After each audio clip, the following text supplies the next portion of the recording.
Hey, how's it going? It's October, the leaves are falling. It's getting kind of spooky out, if I'm being honest. Getting a little scary. What else to celebrate the spooky season other than baking something spooky in itself? I want to murder a gourd, specifically the gourd that would be classified as a pumpkin. You guys can say, oh, Ted, oh, that's evil. That's evil, Ted. Don't murder a gourd. The gourds had it coming from the beginning. Let's be honest. For thousands of years, gourds have been the oppressors of human beings. In the early ages, when we were just hunter-gatherers, one of the apex predator at the time was the gargantuan pumpkin. It had long tendrils that would pierce the heart of a hunter-gatherer. It was really horrifying. There's a time-honored tradition of killing one of those prehistoric gourds and turning it into a pie. So essentially, right here I have laid out all the ingredients I need to make a pumpkin pie, allegedly, okay? I could have missed an ingredient, and chances are I did, because most of the time I do. Here's the, they're covered in dirt. I'm gonna need to fix that. I'm not gonna put dirt in my pumpkin pie. So don't go thinking, oh, Ted didn't wash his pumpkins. These are straight off the patch. If these things had consciousness, they'd probably be like, we're screwed, dude. I mean, we all know the drill at this point. Ted's gonna make a food. It's gonna actually turn out sort of well, because he's kind of an expert baker. And then you guys are gonna go home and you're gonna tell your parents, you're gonna show your grandmas. That's what I want. I want to be on good terms with your guys' grandmas.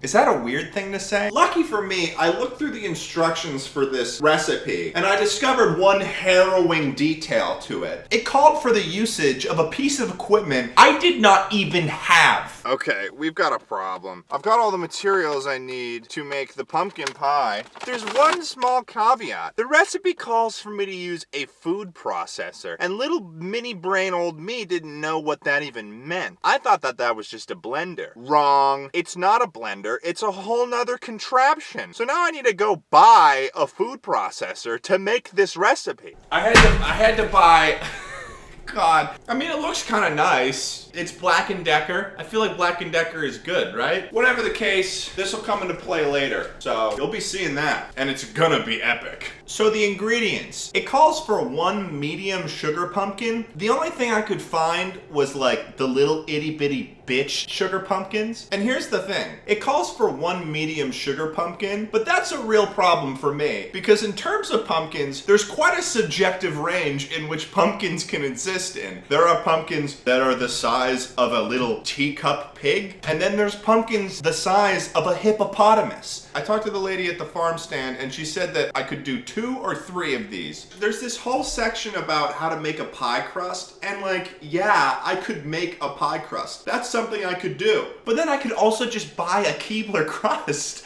from Wegmans, which is so much easier, so that's what we did. Canola oil for oiling the pumpkin, 1 14-ounce can of condensed milk, half a cup of whipping cream, 2 tablespoons of cornstarch. Hey, you need 2 tablespoons of molasses, in which case I got grandma's molasses. You need a tablespoon of ground cinnamon. Boom! You need ground ginger, eggs. We always need eggs. That's all the ingredients you need to start doing it. For the pumpkin, preheat the oven to 375 degrees. We start with the pumpkins. They will be destroyed. So for starters, we need to remove the stem from the pumpkins. That didn't work. I wanted to do a fall activity. I thought it would be fun. Clearly, oh, okay. The taste of blood is already in my mouth. Shirt's coming off. Oh, okay. Oh, I need a spoon. Puck, get out of there. You're being evicted. Oh, okay, this is working out now. Oh, easy. No problem. I'm a pumpkin baker. Yeah, it's like it's throwing up. That's kind of funny. This pumpkin has officially been gutted. Easy peasy, beautiful cover girl. Ah, oh wait. I'm stupid. I should wash these pumpkins first. I'm gonna do that. I gotta cut this one up. Oh, don't turn me into pie. Too late. You're gonna be a pie. Oh, gloopy gloop. That's kind of disgusting. I'm gonna eat this soon. There's like spaghetti in here. Who put spaghetti in this pumpkin? Cut the pumpkin in half and lay the pieces cut side down on a rimmed baking sheet lined with aluminum foil. Okay. How are we gonna do that? I think that this counts as a rimmed baking sheet. Oh, I forgot a knife. Okay, I got the knife. We have to cut them in half, I guess. Ugh. That's not cutting as well as I hoped it would. Maybe I start from this angle. Maybe I start from this angle. Hey!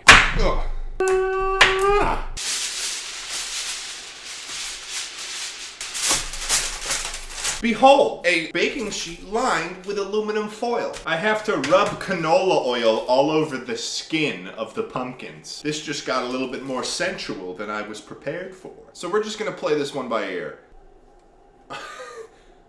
Oh, you like that, Mr. Pumpkin? Wow, this is weird. This is strange. Canola, blessing, a blessing of canola. These things have been thoroughly canoled. Now we have to put this in the oven for an hour. Check that out. Canola oiled. And then I think we do something with the food processor. I don't know. Listen, okay? I don't have all the answers here.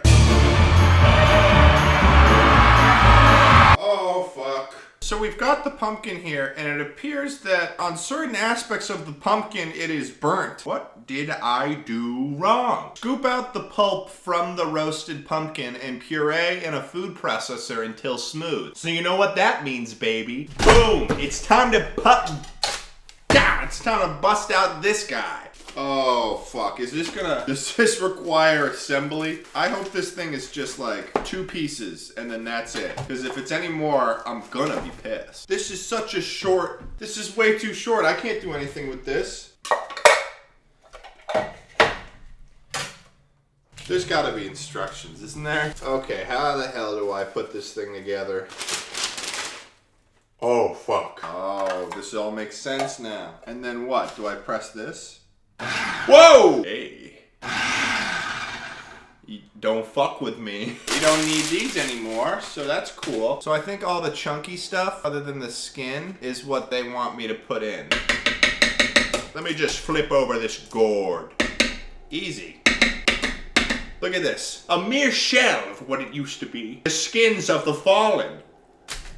Next step is to, I guess, go for it. That's for sure pumpkin-y. That's fucking pumpkin-y. Not bad. Food processor, not bad. The pumpkin is now in liquid form. And it's steaming. Okay, so now we gotta actually make the filling part. So I gotta add shit, I think, to this food processor. Add the condensed milk. So I need to add this whole thing. Oh, fuck! I don't think I have a can opener. Harrison! Do we have a can opener? Okay, so it turns out that there's no can opener. Maybe this. Maybe... Nope. Maybe a knife? Oh. Don't do this at home, please. We're gonna empty the condensed milk from this knife hole I made. Okay, so that's not gonna be fast enough. Oh, God. And then maybe just try to jimmy it that way.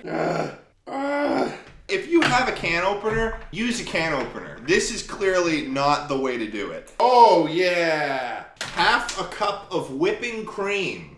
I hope there's not too much liquid in here. It's really getting up there.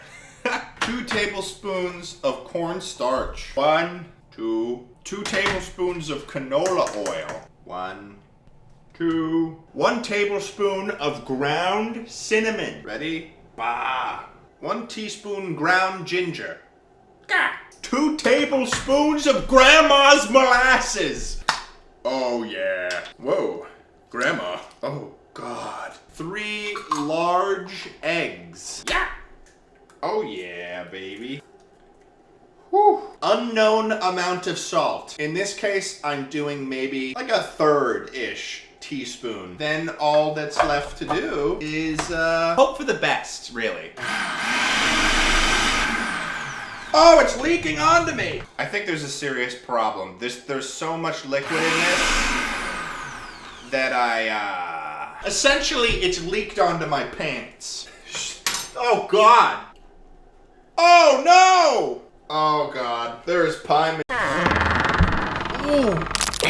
Sorry, I just had a 1,000-year sleep. I'm a vampire now. Oftentimes, I travel the web. I wander. I trot even through the World Wide Web.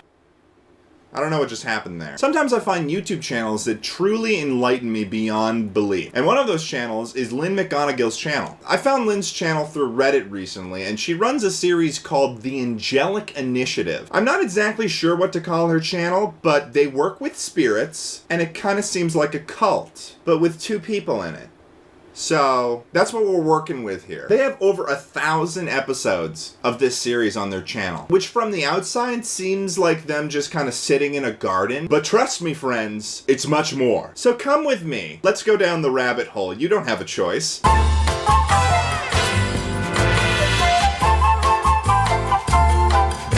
This is the first episode that I stumbled upon through Reddit, and it's called Cool and Uncool Trees. Hi, friends.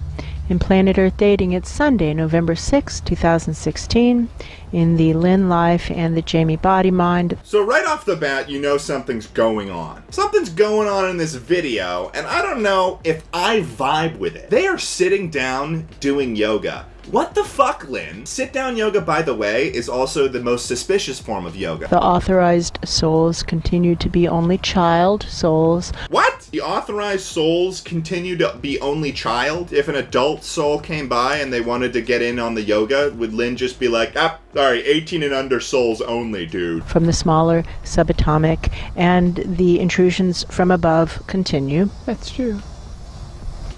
That's true. What is true about that statement? That wasn't... Above meaning larger and less dense levels. That's true. We're going to go with the foundational assignment, which is to do what is ours to do right now in all dimensions to manifest the divine plan, since that's what our soul contracts commit us to doing. It's almost like she's just kind of filling in words there, like she doesn't want there to be a pause in her speaking pattern. Now we must do what it is to do with ourselves. Once we are there with ourselves, we must do. It's almost impossible to determine when the sentence is over. I'd go as far to say that this entire video is one entire sentence. Speaking to the grass right here in our filming location. Oh, you're speaking to the grass. Okay, yeah, no, I can fuck with that. Yeah, okay, we're speaking to the grass. Cool. Yeah, no. Alright. What we're doing right now is we're pulling out trauma threads that are messing us up in our own lives, in our own experiences of sentience. And this particular thread, which is really common... Yo, chill. Don't hurt yourself. You're getting yourself really worked up over that grass there. And so it's likely that you have this too, because we all have stuff that's messing us up. We all have these weird, cloggy tangles. If we're taking it as our working theory that we all have this stuff, would you like to do this exercise with us and pull out your own trauma strands? Pull out your own problems that are choking you? Yeah, it's not about enlisting them to pull out their own problems. Oh shit! She did not like that. She's roasting her right now. She was like, why don't you come along with us? And she was like, no. Wrong? Because that window of opportunity opened and closed a long time ago. We're way past that. This is about... What? She was like, oh, how could I have been so stupid? While this lady is like, they had their chance. Now they're fucked. You can understand at this point how confused I am by this video. And there's just no explanation to what they're doing. At a certain point later in the video, they start asking the trees if they want to become portals for the dead. This girl on the left gets roasted again, and I love it. So are you willing to join us in being portals for dead presences, rather than joining everybody else and being a hindrance on the course of presences who are trying to get to a consistent source of significantly higher vibration? In other words, trying to get to God. That's true. Are you willing? That's a no. No. That's a no. Yeah, okay, let's do it. That's true. No, it's not. I wonder if this girl on the left is just along for the ride. That throughout 710 sessions, she's just improvising this and just guessing whether or not the things that this lady is talking about is true or not. It's like this long-winded improv session where the girl on the left has no clue whether what she's saying is right or wrong. They're asking the tree for something, and then the tree is just like, dude, screw off. Stop. I'm trying to take out a small $10,000 loan to start a small cupcake business. Will you invest with me, tree? And the tree's just like, fuck off. That's true. Even the tree knows your credit score's shit. shit. Throughout this video, they discovered that there is a social structure. There are popular plants, and that there are non-popular plants. There's the plant high school jocks, and then there's the plant nerds. And what we learned is that we need to start with the trees before we get to the grasses, because apparently the grasses think the trees are cool, and the trees don't apparently think the grasses are cool. How is she so blown away by that? She literally was knocked back by that information. One of the most amazing things about this video is that the girl on the left says that's true a million times. In so many different ways, too. There's quite a level of diversity in the way that she says those. Roll the clip. That's true. That's true. About That's true. That's presences. True. That's true. That's true. Now, That's true. That's true. That's true. That's true. That's true. That's true. now you look like an idiot. Oh no. Oh, that's true. That's true. And- That's true. And That's so true. when people are crazy That's true. to That's get to true. the light and That's into true. a spin, the That's trees true. don't appear. That's And when we Most of their videos are the same, but there are some gems. Ooh, a gem here. Ooh, a gem there. Let me grab that gem. Let's look at the gem closer. This one is pretty awesome because this one was posted on July 2nd, 2019. It's episode 1054. It's called Get the Dead Out. As you can see, they've changed locations. They've gone from a Florida villa to like a bayou. Hi friends, in Planet Earth Dating, it's Tuesday, June 25th, 2019. Those microphones are like the best thing ever. It's like they're doing a TED Talk every time, but in the woods. They do their normal ramble in this video. But now how do we do this on a mass scale? That's the question. Because we have, it seems to us, billions, with a B, Oh, yeah. billions of dead people around here. I figured out the dynamic here, okay? She's like the main preacher person, and then the girl on the left here, she's the hype man. She's like, we gotta figure out what's going on with the spirits. Fuck yeah, we do. They go on to talk about something truly enchanting to me, and that is that they literally are claiming that they can speak to the dead. People who have died hundreds of years ago. But specifically, like famous dead people. They start to tell a really interesting story, and through this we discover that Lynn is the mom, and then the girl on the left is actually her daughter. The way that they establish that relationship is really interesting. When our son was in high school. Yeah, it's the brother of this one, son of that one. Yeah. What? What a strange way to indicate a familial relationship. Why are you speaking in riddles? Now I'm pissed. I hate riddles. She starts talking about this assignment that her son had. His teacher gave him an assignment, his English teacher, Yes. saying, why did Shakespeare choose the sonnet form for this particular poem? Yes. And we said, well, let's ask Shakespeare. And he had grown up around his mother, obviously, That's so true. understood that she was psychic, etc. That's right. And we did connect with Shakespeare, and we asked him why he had chosen the sonnet, that particular poem, and he said something beautiful, and we stupidly did not have a recorder running like we do now. Ah, shit. You talked to Shakespeare and you didn't have a fucking recorder out? You idiot. That's convenient. Lynn. And he said something beautiful, and it was a poem that was about springtime and about love. That's right. And he said that those were two really beautiful things, and he said it very poetically. That's and how true. could he have chosen anything but a sonnet for a poem about love and springtime? Yeah. It was the best poem and reason ever, and shoot, we did not record it. My son said, so do you think I should use that? Are you saying that that's something I should turn into my teacher in high school? I should turn that in as homework. He said yes. We Yeah. think you should use it because that's what Shakespeare said. Yeah. She made her son fail an English project because she convinced her son that she actually talked to Shakespeare. She literally said to her son, well, duh, yeah, that's what Shakespeare said. Now go to your room, I gotta talk to Nikola Tesla. They go on to start, like, demonstrating that they're actually seeing a bunch of, like, famous people in, like, this really trippy part of the video. Albert That's true. Albert Einstein. How do we get the dead out? That's Leonardo true. da Vinci. Leonardo da Vinci, I see him. I see him also. Hi. And to Isaac Newton, he was a physicist also. I see him also.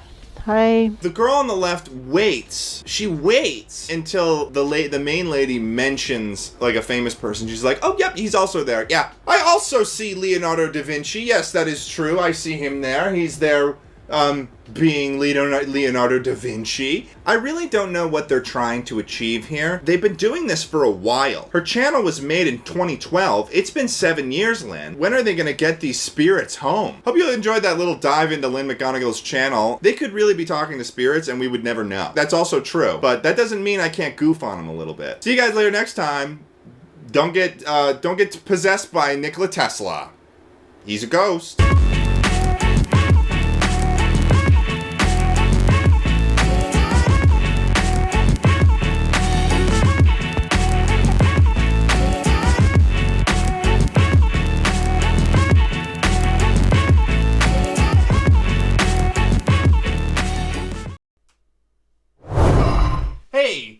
Hey, Instagram comedy has gotten significantly worse. It's gotten bad. So much so that I've decided to create a specific series covering these people called Instagram Demons. These people are so cringy that they've rated the title Demon.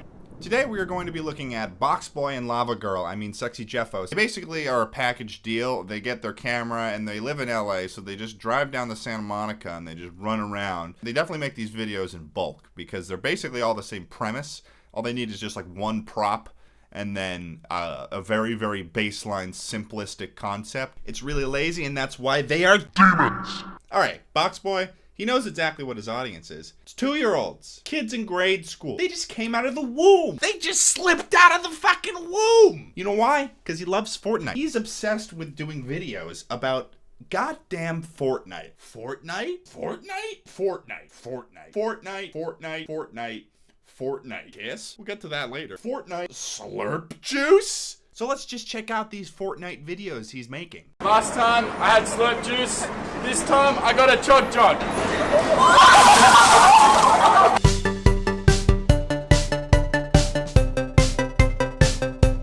That isn't the real music, by the way. I don't want to get a copyright strike.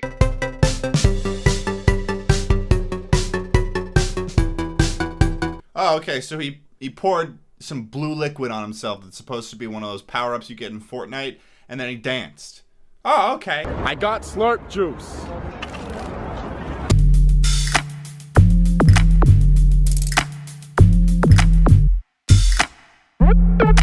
Oh, he did it again. Oh, okay, he did it again. Well, I mean, I'm sure that's not the rest of the Fortnite videos he's doing. That's probably not... I got slurp juice. It's not even a joke, really. I guess it's a joke if you're thinking about physical comedy, but really it's just he's pouring juice on himself and dancing. Okay, let me check out my joke pad today. Oh, pour liquid on myself. Guess I'm gonna do that again. And every single time he's just like, I got slurp juice. I got slurp juice. I got slurp juice. oh, I've got slurp juice. No one, like, we get it. We get you have slurp juice, you little freaking Australian freak. Kiss me. How about you kiss me? How many people does he pay to do this? Like, that's clearly a scripted line. They were like, okay, here, I'm gonna ask you to kiss me, and then you're gonna say, hey, how about you kiss me? Here's $20. Kiss me. How about you kiss me? Oh, here's my line. How about you kiss me? Oh, that's seductive. That's a meme. That's a pretty good meme. Oh. That meme is 5 years old. That's half a decade old. Yo, Jeffo, kiss. Kiss who? Oh my God, Jeffrey. That just looked kind of aggressive. Yo, Box Boy, kiss. Oh, you cheeky bugger. Oh, shit. Whoa, you're getting some. You're getting some. So they're in Santa Monica again. They're going around and they're just being a nuisance. And they scream so much in their videos. They scream so much as if that adds something. All right, I think the story here isn't really coming through. Why don't we scream a lot? He's sitting in a meeting with a bunch of his producers and they're like, Box Boy, we're gonna need you to scream a little more. And he's like, all right. Oh, Box Boy, kiss. Ew, no! Yes, no way. way. I'm kissing my own sister. What? Oh, incest. That's funny. They both run away like they're fucking in elementary school. It doesn't even really matter if it's his sister either, really. The point is that they're saying it's his sister, which is the weird part. Another topic that these guys really like to do is Simon Says. Yo, Jeffa, Simon says make out with that girl. I mean, if Simon says so. Oh my God, Jeffrey! What is with him in these kisses? Why does Jeffrey kiss like that? He's kind of really aggressive. Oh my God, Jeffrey! Come here! Yo, Box Boy, Simon says get wet. He says Simon says get wet, and the first thing he does is scream. He doesn't say like, oh, okay. He's not like, what? Where's the water? Oh shit! And then he's like, oh shit! I really struggle to believe that Jeffrey had a doubt in the world that Boxboy wasn't gonna jump into that fucking fountain. Especially because he joined him right after. Oh, and then they just start screaming. Simon says take that girl home! I mean, if Simon says so. Can you imagine that if this wasn't fake, which we know it is, how fucking terrifying that would be? For some dude to just come at you screaming,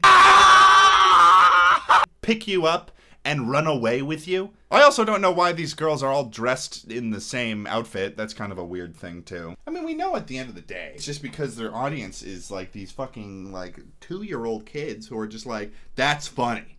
That's funny. But my biggest problem with this is, though, is that this dude is, like, in his 20s. Now, the first thing that I notice on Sexy Jeffos' profile is that, a lot, him holding a prop, and a girl hovering her hand over his crotch with a circle and an arrow pointed to that. Stop. This isn't Pornhub. This isn't xvideos.org. I mean, let's take a look at one of these videos. Marry me. What? Marry me. No? Marry me. Is that like the joke? He's just gonna keep screaming "marry me" until they just get uncomfortable and walk away? White cock. Oh no, I mean, my chicken. Oh, what a funny mess up there. Oh, my cock. I mean my chicken, dude. It's crazy how these mess ups. It's a Freudian slip. Crazy, right? These guys are taking the weirdness of Instagram comedy and taking it to another level by just making it sexual, but that there's no punchline. There's no joke. So that's really it for this video. That was Boxboy and Sexy Jeffa. Sometimes I really just wonder what's gonna happen when the people who watch these people get older and they're like, oh wait, that's dumb. I'm not going to watch that anymore, and all of their viewers leave. Like, I wonder what's next for these people. So yeah, that's the video for today, folks. That's the first pair of Instagram demons. Boxboy and Sexy Jeffos. 2 Instagram demons that will not quit. Thanks for coming around. Subscribe if you like the videos. Don't subscribe if you don't. Comment below. Tell me if you got any other Instagram demons you want me to check out. I'm Ted Nivison. Peace.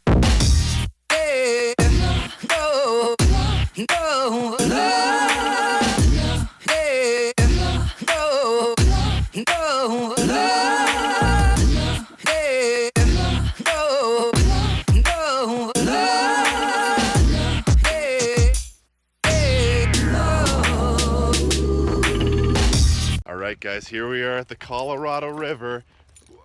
What the hell? Where's the river? Ted, it's just a freaking canyon. Pasta. Everybody knows what pasta is. It's the sensual Italian food that John Wilkes Booth famously ate before he killed Abraham Lincoln. I'm here with the great-great-grandson of John Wilkes Booth, Randall Booth. A lot of the times when you're the great-great-grandson of a vicious murderer, you get the electric chair. But I thought that there would be a better option for us today. Today, Rambo and I are going to be making pasta from scratch, but we're going to be making it harder for ourselves because we hate ourselves. That's right. We bought one of these guys here. Dual channel TENS massager. Do you even know what that is? Essentially what it does is it administers little shocks to your muscles so that they contract and feel massaged without the touch of another person. A little bit of spice, if you will. Making pasta homemade is a very tactile process. You need your hands and arms to work, otherwise you're not gonna be making the pasta that the Italians would have been proud of. And then you're gonna disappoint the Vatican, and you don't want that. So join us as we make homemade pasta from scratch while electrocuting our muscles and making it almost impossible. You know, like my heart could stop. Hey.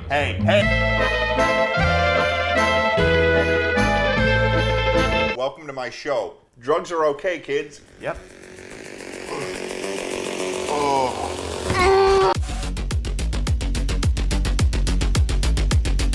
We're going to attach the pads to here, and it's supposed to make our muscles contract, and that's just supposed to make it hard for us to live our lives. Are you nervous at all? Yeah, no, the thing is, I'm reading this and it's saying that, like, do not use on people incapable of expressing their thoughts or intentions. What? Do not use on both of your calves at the same time because that may cause a cardiac disturbance. Do not use the unit when in the bath or the shower. Damn. That's what they said about my toaster, too. I don't understand why there's so many restrictions on these things. Oh, look at that.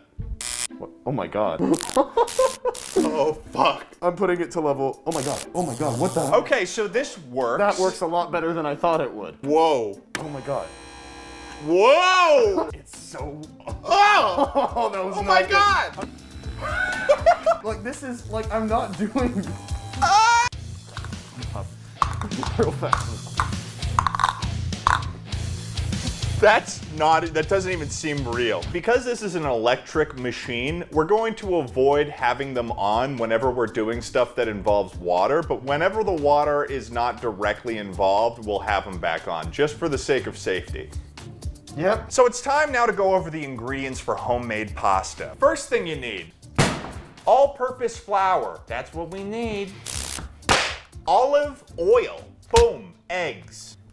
Salt. We also spent 3 hours going to multiple Targets today to find this specific KitchenAid attachment so we can make the pasta. We literally drove all around LA. Should have just called. That is, I will admit, that is my fault. We should have called ahead, but we were driving around for quite a while and it was ridiculous. I'm gonna start off with a 3 on each side. I'm gonna start off with a nice, like, 4. First thing that we need to do, get 2 cups of flour Okay. into the center of the shit, man. You all right? Okay, so let me help out with that, man. There we go. There you go. Great work. There's just a total loss of motor skills going on. Oh my here. god. I'm just gonna get 1 cup of flour. Okay, this is 1/3 of a cup. We are 1/6 of the way there. Just what? How many do we need? All right. What level are you on? What level are you on? What is 9. happening? You're on 9? Why are you on 9 for that mode? It's for the pain. Jesus Christ. Why are you falling? I don't know. It's just Why my is it body's knocking you off reaction. balance entirely? There we go. Shit. 6, yeah. We gotta make this into like a nest. So like a nest, like crap. maybe I shouldn't do this one. I'm gonna be real. Make the nest. It's so ridiculously hard. Just gotta make the nest. I know. Okay. I agree with you on that, Renbu. I'm resisting. Yeah, let me resist. I'm resisting. Okay, that's a That's a bowl. So now, 3 large eggs. Let me get it on this one. Yeah, you want an egg? Yeah, I got. Dude, come on. Just grab an egg. I'm trying. Just I'm take not. an egg. I'm not kidding. I am trying my hardest to pick up an egg right now. Just take a single egg. I can't. I got one. I did it. I think you got it. I got it. And then just Fuck, dude. Crap. oh no. I'm gonna need you for It's this. like pissing out. Oh. There's more shell. There's more shell. Are we just gonna have some crunchy spaghetti? I feel like you put it on a much easier. Well, because setting. any higher, it's like painful. Oh. I'm tensing my muscles so that I can resist. How does it feel to lose control of your own body? I'm actually trying so hard to pick up this egg, and I can't. I got it. I got the egg. Okay. My precious. I got the egg. Get it away from me. I'm just gonna pour in some salt. That's enough. That's way more than enough. I think. Half a tablespoon. There's a reason why there's a 20-minute limit on this. No, I'm trying to pour You it. don't need me for this. No! Come on, man, just pour it. Dude, I'm trying to not pour too much. I don't but care what the big deal is. It starts lifting my arm back up as I try to. Son of a bitch. That's There we go, enough. that's That's enough. enough. So we need to break the yolks. Yeah. Oh, fuck. Okay. I think that's mixed enough. That's mixed enough. Surely that's mixed enough. Use your hands to gently bring the flour inward to incorporate. Me, dude. I mean, you're actually not doing too bad. That's like pretty good. Have you made? No! Get it.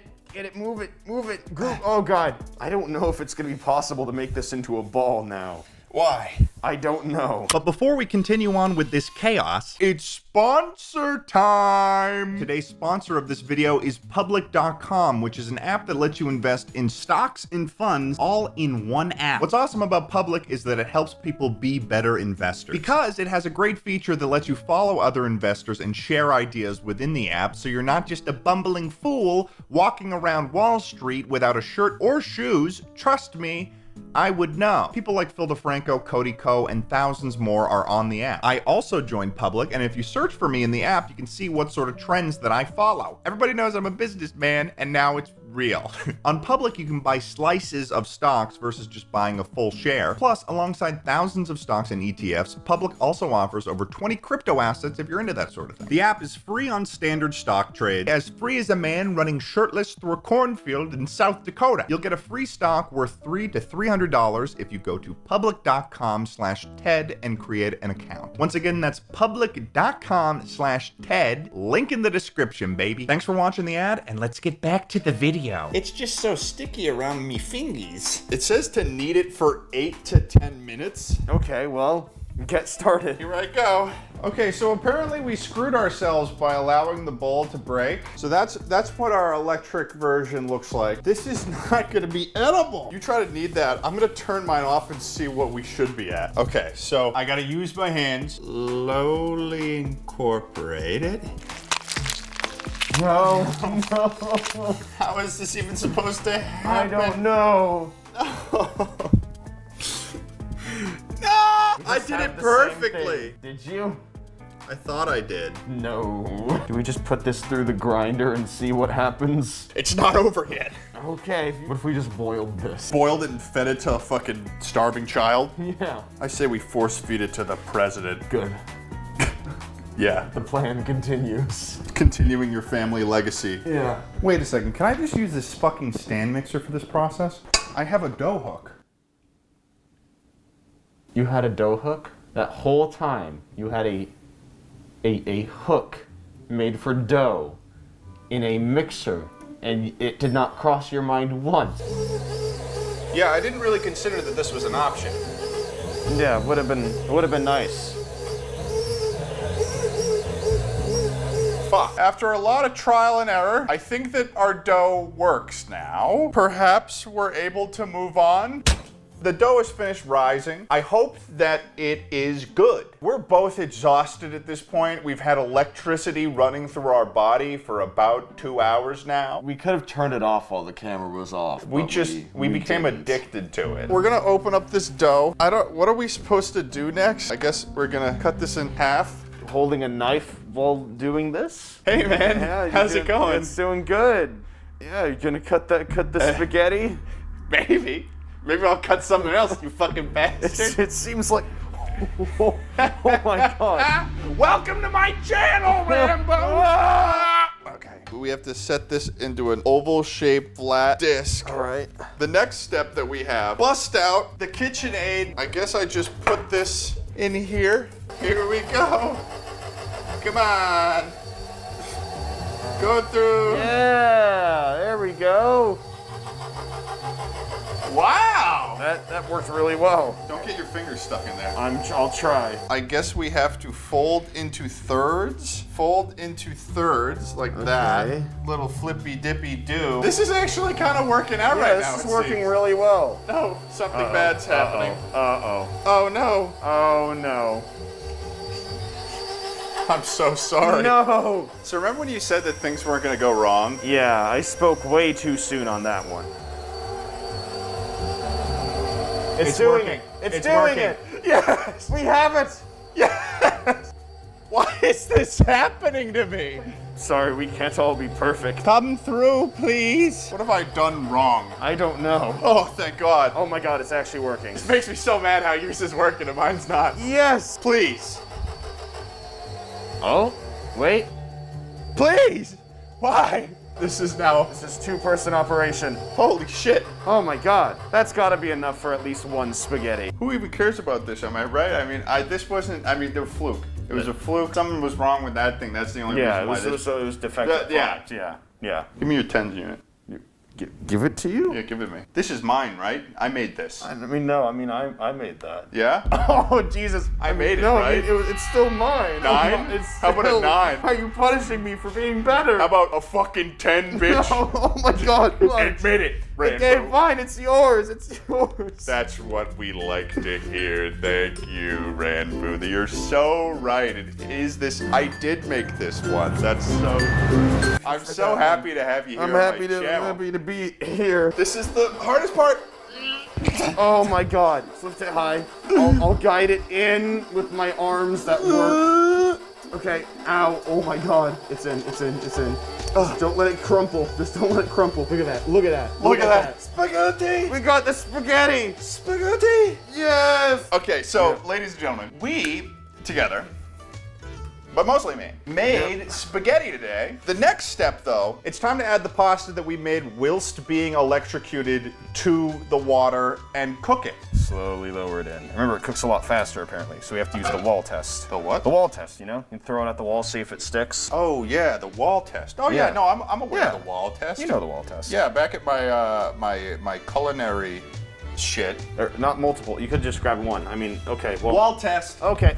My kitchen is such a fucking mess at this point. Oh, that's all right. Just sweep it under the rug. Like all those dead bodies that you killed, grandson of John Wilkes Booth, also known as You don't have to keep bringing it. Randall Booth. I've moved on. The country hasn't. If you're gonna try pasta that you made while you're getting electrocuted, you have to do it while you're still getting electrocuted with the pasta. What we're gonna do now is I'm gonna try this pasta. We only have enough for me to eat some, aka he's not gonna fucking face reveal, you dumbasses.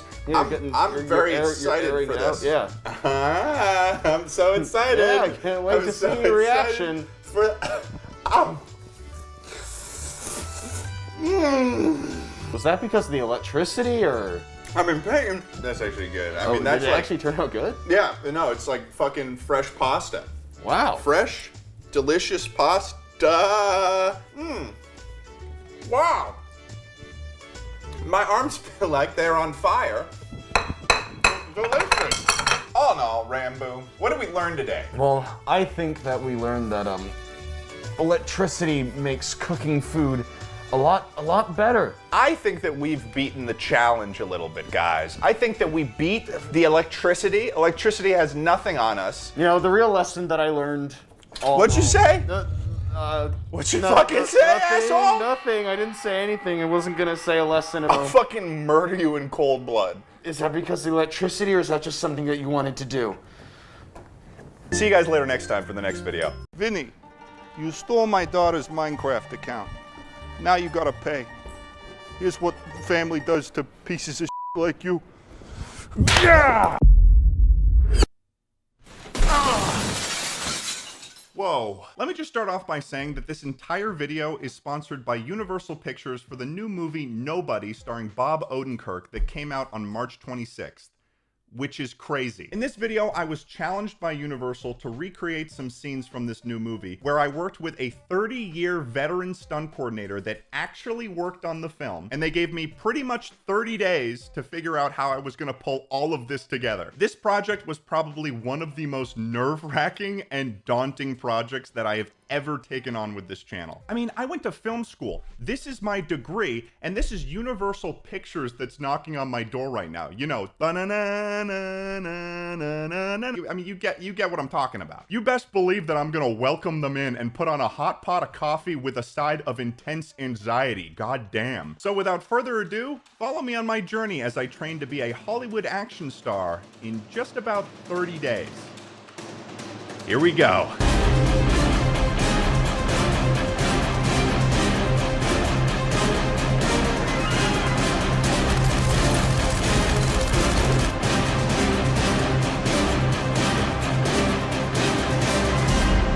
Okay, so the journey of being able to convincingly recreate a scene from this film Nobody began with being introduced to the stunt coordinator that worked on this film, Daniel Bernhardt. Daniel is pretty much as legit as they come when it comes to creating stunt scenes and just action films in general. One movie that he worked on that would be especially convincing to those of you who are not convinced would be goddamn John Wick. Dude, I mean, look at him go. He's right here in a fight scene in this new movie.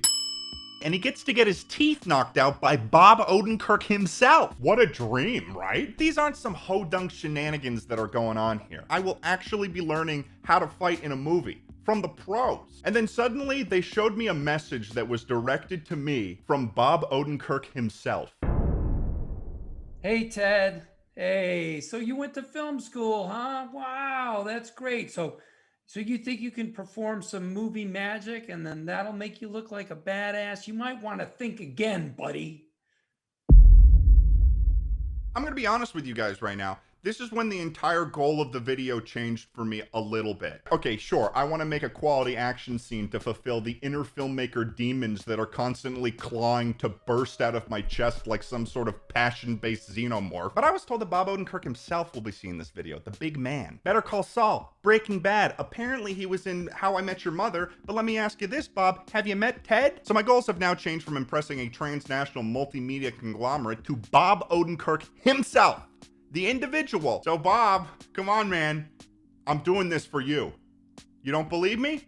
Check this out.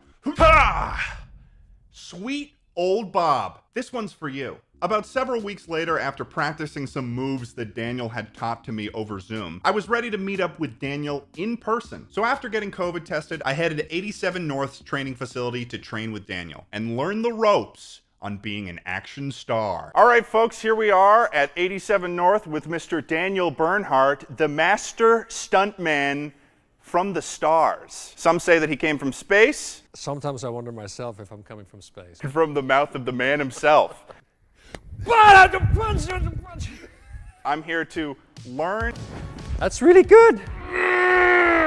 That was actually really good because he's actually extremely strong. In our world, everything is about turning your hip. Anytime you throw a punch, it's my hip that turns, right? One could say the hips don't lie. Exactly. He's training me to be an action star. Daniel's training me to be an action star. I'm doing it for the glory of Bob Odenkirk. I'm doing it to impress goddamn Bob Odenkirk. Good.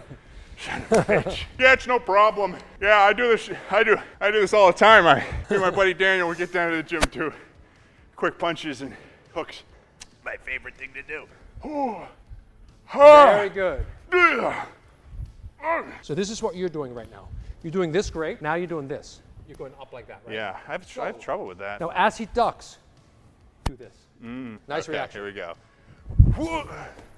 Do it one more I'm time. so sorry. Give me back my bionicle. Fuck you. That's my nerd's rope. I like Cool Ranch Doritos. Weirdly enough, that was the best. Really? So what Daniel and the rest of the guys were teaching me were the move sets for 2 action scenes that they wanted me to recreate from the film. The first one was a shortened version of the bus scene. This is a scene where Bob Odenkirk's character Hutch Mansell is fighting a bunch of ruffians in a bus, and it's just brutal. He just beats the crap out of them, and it's crazy. We're gonna do our bus scene. Now obviously you don't have a bus at home, so you have to create this in your house. Okay. You know? This is Ted right on the scene. For the bus scene, things are getting pretty crazy here. Dude's taking off his jacket. He's looking pretty buff. He is shredded and he's got a gun. That's never a good combination. Super slow, super slow. Nice. Nice. Now, usually when we do this, like we know exactly what camera's gonna do. So let's say if camera's right there, I know I cannot punch here. I know I'm gonna punch here. Right. Here's a question for you. What sort of stuff do you put in your hair? I put stuff in my hair and I'm sweating, but your hair, it's like... It's an absolute secret, which I shared with Jeremy. It's called... Are you sure it's not like Gorilla Glue? Very interesting to be in a place where I'm surrounded by 100% people that are far more athletic than me in practically every way. But there's only one milkman. That is so true. Thank you go. for mentioning that. There's only one milkman. Whoa. Stumble back. You come back. Turn the other way. It's easier for you. You think so? Because look, if you turn this way and then you have to punch that way, it's Yeah, not it is good. a little goofy, so isn't it? come back this way, then you can punch with your wrist. Somebody stole my Cheez-Its. I stole those Cheez-Its. No! Slow down, slow down, slow down. Yeah. Slow down, You slow down. son of a... Slow down. Nice. Somebody stole my Minecraft account. Who plays Minecraft anymore? Actually, I do! And then you've got the house invasion scene, which is a scene where a bunch of armed members of the Russian mob are invading Hutch's home, and he has to fight them off with stuff that he finds around his house. We're moving on now from the bus scene to the indoor scene, so I'm gonna learn how to fight the guys with the guns. That should be pretty good. I'm exhausted. The first hit to the face, boom. Second, you hit the gun down, super slow, slower, slower. He comes back, you knock the gun out of his hand, to the face, double hit to the face. Wow. Hey,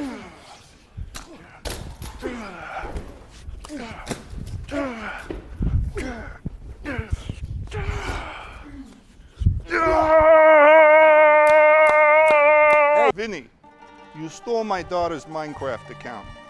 Now you gotta pay. Here's what family does to pieces of shit like you. Yeah! So I just finished my training session here at 87 North with all of these wonderful magical boys, Stuntmen Deluxe. We've got Mr. Daniel, Alec, Anthony, Dave, and Jeremy on the camera. That's me! So thank you guys so much. This was actually really, really cool. I had a fantastic time, so thank you guys so much. Boom. So now that I had finished my training with Daniel, all of the pressure was on me to actually put this thing together. Luckily for me, Universal provided me with a care package of a bunch of things that would help me recreate the scene. Let's see what we got. A completely rubber AR-15. Like, this is the magazine for it. And it looks pretty damn realistic too. Bam! They also gave me a rubber Uzi and rubber pistol. They gave me 2 of these breakaway bats, a fake knife, and a rubber cast iron pan. Check this out.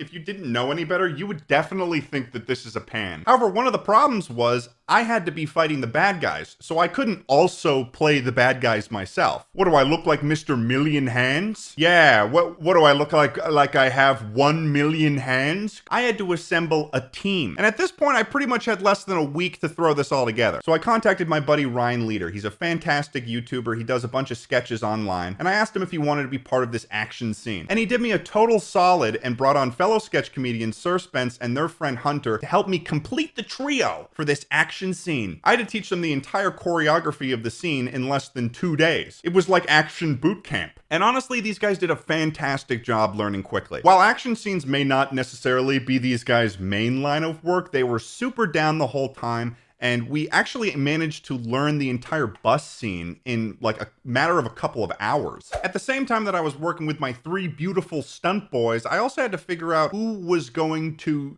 shoot it. Who was going to shoot this action scene that I was acting in? If I wanted to impress Bob Odenkirk, then I had to put a whole film crew together. That was the only way. I was able to contact an old film friend of mine, Christina Shing, who has directed a slew of these incredible music videos and films, and she was able to put me in contact with her main man for director of photography, Shane Bagwell. And through him, we were able to get a sound guy, a gaffer, a grip, a first assistant camera, and an assistant director. And if we're getting this whole film crew together, I mean, we might as well shoot on an Arri Alexa cinema camera. I mean, why not? One of the things that was really important for the house scene was to make it look like it was very similar to the film, and that it hit all of the beats with Daniel's choreography that he made for me, but also worked within the space that I already had. And obviously, I'm not going to be able to have the same set that Bob Odenkirk worked with for this fucking YouTube video that I'm doing. So I had to be really creative on how I went about blocking the scene so it worked and made sense. Finally, I had to add that extra pizzazz to make this scene truly my own. Some piece of my YouTube channel that was undeniably me. So I decided to bring in a little blast from the past from my YouTube channel lore, the Milkman. The Milkman is one of the most powerful characters in the Ted Nivison universe, as far as we know, and there is no other character that I would want to represent my power as an action star, for the glory of Bob Odenkirk. So after training with Daniel, teaching the moves to my stuntmen, hiring all of the crew, planning out every shot and making sure the blocking was perfect, a 12-hour day of shooting action scenes non-stop, and editing this scene to be as brutal and ridiculous as possible. Without further ado, I present to you my recreation of these scenes from Nobody. Enjoy.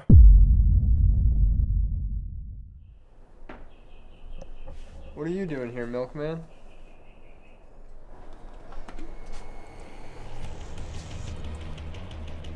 I'm gonna fuck you up. I got this. Oh!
Who are you?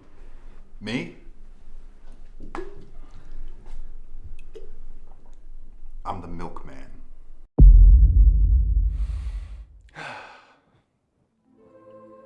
Wait, look! It's Bob Odenkirk in a giant TV in the sky! All right, I gotta admit, you proved yourself to be a worthy student. Very nice. Oh, thank you, Bob Odenkirk. I appreciate that. Some might have doubted you. I mean, that was you, so. But you were able to find and unleash your inner rage. Oh, thank you. I'm angry all the time. Congrats on becoming a nobody. Thank you, Bob. I did it for you. I did it for you, Bob. I did it for you!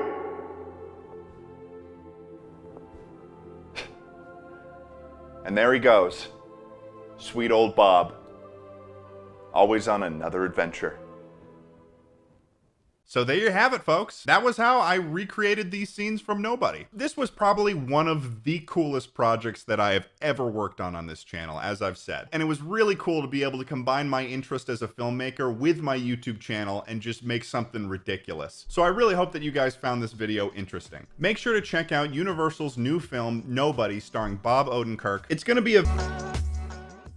Where are you from? From New York. From New York? Everyone says New York's the city of milk. I've never heard that before. Never heard that before?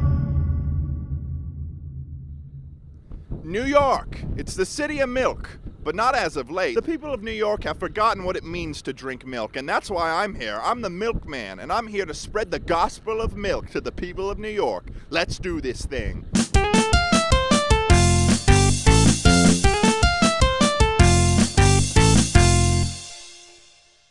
The city of milk. Isn't it beautiful? Times Square, the place that nobody wants to be and everyone wants to be at the same time. This is where we're going to be focusing our milk efforts. It's a big city out there and not much milk, and that's a big problem, and that's why I'm here. So I'm going to be giving out milk to Times Square people. Hell yeah.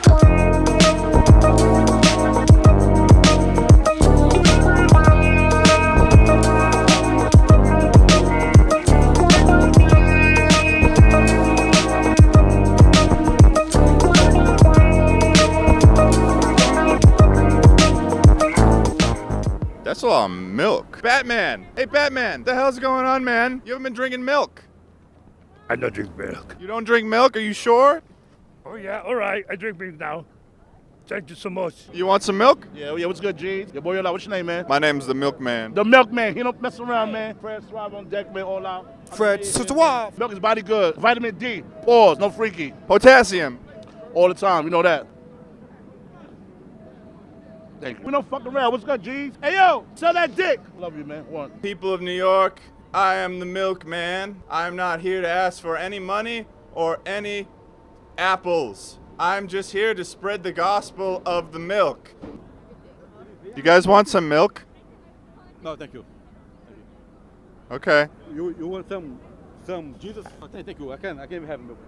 But thank you. You want one? Jesus. You want a milk? It's about Jesus. He's There the you only go. one to have him. You need to repent and accept I the don't Lord. know what you're talking. I'm just giving out milk, man. You guys aren't drinking enough milk. What the hell's going on, guys? Hello? I've been seeing you all drinking water. Aquafina, that expensive water you get at the movies. What's that about? Excuse me. Do you like milk? Damn it. What's your name? Scientific from the Wu-Tang Clan family. Holy, that's intense. Oh, okay. Yes, indeed. I'm intense with the universe. Do you know where the files are? What files? About the birds. What birds? The birds that work for the bourgeoisie. Nah, I don't know nothing about that. School me, enlighten me. All the birds? Yeah. They're all cameras. Oh, okay. Created by the government. When they go south. I know what you're saying. Yeah, man, of course. That's everywhere now. You know, really, that's part of the one world order, but I don't want to go into that. If there were no legal repercussions, would you kick a baby? I might. Not to be fucked up or anything, but babies are annoying. Just to see what happens, right? It's like, let's see like how they fall over, if they're just gonna fall straight over because they're so short. I don't know. Hello, John. I'm the milkman. Well, you're dressed for the part. Would you like some milk? No, thank you. I've had enough Bloody Marys today instead. How's it going? Good, hi. What's your name? Rochelle. Fuck, marry, kill your mom, your sister, or your dad. You fucking wallet. What do you think of milk? Milk? I thought milk for kids, right? Milk is not for kids. Milk is for men. It's for strong bones. I know, but This is the problem. People in New York City, they're not drinking enough milk, man. A lot of potassium in those. yeah, I know, but we have other multivitamins. Well, listen. Check this out. All right. Great. Will you promise me you'll drink that? I would drink it then. Would you like to get interviewed, sir? Would you like to get interviewed? Hi, what's up? What's your opinion on milk? Milk in hell is a escalation of fear. What? A milk in hell is the escalation of a fear. What does that mean, though? It means that milk is in hell, but only certain people could drink it. Okay, like who? Like sailors. Like cells? Sailors. Can you elaborate on that? Well, you spell sailors S-A-I-L. I was thinking more along the lines of like what that is. Oh, a sailor is somebody who explored the depths of the earth. I like that idea. Yeah. What's your name? Jan from Alabama. Hello, Jan from Alabama. How are you? I'm doing good. What's your opinion on ghosts? Ghost. The Holy Ghost, he's out there. Whole milk's my number one milk, but oat milk is my number two milk. Rearrange your milk. Hey, man. Hey. Oh. Ah. Hey. Speaking of milk, my U2s is now available for purchase at U2s.com right frickin' now, guys. It's a beautifully crafted vinyl figure that ships worldwide for free. I mean, check it out. It's literally a little mini milkman. That's the coolest thing ever. If you're planning on getting one, then you should purchase one now because I have no idea how fast they'll sell out, and once it's sold out, it's legitimately gone forever. So head on over to U2s.com and get yours right now. Buy Ted and Vizian's U2s. Buy the U2s. Hell yeah. Now let's get back to the milk mission.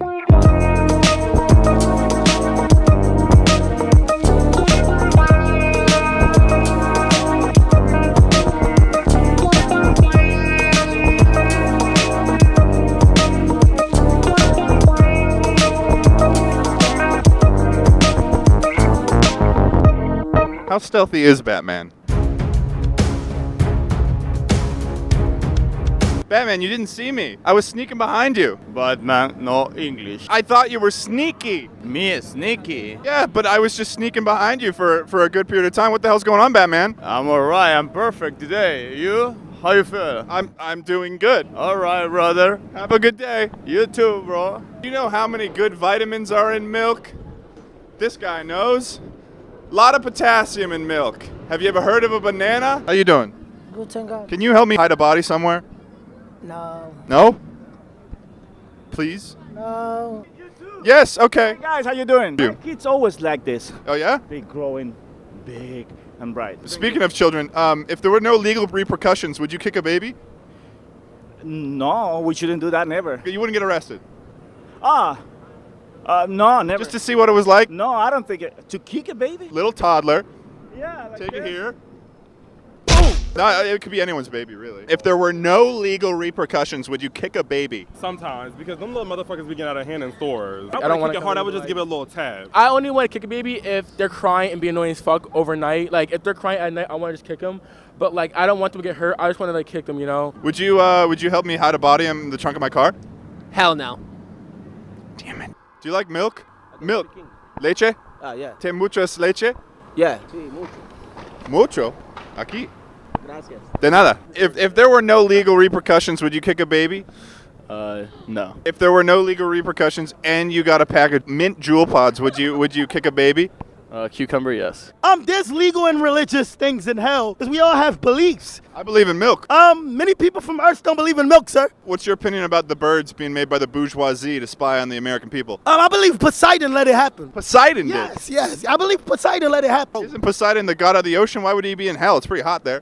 Poseidon, I last heard in mythology, was the god of the ocean, but I think that's what he can do. But he's the god of the middle layer. You know, up there's heaven, down there's hell, me, and this is Poseidon, the middle between heaven and hell, the middle, from the sky to the hell. Yes. Okay. You want some milk? I see you. Don't think you're hiding from me. He gave it to me for me. This is the juice. I like it. Where's the cookie? I'm the milkman. You're the cookie monster. Where's the cookies? I should be asking you. Oh, I forget it in my house, the cookies. I'm the milkman. You're the cookie monster. You know, we're supposed to be working together here, and you're not holding your end of the bargain here. Oh my God. We got to be drinking milk, guys. Seriously. I don't care if it could be whole, skim, could be oat milk. Oat milk's pretty good. Remember that. Opinions on ghosts. They're real. What? Marilyn Monroe, whole ass could be walking around anywhere like right now. Bloody Mary? No, Marilyn Monroe and Bloody Mary aren't the same thing. If there were no religious or legal repercussions, would you kick a baby? Never. Come on, Jan. Never. Jan, come on. Never. Okay, fine. I'll kick a baby. If it's not my baby, I'll kick somebody else's baby. If they're messing with my baby, getting slapped. Boom! I'm the Batman, New York Times Square. I'm ready for protect all you guys. Right? Thank you so much. That's incredible. Ghosts aren't real. Okay, so we've got a little bit of a sort of a disagreement. You don't think ghosts are real? Real? No. Yes, they are real. Capping, you're capping. Okay, we go on. I'm not Ghostbusters. What's that show? Ghost Adventures. Show me, prove to me that there's real ghosts out here. Orbs. Where? Orbs? Orbs. Like, you never seen like the spirit orbs? Michael Jackson could be right here, where we are. Like, where he at? Michael, where are you? There's some really good vitamins in milk, right? Yeah. If there were no legal repercussions, would you kick a baby? No, no, I don't think I would. Normal baby? Did the baby? Like it could be like a significantly bouncy baby, I suppose. Did it do anything to me? Let's ask that. Maybe the baby gave you like a weird look. No, that's still not reason to kick a baby. I don't think. Milk. I don't like it. What the hell? I don't know. It's got potassium. It's got vitamin D, vitamin C. Don't quote me on that. Don't Google that. I don't know if that's true. How fast have you ever driven in a car before? Really fast. You're incredible. Excuse me. Do you like milk? What? Milk? No milk.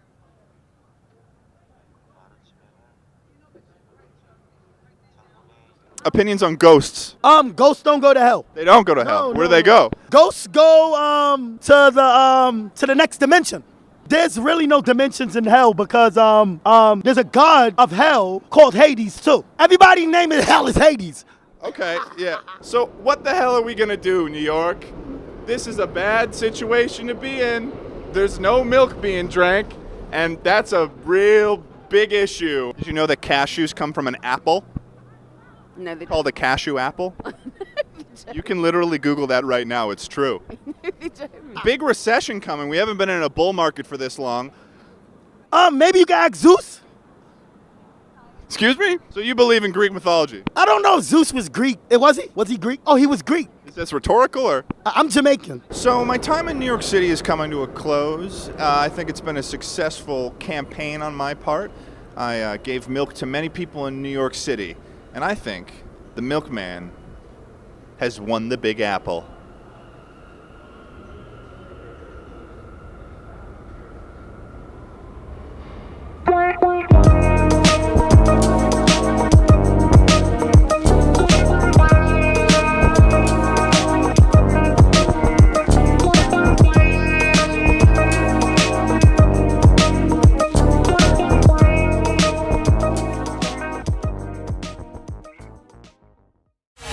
Oh!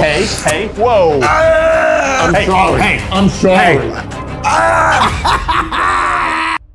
Popsicles. Everybody knows how popsicles work. It's a little freezing, frozen thing with a stick right in the ass. I love when things stick up my rear end. I know that to be true. Everybody knows where popsicles come from. Thousands of years ago, back in the day, when the sun was getting too hot for us to handle, a lone man journeyed into a deep cave, they call it Popsicle Cave, and he found a bunch of pre-made popsicles. Nobody knows where they came from. Could have been aliens. What's your favorite memory of a popsicle? Do you really want to know? Honestly, at this point, I don't think I do. Okay, please don't touch me after saying that. In the grand scheme of the popsicle landscape, we feel like the flavors are a little bit limited. People aren't taking risks anymore. They're not. And that's my problem. I want to take some risks. So today, we're going to be assembling... That was very salty. Shai decided to have me come out here and stay in probably one of the nicest hotel rooms that we've ever been in. $19,000 a night. It keeps going up every time he mentions it. Some have been charged $21,000. Some have been charged. For the collection of popsicle flavors, Schlatt actually wasn't here for that. He was off getting a nice omakase dinner. So Tucker and I actually journeyed on our own. So this is what that looked like. Should we do an egg popsicle? Egg pop, yeah. Lots of people eat raw eggs. But like, should they, is the question. They're usually ripped, so. Soy sauce. Oh yeah. Oh, that's Martinelli's. That's a classic, dude. That looks really good since 1868. The way that the bottle's designed, you bite it, it makes an apple sound. You bite the bottle? Yeah, bite the bottle. You idiot. You idiot. Wait, are you gaslighting me? Yeah. Think about 10 years ago. We're like 16, like hanging out, whatever, getting a pizza, and then flash forward 10 years, we're 26, and we're like, let's make popsicle out of marinara, and that can be our job today. Sour cream. Yeah. Well, actually, I love sour cream, personally. Yeah. I do. Like, get out of here, dude. You're freaking me out. Like a barbecue sauce one. What about vinegar, Bob? Can vinegar freeze? What do you think it is? What do you think that is? High quality olive oil right here. Clam juice. What do you think of that one? No, I'm not having any part of it. Something wrong with clam juice? I've got a few things wrong with clam juice. It could be good though. It could be good. So you thought that this didn't work. See, what'd I tell you? Dude, how did you do that? I was kind of hoping that there'd be SpaghettiOs. Them right there. ABC soup. Bud Light. And we're off, folks. So Schlatt, when it comes to popsicles, what would you say? Strawberry. That's unfortunate, because we definitely don't have strawberry. Okay. Give me another flavor, come on. Barbecue. Barbecue? Does he have barbecue? Well, no. we Fucking way! Stubbs, baby! Barbecue sauce, my guy. Oh, hey, whoa. What else do you think is a good flavor? That Pizza. Oh, shit, we're gonna make a pizza. Really? Pie. Yeah. I've got this marinara sauce, and don't.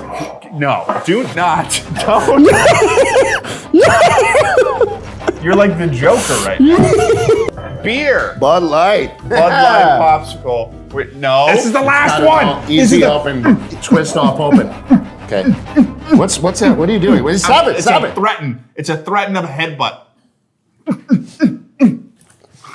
How did you learn your ABC? Perhaps was it through alphabet soup? Oh my gosh. Okay. This one's sort of a callback to our previous endeavors. Olive oil. Oh my god. We're gonna have an olive oil popsicle. Dude, that is not gonna freeze. It is. I looked it up. Olive oil freezes at 10 degrees Fahrenheit. Oh fuck. Dude, I remember the cereal in olive oil. Wasn't good. Here's an interesting one that I have no idea how it's gonna work. Hot sauce, popsicle. Okay. What do you think's next? Mustard. If by mustard you mean vinegar, I don't even know if vinegar freezes. I'm gonna ask if vinegar freezes. Hi, ChatGPT. Does vinegar freeze? And also, what are you doing later? I'm in the city. Yes, vinegar does freeze, but at a lower temperature than water. ChatGPT, like what causes someone to just like down and then upchuck barbecue sauce? Is there a problem with their body if that happens? It sounds like your friend Schlatt might have had a strong reaction to something he ate or drank. Barbecue sauce is pretty strong and can be harsh on the stomach if consumed in large amounts. Does he have any other symptoms or conditions that might contribute to this? A little bit of screaming. That sounds pretty Here's another top favorite. There's more? Everybody loves this. Okay. It's Mayo is on the menu. Does mayonnaise freeze? Yes, it freezes. Does mayonnaise freeze? I think so. I think this one honestly might be a little bit pleasurable. Salsa. Oh, that could be good. They called me Tostitos Scoop in high school. Why? Because I had little titties. Oh. Applesauce, right? Okay. Yeah? My grandma liked that before she kicked the bucket. Andrew Cuomo killed my grandmother. The final two that I'm going to be showing you, Schlatt, are probably ones that you're going to be...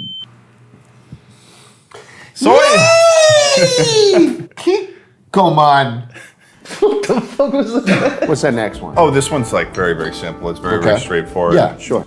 Clam juice. Fuck that. Yeah, Fuck just that. clam juice. Getting up. Clam juice. We're going to have a clam. Getting up. That is going to be... Thinking about walking away. Right here, Schlatt, we've got some high quality popsicle molds right now. First one, the opening one. Hey, I'm sorry. Here we go. Yes, sir. That's locked in. That's going to be a pretty good pop. Looks like a chocolate popsicle. Honestly, It that does. looks delicious. That might actually have... That looks really good. This might actually have like the consistency of like a fudgesicle, but it's barbecue. Dude. I'm going to puncture first. Nice. Nice. Beer popsicle is locked in. Oh, God, dude. You're going to get it. You got it in the beer one. This might also be sort of a fudgesicle scenario. I really hope it does not have that consistency. There we go. That looks first one's pretty looking fucking good. I'm getting a little excited about how this is going to work out. I'm not. Soy sauce going in. I'm telling you, dude, that's going to be like a salt lick. I'm going to like the soy sauce one. It's going to be like a salt lick. I don't know what that means. You keep saying salt lick. It's going to be like I'm a horse after a hot day. I'm going over to the salt lick. I'm going to go. Do you know what salt lick means? You're the only one in the room who does it. Oh. Next up, Schlatt. Salsa popsicle. There we go. Really? Honestly. There's no angle in which this isn't coming in at high velocity. Oh, Ted! Dude, you fucked it. Dude, can't you just unscrew it? Can you shut the fuck up? That's good, man. You got a great jerking technique. You'd be a good gay guy. You'd be a good gay guy. Admit it.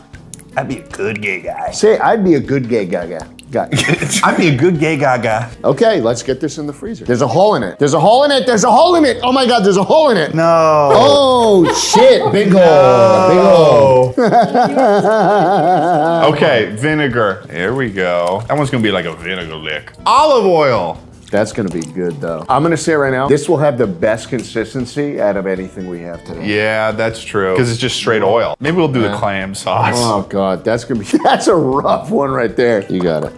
Yeah, perfect. Perfect, dude. Dude, perfect. Man, he's got his beak in there. Chef Boyardee. Make sure you get some letters in there. I'm trying. There's a 5 right there coming out. Get some letters in there. Gonna get some letters in there. You feel like you want to get some letters in there? I'm Ted? trying to get There some you go. letters in there. I don't fuck with applesauce. Why not? I just don't. I'm like the worst Minecraft YouTuber ever. This is kiddie shit and I want nothing to do with it. What does that have to do with marinara Marinara sauce? sauce in You want there. like a pepperoni to throw on top or something? Yeah, give me some Yeah. pepperonis. Really coming off. All right, I guess it counts as pizza now. Into the freezer, Jesus Christ. I don't even want to look at that. All right, all of the popsicles are now in the freezer. And all there is to do now, folks, is to wait until tomorrow to determine what the best popsicle flavor we've created is. Do we have any more barbecue sauce? No, we do not. Okay. We are not allowed to have the barbecue sauce. Do not, okay.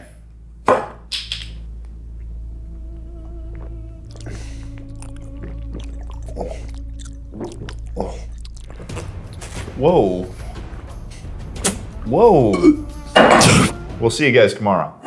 Whoa! Now before we keep going on this popsicle journey, I want to thank SoFi for sponsoring the next portion of this video. And you're going to want to stick around so you can find out how you can have a chance to win $10,000. Seems like a pretty good reason to stick around, come on. So if you aren't already in the know, SoFi is the all-in-one finance app helping you bank, borrow, and invest. So you can achieve all of your financial ambitions in one app. Personally, I think it's important to invest as much as I can while I'm young. So it's important that I stay on top of my finances. Some great features that SoFi offers is credit score monitoring, budget insights on your spending, and an overview of your net worth in a free-to-use platform. If you're looking for a new budgeting app, SoFi's got you covered. You can link all of your accounts, even non-SoFi accounts, making it easy to know where you stand, what you spend, and how to hit your financial goals. And you can do this in an all-in-one mobile dashboard. Pretty nice, pretty nice. Their credit score monitoring is great. It won't hurt your credit score. And you earn SoFi rewards points when your credit score goes up by 5 or more points with no added cost. So here's the deal. SoFi and I are going to give away $10,000 so you can achieve whatever your ambition is. To enter, sign up for SoFi's financial insights or credit score monitoring feature using my link. It's that simple, folks. Click the link in the description or scan the QR code on screen to enter for a chance to win. Make sure to use my link, folks. It's the only way to enter for a chance to win. Thank you to SoFi for sponsoring, and let's get back to the video.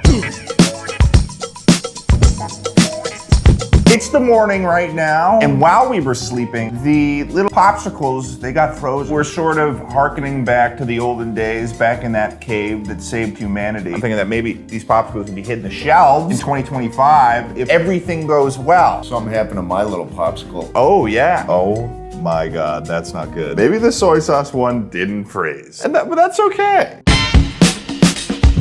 First on the list, hot sauce popsicle. How are we supposed to do this? Because I'm not licking, no. Come on, together. No! I'll give a little lick first, little lick.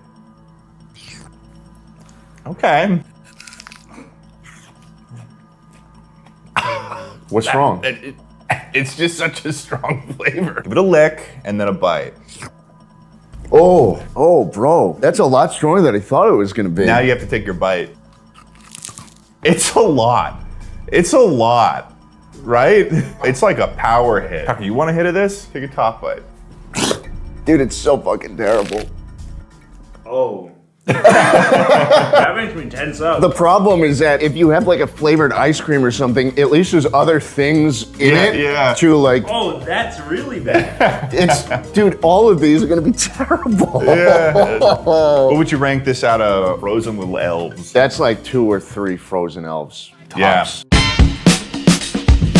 Next up, with a hint of soy sauce on the bottom, salsa popsicle. I'm actually pretty optimistic for this because You think so? I enjoy salsa. This lines up to me. Oh. My brain is telling me that this would be nice. Yeah, honestly, not that bad. It's honestly like kind of just like a little spicy pop. It's kind of like a little spicy Dude, pop. it's nice. Yeah. It's nice. I'm not even gonna lie. It's not something that we shouldn't have too much of. Oh, I got a soy sauce bite.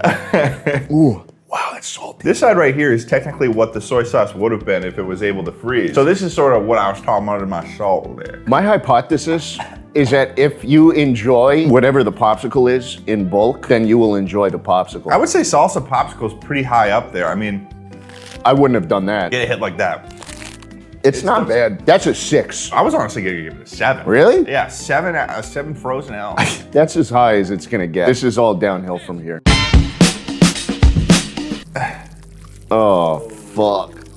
That's that MRE pop right there. Looks like fucking dog food. That looks really bad. Not exactly sure what popsicle this is, so I'm just gonna give it a lick. A little salt lick. What do you think that is? I bet it's the tomato sauce.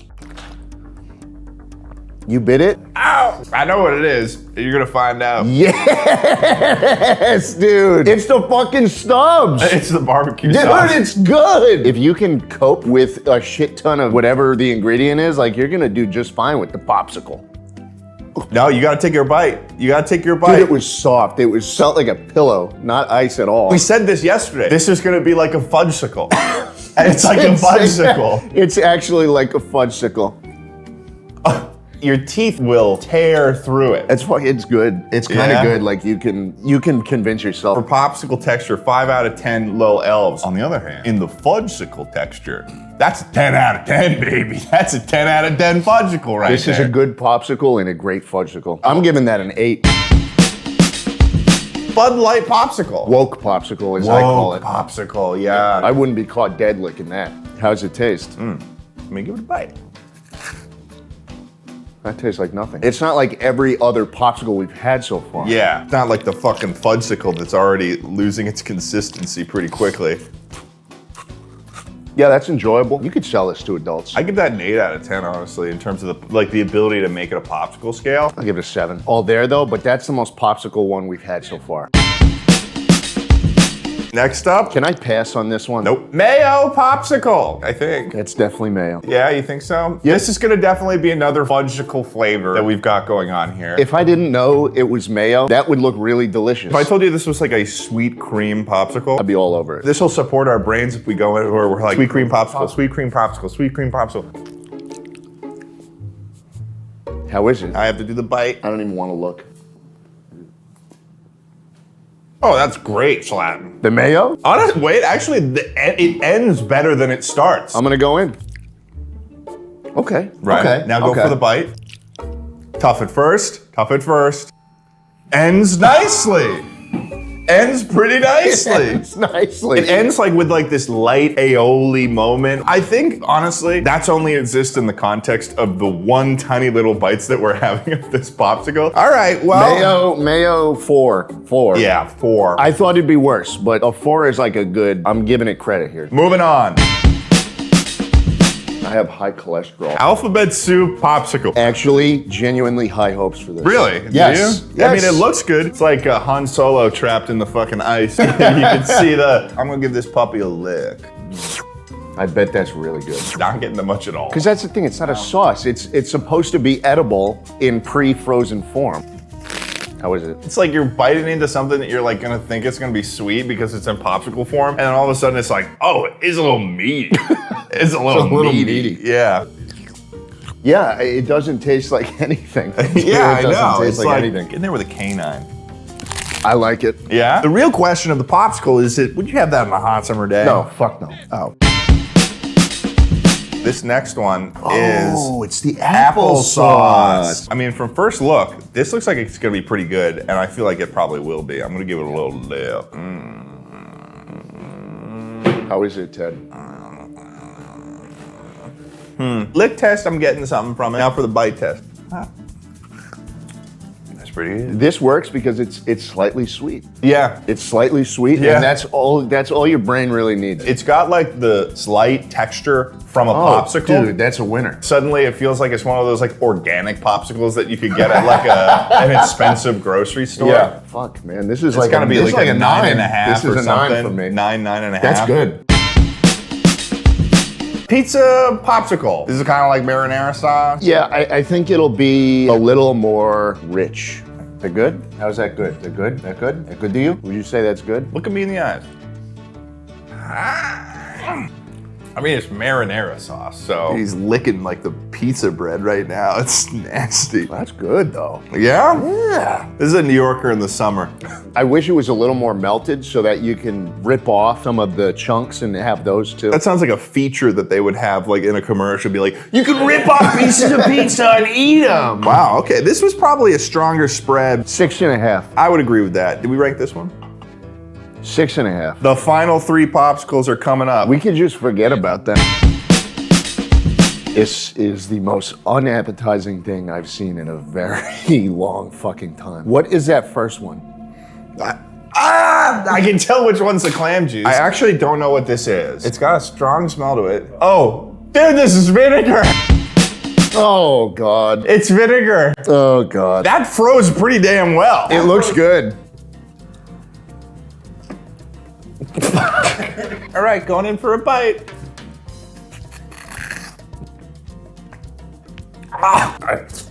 But wait.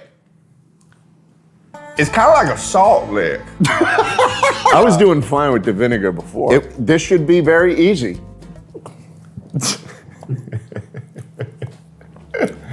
Oh my God. Yeah, it's rough. There's water in here, man. I gotta come clean right now. Oh, you got a good hit. Oh, hey, whoa, whoa. I get down with that.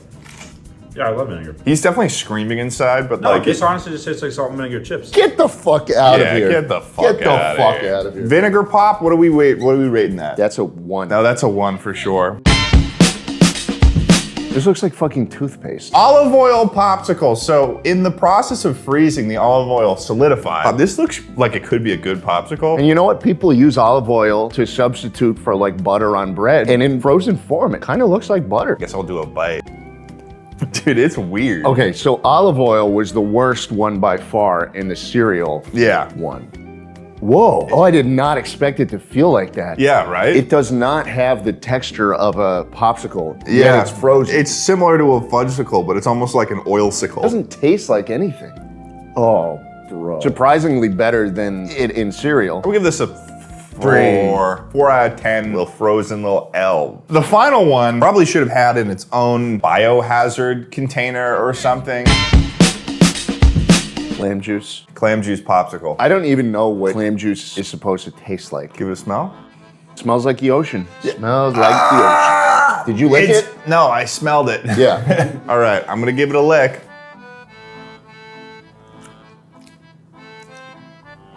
No fucking way. Don't act like that. Well, don't act like that. Well, here's the Time thing. out. Well, here's the thing. I'm gonna say it. It's kind of like a salt lick. A little bit. Let me get a bite out of it. It is a 0.5 because you smell that and you're like, no. If you're nostalgic about the sea, though, it's bad, dude. I can see how this could be nostalgic for someone. I'm just gonna say it. I'm going in. Kind of like a salt lick at first, right? If you're not smelling. This was not the worst one today. Yeah. I don't think this is the worst one. Okay. Yeah, see? Okay. Yeah. That's a mistake. You don't want to bite into it. It's a little tough when you bite into it. It's pure, unadulterated clam juice. I'm giving it 1.5, scoring it higher than vinegar. Okay, I give it a 0.5 on my point. I give that a smell. No, it gets points in my book for the smell, honestly. Honestly, it does. Nah, dude, it does. I don't like that smell. It's not the worst one we've had today. The vinegar was worse. Don't pull your fingers Smell my up. fingers. I don't want to smell your fingers, dude. Don't pull Smell up. Well, thank you all for watching this video, watching us taste test some types of popsicles. I think we learned something new. We're probably going to be putting the, what would you say we're putting out on the market now? Beer. We're putting the beer popsicles. Beer popsicles are hitting the shelves on July 15th of 2025. Schlatt's beer poppers. That's what I'm going to call them. Schlatt's poppers. So, hey, job well done. No. It seems like every year technology gets to a level that we would have thought ridiculous as children. You can buy yourself a home that was 3D printed, take a taxi with nobody behind the wheel, and robots are doing backflips now, something previously reserved for frat guys whose six-pack is their whole personality, and high schoolers a little bit too into parkour. Yes, I'm projecting. I wish I could do a backflip. And in the last 2 years, I've gotten pretty into growing my own plants. I've conquered growing basil and making my own pesto. I've conquered having houseplants, kind of. But this whole time, I was using the same thing. Soil from the earth, the substance that may have been holding us back this whole time. We've elevated our technology in so many ways. Why not do that with the dirt itself? This is a loamy. This is a device that lets you turn food scraps into usable soil, or at least what the company calls loamy earth. Obviously by food scraps, they mean things like vegetables and fruit, but this device can turn any food scraps into soil. So what would happen if I turned fast food into soil? Could I grow a plant from that? So I'm gonna try to turn fast food into soil, grow arugula, and make myself a salad.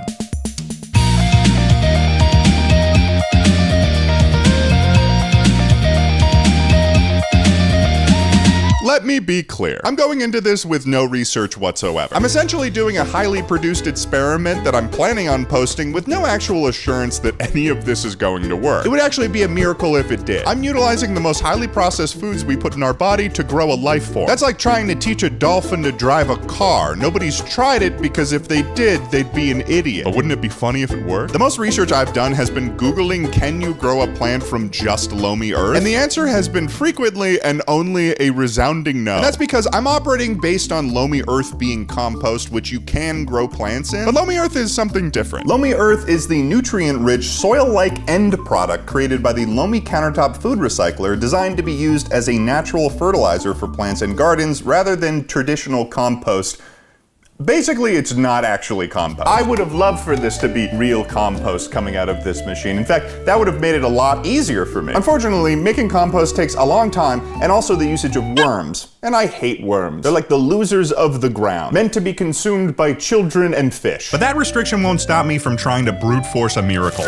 Whoa. Look at this thing. The plan is to put all the fast food into this thing. It's going to grind it up and then hopefully turn that into soil that we can use to grow a plant. One of the first things I see is a QR code answering the question, what can I put in my loamy? I don't know if we're gonna follow that, but let's ask. It specifically says to have a smaller mix of processed foods. Batch number 1 would be McDonald's. 2 large fries, 2 double cheeseburgers, 20 chicken nuggets, and just to be safe, apple slices. Just to give it a fighting chance. Although I was looking at the ingredients of these apple slices from McDonald's, they also have an ingredient on them that's meant to maintain freshness and color. These are just apple slices, and they still had to add something into that. I need to fit all of this stuff right here into this. Oh, jeez. Oh, God. So it's got pickles. There's a little bit of plant life going on, but there's a lot of meat and there's a lot of cheese. As I was doing this, I started to seriously doubt how this could even come close to dirt. Well, Okay, they're in there. For this experiment, I'm gonna be using Lomi's grow mode. This is their longest mode, taking somewhere from 16 to 20 hours. It, quote, runs at a lower temperature to preserve microbes and boost soil health. And I guess the express mode is if you need dirt like right now. Today. I'm also going to be utilizing Lomi pods. These are little tablets you put in that are allegedly packed with powerful microorganisms. And I'm for sure going to be putting those microorganisms to work. And I'm not paying overtime. Microbacteria in there now. I guess with all that being said, let's turn this McDonald's into dirt. Okay. Oh, it's spinning. Oh, it's beginning the process. So I guess we gotta wait 16 to 20 hours before this turns to dirt. I don't know what I expected to happen here. When I got back from being out this last weekend, I got home and I've left the Lomi going. And my entire apartment smells like McDonald's. Oh my God. I had to open up the windows in my apartment just to filter out the air that I was smelling. And I gotta say, the resulting dirt is a little bit creepy. What the fuck is that? It smells like Cheetos. I made Cheeto dirt. It's dry, but there's like kind of a greasiness to it that isn't preferable, to say the least. I think a plant would taste that and be like, guess I'm just not gonna live. This is nasty. This is essentially grease slop that I have here. What's to do now that we have all of this dirt? Well, I've got a special little friend, the dirty bucket. The dirty bucket. This thing's gonna live outside. Unfortunately, this batch of dirt was not nearly enough for me to do this whole experiment. This couldn't even fill one pot. So I placed the dirty bucket as far away from me as I could get it and cleaned the Lomi in preparation for batch number 2, Taco Bell. 1 cheesy gordita crunch, 1 veggie bowl, 1 chalupa supreme, and 3 crunch wrap supremes. I think that Taco Bell has a little bit more vegetables within it than something like McDonald's. Half of these things have some form of like lettuce or tomato in them, so there's some plant matter going on here. I feel like this one might turn out a little bit better than McDonald's did. At the end of the day though, I'm putting most of my hope in this veggie bowl here. This one's gonna take us to the finish line. And I think the thing that's gonna screw us from making usable compost is probably gonna be the crunch wrap supremes. I don't know if nature really called for that. Nevertheless, I stuffed all the Taco Bell I could into Lomi and started my next cycle. There it goes. It's beginning its magic to do horrific, unholy, godless things to this fast food. Taco Bell's done. This thing's got a little bit more dirt than I think the first round. I may have added some eggshells that I had left over from some eggs that went bad. I didn't want to put them down the garbage disposal. So if you're wondering what the white stuff in this is, it's eggshell. So it's a bit browner than the other one. It doesn't smell like Cheetos, it just smells like ground beef. It's also closer in color to what regular potting soil is, but it is still clearly not. But after all of this, I still did not have enough dirt. So I prepared for my third and final submission to the maw of the Lomi, batch number 3, KFC. And I may have over-ordered chicken tenders, fries, mashed potatoes, sweet corn, coleslaw, and a chicken pot pie. If you told me a year ago that I would be taking a chicken pot pie and turning it into dirt, I'd probably send you to jail. I think that this corn might be the thing that saves this whole video. We might be getting saved by the Colonel. Now the chicken, this might cause some problems for us. The chicken pot pie, there's not a lot, but there are carrots and there are peas in a chicken pot pie. There are vegetables in it. I saw that they had applesauce that was available in the kids meal on the KFC menu, so I ordered that as well, thinking like, it might be good to have some classic applesauce in there. Didn't know I was gonna get tricked. They gave me a Capri Sun. I don't know if I'm living in crazy town, but this is very different than an applesauce. Either way, the Lomi hungered for more grease, so I once again fed it willingly. Also, the coleslaw was far too wet. Oh! That's barely even mayo at that point. That's just milk. Oh, I'm excited. I think this is gonna be a delicious dirt. Time to see how the KFC dirt does. The Lomi had the hardest time with the KFC. It took like maybe 48 hours. I don't know if that's because the Lomi's starting to struggle a little bit. Maybe the Lomi's starting to get a little bit depressed because it's currently operating in a job it was not designed to do. Looking a lot like the McDonald's. I don't know if that's all the corn that I added. Let's give it a feel test. Yeah, no, it's greasy. The dirty bucket hungers for more dirt.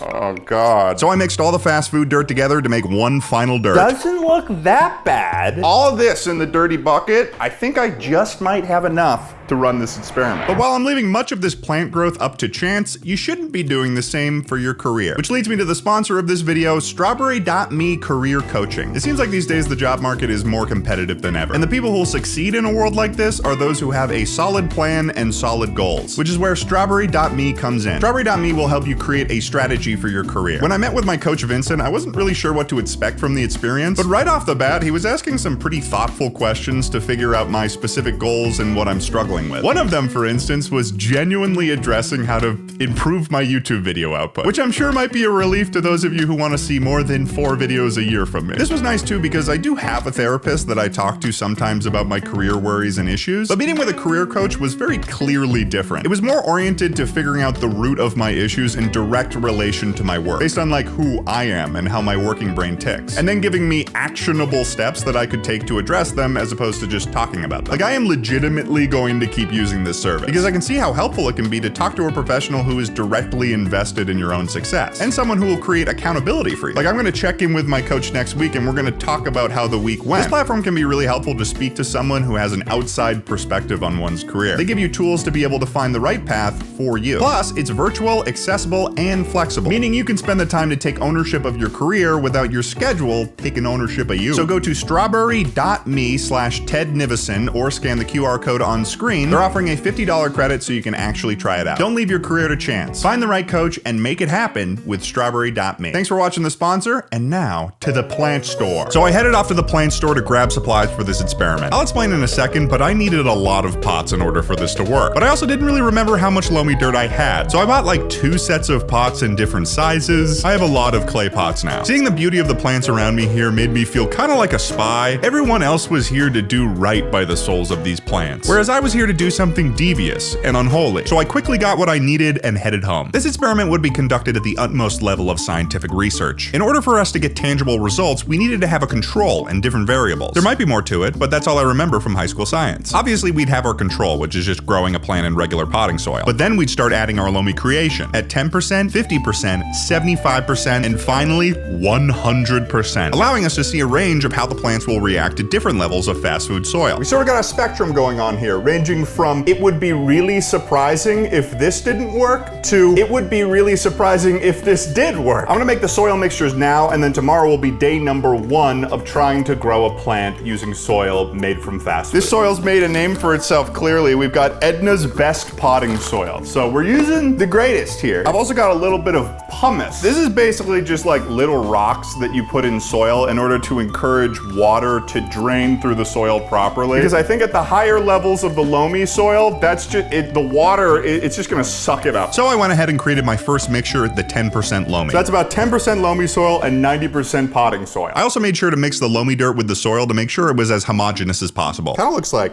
cookies and cream or something. So out of anything involving the loamy dirt, this one probably has the best chance because it's 90% being supported by actual soil. This is one that if something grows in it, I get to say, kinda. I think the worst thing about this is that as I'm putting the dirt into these pots, the loamy dirt has a smell to it that makes me believe that anything involving this stuff is going to just wither and die. Then I went ahead and created the 50% and 75% loamy mixtures. And finally, the worst of all, the 100% fast food dirt pot. I wonder what this one smells like. Ah! Ooh, ooh, ooh, ooh. I don't know why I kept smelling this. It smelled almost like vomit or something far more ancient and demonic, like Mother Earth herself was crying out to stop this at once. It's a wonderful gradient going from healthy looking dark soil to mutant. Today is the day! At the end of yesterday, I was feeling a little bit down in the dumps. Wrong! In order to achieve anything in life, you have to be positive. You have to assume that it's going to work. I feel like manifestation is the biggest thing that's gonna help us through this. I'm not saying I'm making water into wine. but it's damn close. Allegedly, these take 10 to 15 days to just emerge in the first place from the soil. We won't know until a little bit more than a week in if we're even rocking with some livable plants here. In an ideal world, we'll get so much plants from these that we'll be able to just make a whole salad. I'll be able to do a taste test from each of these to see if the salads taste different. These beautiful seeds hold all of my hopes and dreams in them. If I was already gonna have trouble getting into heaven right now, those gates are gonna be locked when I'm done with this. This is kind of like the Hunger Games for these seeds. Like the ones that are going into the 100% soil, they're gonna live a normal life. The ones that go in this one, they're going straight to the fucking slums. So I planted all the arugula seeds into their respective pots. Good night, my pretties. I believe in you, Lomi seeds. You got a lot rooting against you, but I believe in you. Now we gotta take these guys outside and we gotta water them. I'll be honest, after days on end of me converting fast food into dehydrated pseudo compost, I was starting to think I'd never get to this point. But when watering those seeds, I felt the infinite potential of nature within the palm of my hand. That is until after watering the mixtures, I noticed the very stark difference in texture between the control and the 100%. It was like touching an evil, stinky mud. But I set my worries aside now, as all that had to be done now was wait. So I set up my time-lapse camera that night, and the grand experiment had begun. I'm a little bit disappointed with the results that we've got here, ladies and germs. I think I may have been a little bit too hopeful. I may have had too much of a twinkle in my eye. Week 1 went pretty much as expected. I didn't see any sort of response from any of the dirts because I had just planted the seeds and put them outside. By the time that day 6 rolled around, we started to see some sprouts from the control, which makes sense. That is objectively the best scenario that a plant could grow. Then day 7 and 8 rolled around, and I started to get a little bit nervous because none of the other things had sprouts in them at all. I'm starting to think to myself, oh shit, I've spent so much time already on this video and it's not gonna work at all? That'd be kind of miserable. One of the first things that I noticed about the various levels of the loamy dirt is that as you go up in percentage of the fast food dirt, it gets harder. When the material reacts with water, it gets more solid. I think this is because of all of the grease. With the 100% loamy dirt, looks like the surface of Mars. And I don't even think that the guy in The Martian would have been able to grow potatoes from this. This is worse than Mars dirt. It is gross. On top of that, when I watered it, none of the water would even really seep into the dirt. It was kind of just sitting on top and turning into kind of like a swamp. So that was cool. That was great. So as I rolled into week 2, I was getting a little bit depressed. I was getting a little bit worried. But then on day 9, I got some actual sprouts from a loamy dirt experiment. And wouldn't you know, it was the one that Loamy themselves recommended, which was the 90-10 split. But this was huge. I now had 2 of the pots growing at this point. The control was a relief because at least that meant that I could grow a plant from seed in the first place. And the 10% was a good start. We now knew that with a small presence of fast food soil, a plant could still sprout from it. I'd taken a knife and dug into the 50-50 mix to see if there was any reactions there, and I did actually find a seed that had sprouted a little bit. But the problem is the dirt in that mixture is so hardened that I don't think that a little tiny baby plant can burst through the soil there to get to the light. They're trapped in the claws of a greasy mess of McDonald's dirt. That's freaky. I feel bad for them, but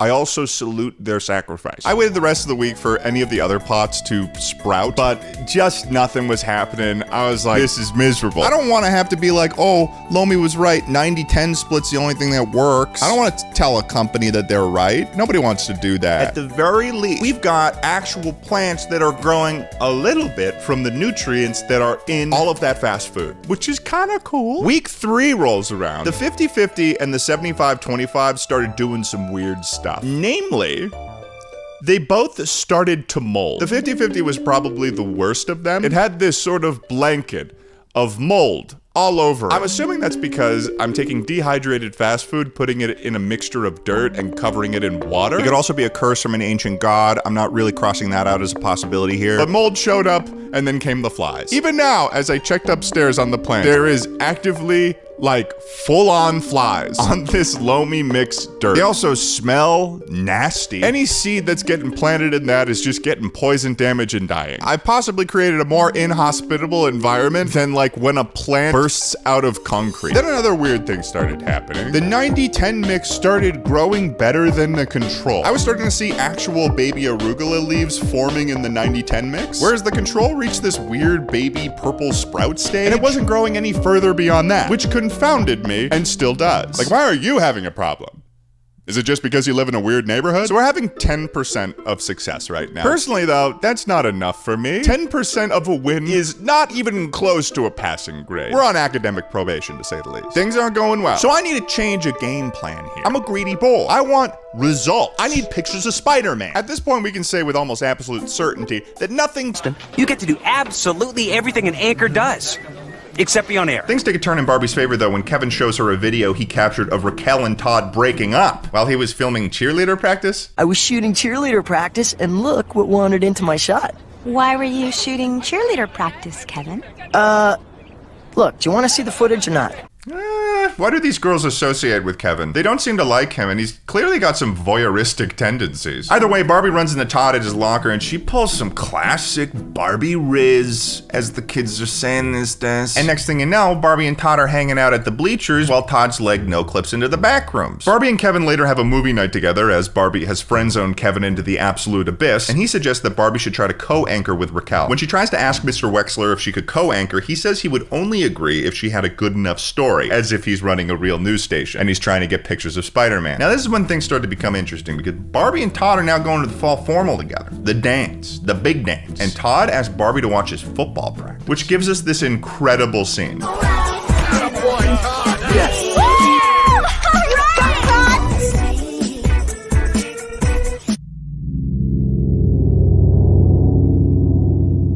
And then Raquel is like competing with her or something by flirting with other dudes on the football field to try to make Todd jealous. Doesn't seem like Todd and Raquel had a very healthy relationship, to be completely honest. Next up, the girls head to the mall to find outfits for the fall formal. Oh, look at this. Bejeweled Asian utensils, cute hair accessories, or drumsticks.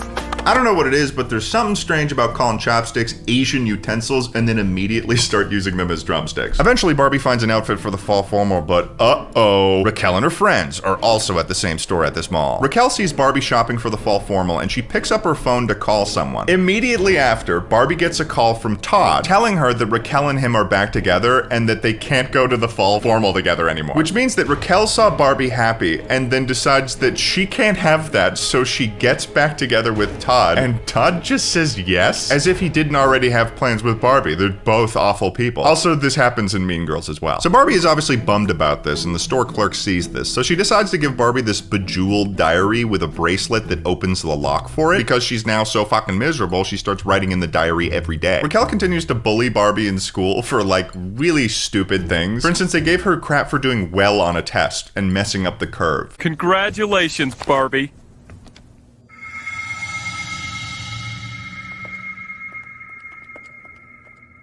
Way to throw off the curve, Barbie. Also, this teacher has the most skin-tight collared shirt I've ever had the displeasure of seeing. That shirt is grafted onto his skin. Barbie, I need you to do research for my next big story. Fashion. That's your big story?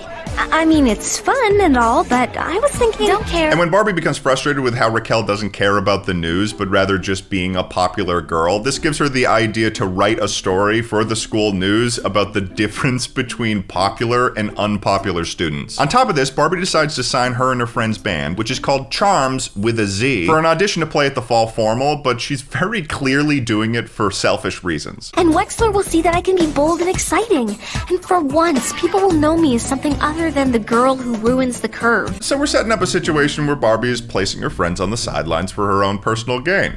It's such a cool thing to be doing. But they end up successfully auditioning for the fall formal, so Barbie and her friends are now going to be playing at the dance. So now we got two storylines that are intersecting here, maybe three, and I'll try my best to explain it. On one side, Barbie is attempting to infiltrate and gain the trust of the popular girls so she can essentially write a hit piece on them, so that she can become the new news anchor for the school for her own personal gain. And then we've got Barbie, Courtney, and Tia needing to practice in order to perform at the fall formal that Barbie had them audition for Barbie's own personal gain. Her pitch to her friends is like, guys, I know we've never performed before, but don't you get how fucking cool that would make me? By the way, I have no idea how they nailed the audition, because they've never played in front of a crowd before, and they clearly don't have interest in practicing, as can be seen in the first scene of the film. On top of that, Kevin has started sending Barbie secret admirer letters, but she's a fool and she thinks that they're from Todd, who we know at this point has the mental capacity of an iguana. Basically what happens from here on out is that Barbie starts writing in this diary, and the wishes that she expressed in the diary start coming true, which leads Barbie to believe that her good luck is due to her writing these wishes in the diary.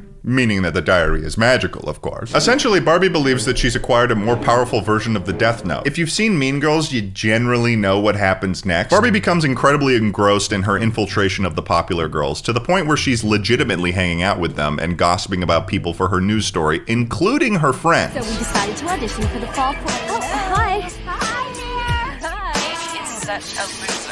As a result of this, she begins to stop prioritizing practicing with charms, which, you know, rightfully pisses her friends off. This whole story comes to a head when the Mean Girls find out that Barbie is writing a hit piece on them, and her friends find out that the hit piece also includes her telling secrets to the Mean Girls about them. Raquel also steals Barbie's bracelet, meaning that she can't use her diary anymore, which leads her to frantically try to find the bracelet while all of her interpersonal relationships are dissolving around her. Basically, Barbie has become the worst human imaginable, and she deserves to be punished for her selfishness and greed. Barbie's going to hell. Sorry, kids. However, she has a change of heart and realizes the error of her ways, and instead of airing the hit piece, she chooses to play all of the short films that Kevin made over the summer. This leads her friends to forgive her for being an absolute cock for almost the entire movie, and Charms is somehow able to do an incredible job at the fall formal. Even though Barbie has been skipping practice for weeks and they've never performed in front of a crowd before, she just gets up there and starts rocking out. Barbie suddenly has the confidence and poise of a rock star, and it was done all through the power of forgiveness. And Raquel is so mad that Barbie is a rock star that she gets covered in punch! And she's running around in the punch and she's screaming. And then, oh my god, Barbie finds out that Kevin was the one writing the secret admirer letters. And now he's going from friend zone to bone zone, baby. One of the things that sort of confused me about the diary situation in this movie, though, is that she eventually realizes that the diary was not magic. And in reality, she's just like, good at everything. She's just lucky inherently. So that's Barbie Diaries. If I had to give this movie a rating, it would be as follows. So for the Barbie score, I'm giving it a 0 out of 5. I think the story was somewhat interesting, mostly because it was taking pieces out of the Mean Girls playbook, but generally it just involved Barbie intentionally infiltrating a friend group for dirt and then realizing that was wrong, and then everything works out for her in the end. So like, 2 out of 5. For the moral, this was one of the few Barbie movies that did not have a quote at the end. So I'm gonna have to guess that the moral was that you should treat your friends with respect, and that like being a popular person is vapid, which I suppose is a good moral. So maybe 3 out of 5. She did not have an animal sidekick in this movie. This is a pretty rare thing for Barbie not to have a little creature with her, and I'm pretty upset by it. 0 out of 5. Which means that Barbie Diaries gets a 5 out of 20 on the Ted Barbie scale. Without a doubt, this was determined to be the worst Barbie movie in the classic era of Barbie movies. But don't be fooled. I still had more to watch. Just finished Barbie Diaries. That was a weird movie. Next up is Barbie and the 12 Dancing Princesses. Hope it goes well. Barbie's got a lot of sisters in this one, and they're all royalty, but despite that, they all live in the same room in a palace with probably 700 rooms. Their mom's dead, so the king's like, I need some help with this shit. So he brings in his cousin Rowena, who turns out to be an absolute frickin' asshole. She's like a total dick, turns the girl's room into like barracks, and what makes matters worse, she's got an evil monkey. The girls discover a secret room that is magical, and they do all-night benders dancing down there, and lie about it to Rowena's chagrin. And at the same time, Rowena's basically poisoning the king but pretending he's sick, to the point where she manages to get the kingdom signed over to her. But then the girls fight her and they heal the king, and that's the end. Fucking 3 out of 5. Barbie's fine in this one. She basically dances and has 11 sisters. 3 out of 5, I guess. For sidekicks, you got Barbie's cat, a parrot, and the evil monkey. And the monkey is like really evil. So I'm gonna give that evil monkey a 5 out of 5. That monkey's crazy, dude. The moral is, there is a difference only you can make, which is hilarious as a quote, when it was 12 collective sisters, specifically in this story, that made a difference. So 2 out of 5. Overall, 12 Dancing Princesses gets a 13 out of 20. Next up is Barbie Fairytopia, Magic of the Rainbow. Let's do it. Son of a bitch. Okay, so we're back in Fairytopia again for the 3rd time. This time Alina's going to fairy school. She's training to be an apprentice for those important fairies I mentioned earlier. They're trying to do a silly little ritual called the Flight of Spring. If you don't do it, then you get like a decade of winter. Also, evil frog witch lady is trying to mess things up. Obviously, they defeat her, but this time, according to the Barbie Wikipedia, she is killed permanently, like dead. So that's crazy. Like every Fairytopia movie, something bad happens, there's the appearance of permanent consequence, but then everything works out. So 3 out of 5. Barbie's character does something really silly in this, where she's tricked into turning evil witch lady back from a frog and just trusts the frog based on its word alone, and then is gaslit by the rest of the fairies that it wasn't the evil witch lady. So she really struggles in this, so 2 out of 5. For sidekicks, things got way worse in this Fairytopia, because not only is Bibble in this movie,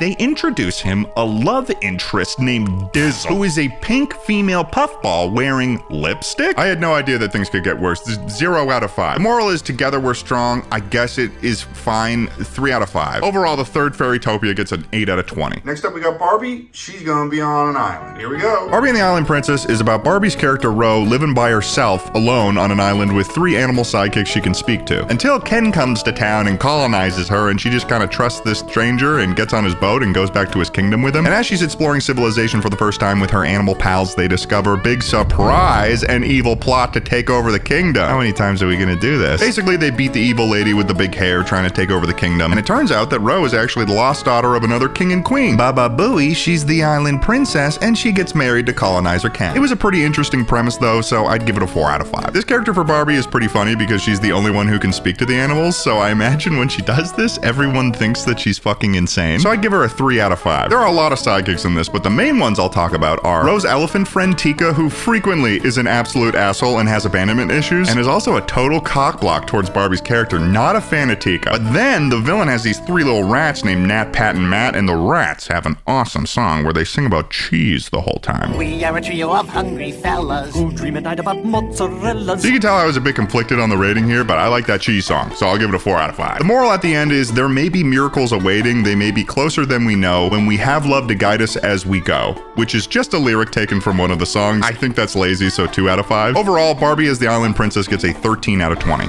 Next up is Barbie Mariposa. Rock on, baby. Barbie Mariposa and her Butterfly Fairy Friends, released in 2008, was the first Barbie movie of the 2008 housing crisis. Also, this is a story Alina from Fairytopia is telling to Bibble, so it's like folklore from the Fairytopia universe. Good luck digesting that one. Anyways, this movie is Butterfly Fairy Attack on Titan. They literally have flying titans outside their city walls called Skeezites that eat the Butterfly Fairies. And they're ugly and weird and kind of have faces that remind me of Thomas the Tank Engine, but that's besides the point. This story was once again centered around a royal figure being poisoned as part of an attempt to usurp a throne. But besides that, I'd say this was some cool world building going on, and I can't believe that I'm saying this, but a refreshing change in the Fairytopia universe. I did not think anything like that would come out of my mouth. 4 out of 5. Barbie's character in the story is pretty solid. I think she makes some good choices, so I'll give her a 4 out of 5. And the main animal sidekick in this is a rabbit butterfly thing, who I'd say is a good sidekick, but Bibble did show up in this movie, so 2 out of 5. And the moral is the most beautiful thing you can be is yourself. And personally, I think that that's a really nice sentence and sort of connects to the butterfly theming, so 5 out of 5. Overall, Barbie Mariposa gets a 15 out of 20. Now on to my 13th Barbie movie, which is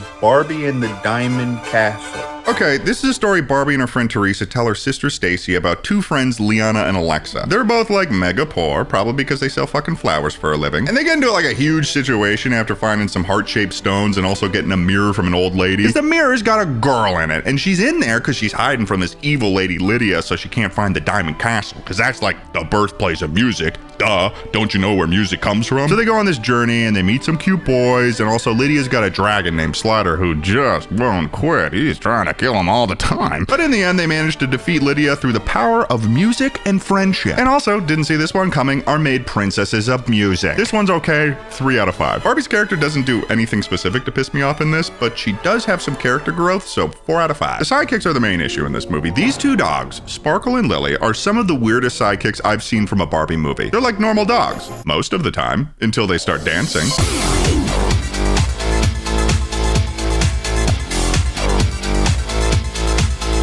It's horrifying, honestly, seeing these dogs do that dance. It's like the animators took human dancing motion capture and applied it to these dogs and didn't change anything. Also, they've got human teeth. Are these elves dressed in the skin of dogs? I don't think that these are actually dogs. 0 out of 5, without a doubt. The moral at the end is friendship is the true treasure, and I think that's a great moral for what this story was, so 5 out of 5. So overall, Diamond Castle gets a 12 out of 20. Next up is Barbie and a Christmas Carol? Here we go. Barbie and a Christmas Carol is just a retelling of A Christmas Carol, but instead it's about this singer named Eden Starling instead of Scrooge. If you know A Christmas Carol, you know how this goes. Easy 4 out of 5. The character Barbie plays in this is actually the first time I've seen Mattel be willing to portray Barbie in kind of a negative light for most of the movie. I think they get away with it because they make her British, but I'm not going to expand on that. But obviously, as with this story, she has a whole character arc and an entire new lease on life, so I'd give her a 4 out of 5 as well. Eden's sidekick is a cat named Chuzzlewit. he's also lazy and greedy, and probably all the other sins too. The only thing I'll give him is not being Bibble, so 1 out of 5. The moral at the end is keep the beauty of Christmas in your heart every day of the year, and I get where they're coming from, but also kind of an insane ask, so 3 out of 5. Overall, Barbie and A Christmas Carol gets a 12 out of 20. It's Thumbelina time.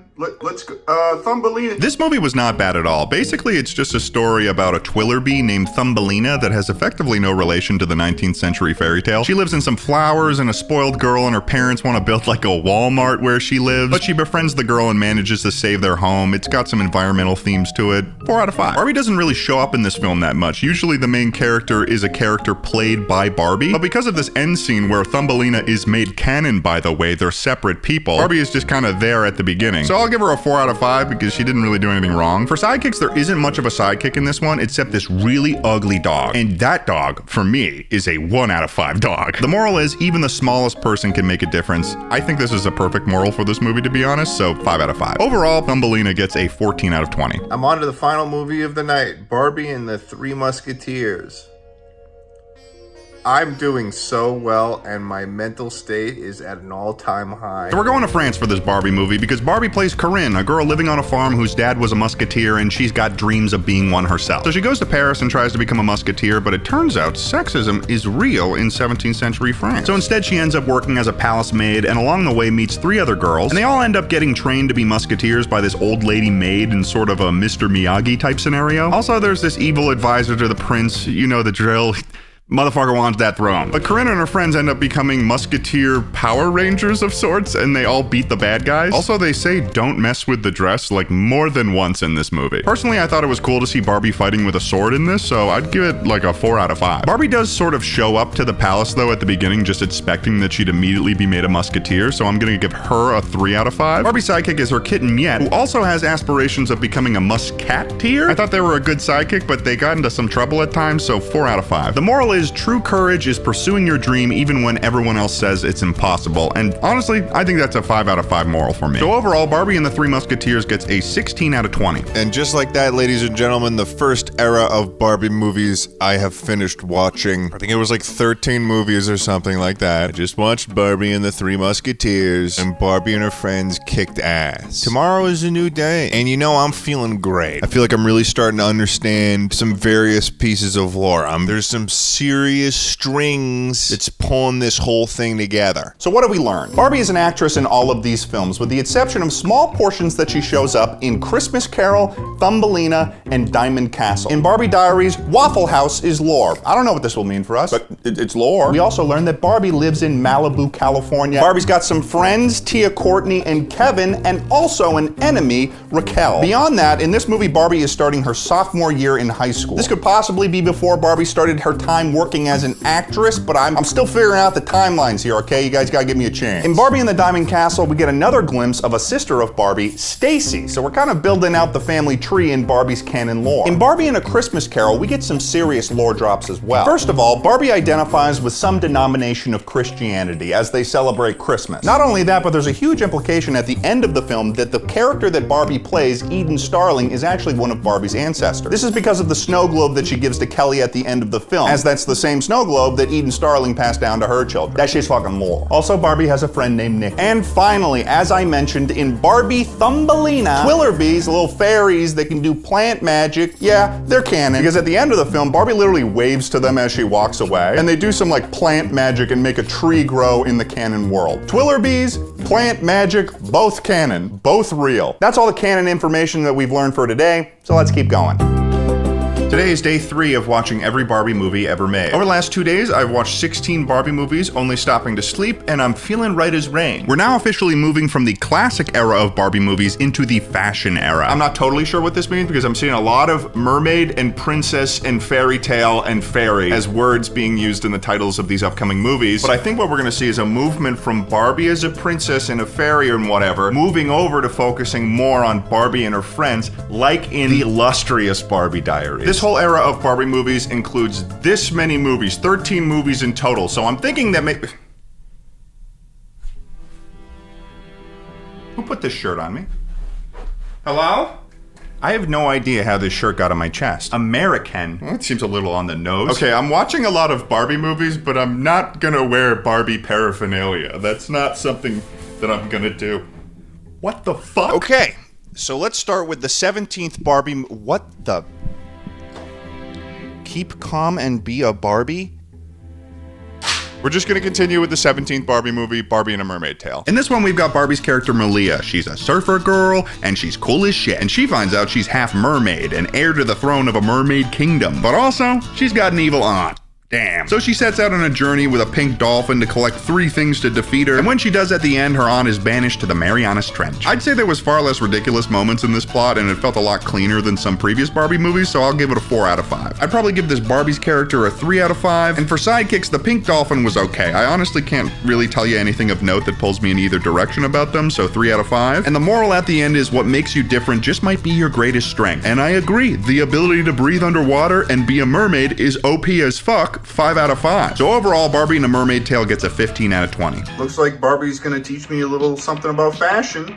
Let's do it. This movie is the first time since Barbie Diaries that we get a story that entirely exists within Barbie's canon universe, which is big for lore, let me tell you. Basically, Barbie's working as an actress, and she gets fucking fired, and then Ken breaks up with her, so she's like, screw this, I'm going to France to start helping my Aunt Millicent run her failing fashion design studio, so she does. They end up trying to do a fashion show to buy her aunt's building back from a hot dog company. Also, there's fairies, but they're fashion fairies, so they're called flairies. Also, Ken actually didn't break up with her, because that was our old pal Raquel being a devious swindler, so there's a B plot where he's trying to get to France the whole time to make amends with Barbie. And finally, the evil fashion designer across the street actually apologizes in the end and doesn't end up dead or arrested, which was honestly a first. I thought it was pretty good, so for the story, 5 out of 5. Barbie is pretty good in this, and instead of being the main talent in this story, she actually supports the skills of her aunt's assistant rather than being the gifted one herself, and I thought that was a pretty cool choice, so 5 out of 5. For sidekicks, Barbie's got a poodle named Sequin, and there's like a whole, pet romance side story thing where this French dog, Jacques, wants to make Sequin his muse. They also do more dancing at the end on their hind legs and stuff. We already know I hate that. I think for the sidekicks, a 3 out of 5. The moral is magic happens when you believe in yourself, and to be honest, I think they could have done better, so 3 out of 5. Overall, Barbie and a Fashion Fairy Tale gets a 16 out of 20. I'm getting on watching a decade worth of Barbie movies.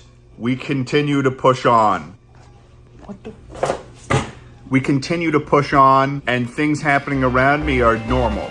Barbie: A Fairy Secret is weird, mostly for lore, because once again we're involving magic and fairies into the canon world of Barbie, which is starting to stress me out a bit. It starts off with Barbie at a red carpet premiere, and then devolves into Ken getting kidnapped by some fairies, and Barbie and Raquel team up and travel to Los Angeles to prevent Ken from being married to this fairy girl. There's a lot of fashion themes. There's Pegaponies, which are apparently distinct from Pegasus. Ken has to fight a duel. I'd probably give it a 3 out of 5. Barbie in this has some good moments, especially when she and Raquel sit down and actually talk out their rivalry with each other. So there's some real growth there. I'd give her a 4 out of 5. For sidekicks, there isn't any. And that actually kind of pisses me off, so 0 out of 5. And the moral is forgiveness lets you fly. And this connects well to her making amends with Raquel, so 4 out of 5. Overall, Barbie: A Fairy Secret gets 11 out of 20.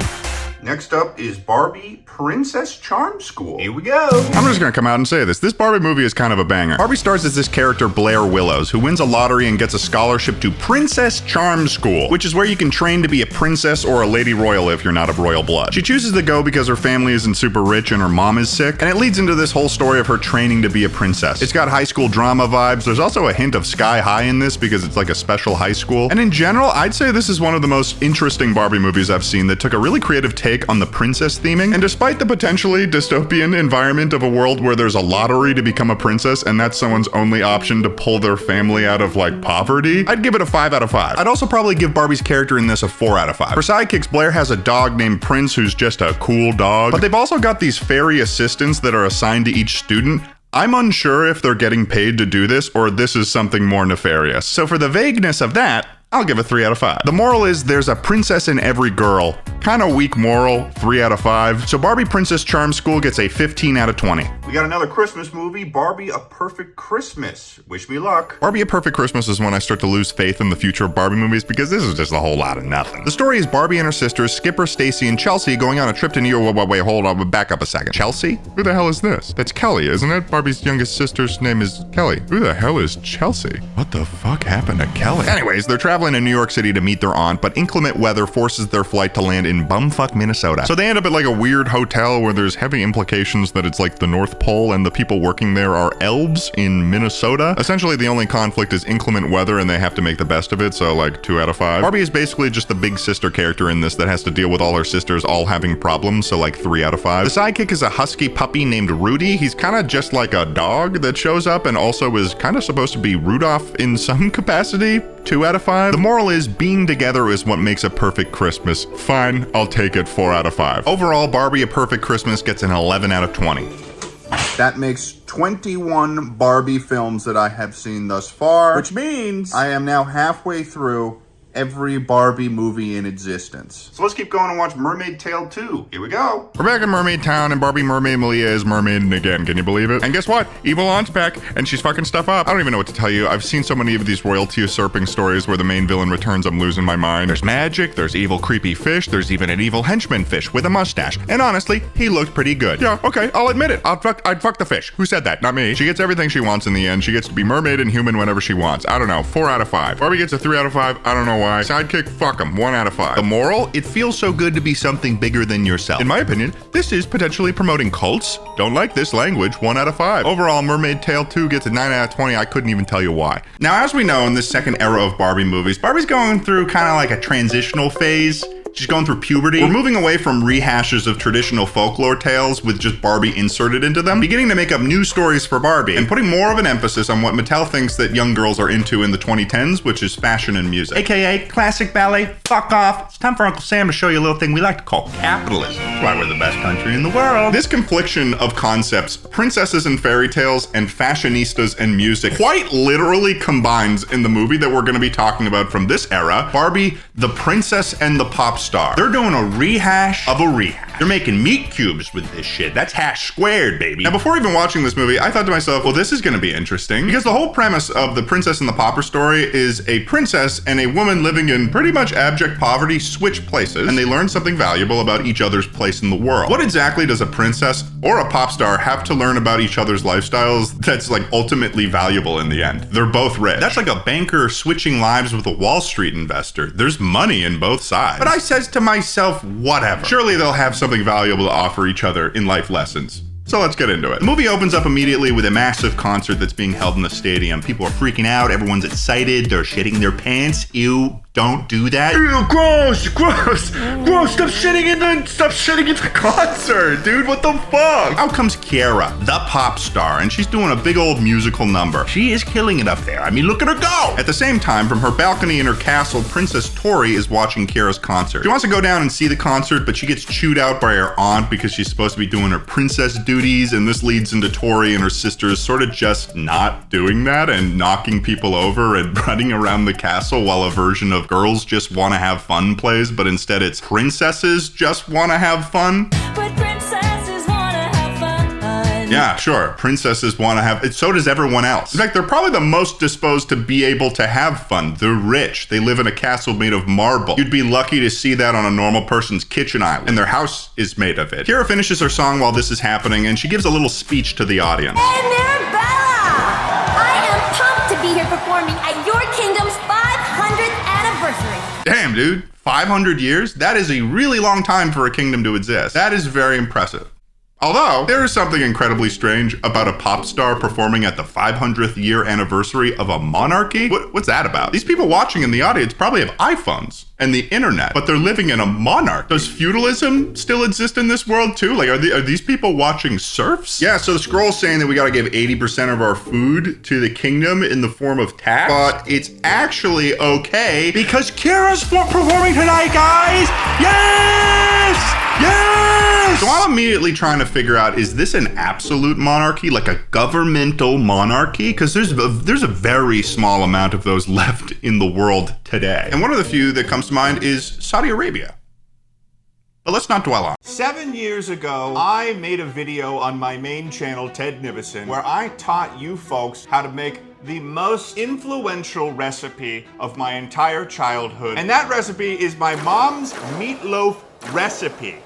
Passed down from generation to generation through the Nivison family. It's as old as bread. Nope. It's as old as bread because where do you think loaf came from? It came from the word meatloaf that was invented by the Nivison family. You know that I'm not a Nivison originally. It was invented by the Gormley family, ancient Gormleys roaming along the land, creating different loaves of meat. We tried elk, we tried rabbit, we tried squirrel. Squirrel was a big hit in the Gormley lineage. You know it, you love squirrel. Sure. I brought my mom here today. Don't forget about me. I'm here too. That's my dad. That's my dad as well. We're making the meatloaf today, folks. We're back 7 years later. We're doing it. Mom's here. Wow. Mom's here. We're hyped. We're excited. Give him a little dance. A what? Give him a little dance. No.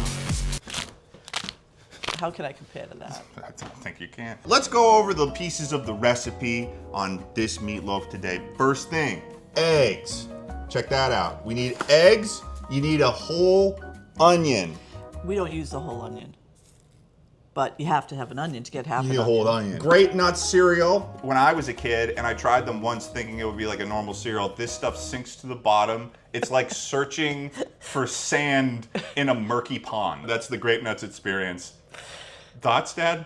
Not. Actually, really. It's crunchy. It's pretty You mix it with some yogurt. It's awesome. That's the sound of a man too far gone. Ketchup, very important. You need mustard, and then, surprise, surprise, this is gonna throw you off a little bit, maple syrup. This is incredibly important in order to make the meatloaf recipe. But then, the creme de la creme. Normally, we would be doing ground beef, just from a cow, maybe a sick one. Today, we're getting a little bit sloppier though, because we picked up 100% grass-fed Wagyu beef. Yay! So I better be watching right now. This is Wagyu right here. Check that out. That's the money spread right there. If you can, please follow along. The recipe is down below in the description. This is the cooking show. This is Ted's cooking show. Ted's cooking show is back, and it's on the second channel. Let's make the special sauce. What do we need? We need a cup and a half of ketchup, a cup and a half of maple syrup, and about 2 tablespoons of mustard. We're just going off of vibes here. No. And then the maple syrup is going in. Check this out. Track this. Okay, let's tell them what is happening here. This is 1 tablespoon of mustard. And what does the mustard do for this recipe? Tang. A little bit tang. Gives it the tang. A little bit of Nivison / Gormley tang. What are you doing? I know. I gotta rinse my hands off. Oh, you're stressing me out. Cleaning up. I can see how that would happen. So do we mix this up? Yeah, just a light little. Okay. Don't go crazy. It's What? gonna splatter. No, I'm not gonna go crazy. False alarm. Ted, seriously? Come on. This is what I learned. You're trying so hard to do absolutely nothing. Can you please? I'm working hard here. Yeah, too hard for the task at hand. Do you understand Can I help you? I don't think you understand how viscous this is. Give that. It looks kind of thin. Did you put too much maple syrup in it? I put a cup and a half like you told me to. Must have been because you expertly whisked. Yeah, I think I whisked it and I started dislodging the atoms within it. Let's try it now. You try it. I think that's just about perfect. I think that's just about perfect. Whoa. Now we've finished the sauce. Now geez. You're just trying to cook. Do you understand we're making a show here? We're making a show here. We've made the sauce. Yeah. Now we've moved on to the onion. What's the process for the onion? All right, so it's just, you dice it up. I like to do it small, so I just, Okay. Okay, yeah, get some action there. We'll just do this whole thing. Mm-hmm.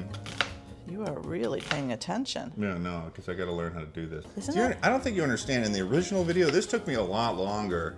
This took me about like 15 minutes. You want to? Can I show you what my strategy was? I remember. It was like, Well, can I just show you? Because I feel like I've gotten better since. Well, I don't. Okay. Okay. Should I stand way over here? Yeah. What?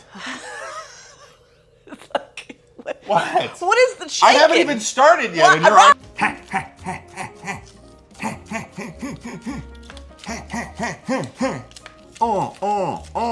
I should tell the people that we're making meatloaf together, and then we can be like, ask us anything. Smile. Okay, that's going on my story to 100,000 people. Honey. The Q&A part of the video has begun. How's that? Does that look good?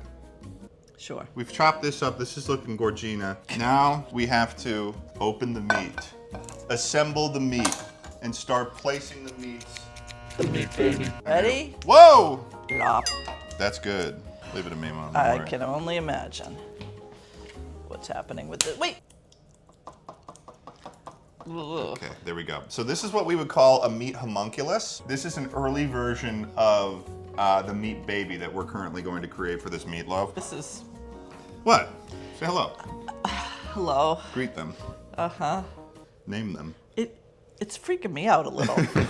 Name them. Let's call him Douglas. Douglas. Okay. Say hello, everyone, to Douglas, the meat baby homunculus. So, first, we have to feed the homunculus onions. That'll start the chemical process where he starts to understand his soul. See how that... The noise. Oh, yeah. Disgusting. Next up is the grape nuts. This is the gravel portion. We gave Douglas his soul, and now we have to give him all his doubts and fears. That's the gravel. 2 cups. 2 cups of doubts and fears. Nice pour.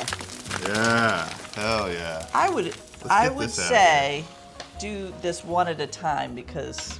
For the people at home? Well, you got to get it in there and then we'll add Oh, more. okay. Yeah. May I say you're doing a fabulous job. Oh, thank you, Mom. That's welcome. the first time I've ever been validated by her. By the way, this excellent meatloaf cooking video is sponsored by Whatnot. Personally, since I entered my fashion era, I've always been a fan of finding cool little shirts and trinkets that you might not find in other places, as well as stuff like vintage games because I have a GameCube. Well, Whatnot is the #1 live streaming shopping app, where you can enter into live shows run by real human beings and shop for things like trading cards, sneakers and shoes, electronics, comics, books, so much more. There's more than 100 categories on the app, so there's something for everyone. Personally, I'm into finding cool vintage things you wouldn't find anywhere else. So on this live stream, I managed to get a Carhartt jacket in my size for like $100, which in the world of Carhartt jackets is kind of a steal. But I was really excited about this ridiculous Benjamin Franklin shirt. It says Master Ben on it, and he's holding an AK-47. It's incredible. And I managed to get it for $60. I'm sure I could have gotten it for less, but the shirt was worth $60 to me. I am the owner of the Benjamin T. Dude, good cop, bro. I am so excited to wear my Ben Franklin. And if you're not into live shopping, you can literally search for what you're looking for on Whatnot and buy it directly from someone. Like for instance, I bought this copy of The Legend of Zelda Twilight Princess for the GameCube on Whatnot, and it showed up today. So what the heck are you waiting for? Get $15 off your first purchase by using the QR code on screen or the link in the description. Plus, if you follow me on Whatnot, you will automatically be entered to win $500 in Whatnot credit, which is pretty good for all the deals that you can make on this app. Thanks so much to Whatnot for sponsoring this video, and let's get back to it. So, do you want, we do eggs too, right? 2 eggs? Pete and Jerry, meet Douglas. Meet Douglas. This isn't science, it's more like alchemy. So in order to make a soul, you have to exchange it for 2 souls. So these 2 eggs could have been beautiful chickens, but at the behest of PETA, we are making them into a meatloaf. Would you like to put that in the well? The first soul. The first soul has entered. Eliminate it. Get that in there. And then just... What are you, disappointed? What are you, disappointed? It's just, We're making meatloaf. It's so messy. Yeah. And we'll do this. Nice. Ooh. This is how we stamp out the last breath of consciousness in the souls. It's by covering them in rocks of sadness. You know, at the end of the day, I feel like this this meatloaf making process is really just like a sort of metaphor for my childhood. You don't say. This right here. Ew. Stop playing with it. Just get done with it. This right here, because that's like a mouth. Okay. You see that? You know what? I'm a little nauseated. This right here, that is when I was 12. What does that mean? Pan down to that. That's Pan me, down? That's me at 12. Zoom in? That's me at 12. See the screaming face? Douglas is looking phenomenal. No. Come here, Douglas. Oh, no. Come here, Douglas. Oh, Douglas, you got a little onion on your mouth. Oh, mother. Mother. Why don't you love me, Mala? Don't let it touch me. Mama, please. I'm gonna punch him. Okay, yeah, punch him. No. I dare you to punch Douglas. I'm not gonna punch you, Douglas, after all this work. All right. Well, Okay. Whoa. Douglas. No. Okay. All right. Time for the sauce portion. Yeah, so we have to now mix it. And I would suggest you now wash your hands, and then we'll use a spoon for this part. Okay. I've got Douglas on my knuckles. Yep. So this part, you pour half of the sauce into the meat. This doesn't feel nearly as intimate as I What? hoped it would be. It's because you're using a utensil this time without your hands. I know. You're not getting in there with your hands. Yeah, I know. I feel like I can't feel my boy. Oh, we didn't turn on the oven. Fuck! 375. Turn it on, stab! So what we're rocking today is my beautiful, bought at clearance, by the way, Le Creuset, I don't know what to call this, Dutch oven? Is that a Dutch oven? I don't know. It's a pan. It's a pan, respectfully. You just gotta work at it. You know, it takes a little bit. It's just heavy meat. Okay. It's very heavy. Douglas's soul is heavy with all his sins already. Wow. I think I did a pretty good job with You that. did. Now dump it in here. Okay.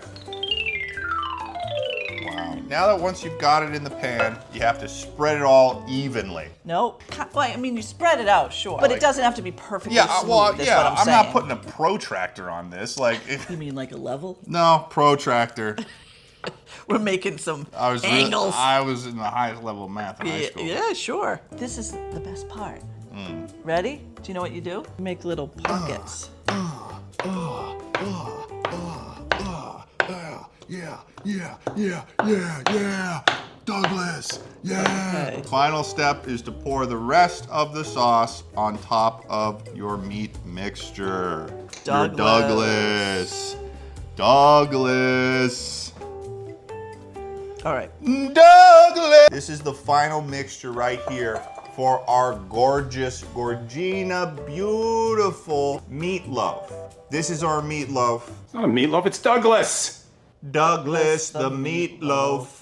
And so, as is tradition, we cast our wishes onto Douglas. We do? What is happening? You will kill a dictator one day, Douglas. It's a meatloaf. He. Why am I saying he? Yeah, no, you're using gendered language with the meatloaf, Mom. You're in this as far as I am. See if people have any questions for you. My friend Nandre, he was asking... Oh, asking for a friend? Well, no, he's asking this. That's... What is... There's no question. Yeah, but that's just him. Do you have anything to say, like maybe about his outfit or like... I can't even see it. I need my glasses. No, that doesn't help. Okay, well, we'll go to more questions once we get this meatloaf in because it's ready. Should I put this on top? What? The tomb. No. No? We're not entombing him? Okay, here we go. Into the blue oven. I love the blue oven. Nice. And how long do we put it in for? Well, that's the thing. It's sometimes 45 minutes, sometimes an hour. Just depends. You gotta check it after 45. See how it's doing. I like it to be sort of crunchy around the edges. Okay. So. All right. Well, it's going in. Get back over there. Thank you. Keep over there. You should wash your hands. While we wait for the meatloaf to cook, we're gonna do question time with Mom. Question time with Mom. Put it on the screen. Question time with my mom. Me and her are gonna answer them. No. Get over there. I'm only gonna share the good ones. I'm only gonna share the good ones. What was the psychological damage like during and after Ted's death day? October 23rd, 2025. What was the psychological damage? Yeah. It was very kind of scary. Yeah. Before. But there was no psychological damage. No. No, I just, I thought it was risky for you to be driving. Yeah, I remember you said that to me in your text. Yeah. You said you didn't want a piano to fall on me. Yep. Were you or really, an anvil. Were you getting a little bit like, maybe someone's gonna actually try to follow through with this? I didn't think anybody would try finish to the kill job. you. I just thought, what if just as a turn of fate, something happened to you on that day? Yeah, that would be really unfortunate. Yeah. And I feel like Schlatt would have been very nervous. She would have hunted him down. You think so? You think he would have hunted? She would have hunted him down. No. Really? You wouldn't have hunted him? If I died because of a prediction he made, you wouldn't hunt him down? Well, Mom, please hunt Schlatt down if I die. Somebody asked would you give up Ted for $5? That's a... What? There's a lot of thinking you're putting into this. Okay, here's a good one. Have you heard of the phrase that I've made up before in the past? Which one? Goosing. Yes. So this person is asking for you to make up a phrase like goosing. Oh, God. For the audience. This is going to be part of everyone's vernacular now moving forward. I don't think so. I have a hard time thinking on my feet here. Yeah. Sit down. Just like let something come, like breathe in and just let something come out of your mouth. Just like, roar shark. Roar shark. Someone who's being really loud, but they're kind of evil about it. Oh, you're being a roar shark. I love that. You're being a roar shark right now. Right? 3, 2, 1, go. Shenanigans. Shenanigans. Okay. That's a real word. It is a real word. Shenanigator. Shenanigator. Now define it. Someone who performs shenanigans. I think someone's already said that though. You're being a roar shark and shenanigator right now. You're being a roar shark and shenanigator right now. Get out of my house. Here's a good one. If the name Ted wasn't available or whatever, what would your second choice name have been? I was thinking about Jared for you. Yeah, no, that would have been really unfortunate. Why?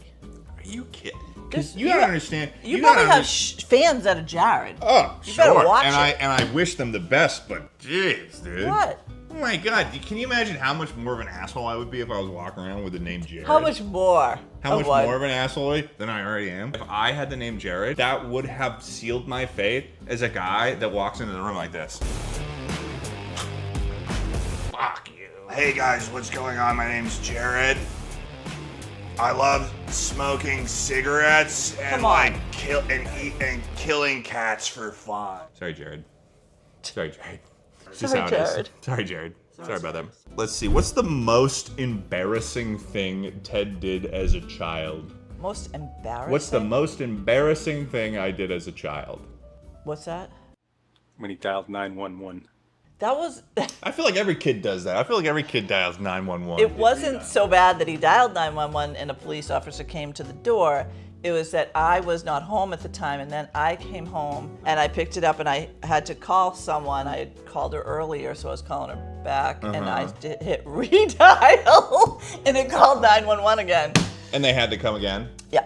Oh, so that's kind of like... No, that's funny. That's kind of embarrassing. Not funny for the police officer. Okay, what is one of your favorite memories with me? I can't tell these memories. Why? I'll start crying. Really? Oh, yeah. I have so many good ones. Oh, see, I'm starting to cry thinking about them. It's good content. Come on, you gotta cry. I feel like a lot of my memories that are really good are like sort of transitional period stuff that I have equal memory of because I'm an adult, and it's like the wonder of kind of transitioning to an adult with your parents where you get to have like an adult experience with them. One of my favorite memories is you and I getting shit-faced drunk in Galway, and we went to a McDonald's. It was just like you and I were like buddies. Like we were like, we're drunk, we go to a McDonald's, and we're just housing fries, we're dipping we're trying all the different types of things at the McDonald's. It was awesome. It was just like a fun time hanging out with my mom in Ireland. That whole trip was great. Did you ever find out I smoked weed in high school? Yeah. But like, Can you have like a specific memory of a time I came home where I was clearly high, but I was pretending I wasn't? Oh, I mean, yeah, your eyes were red and you were just smiling. Yeah, I could tell. One time I was high for Thanksgiving.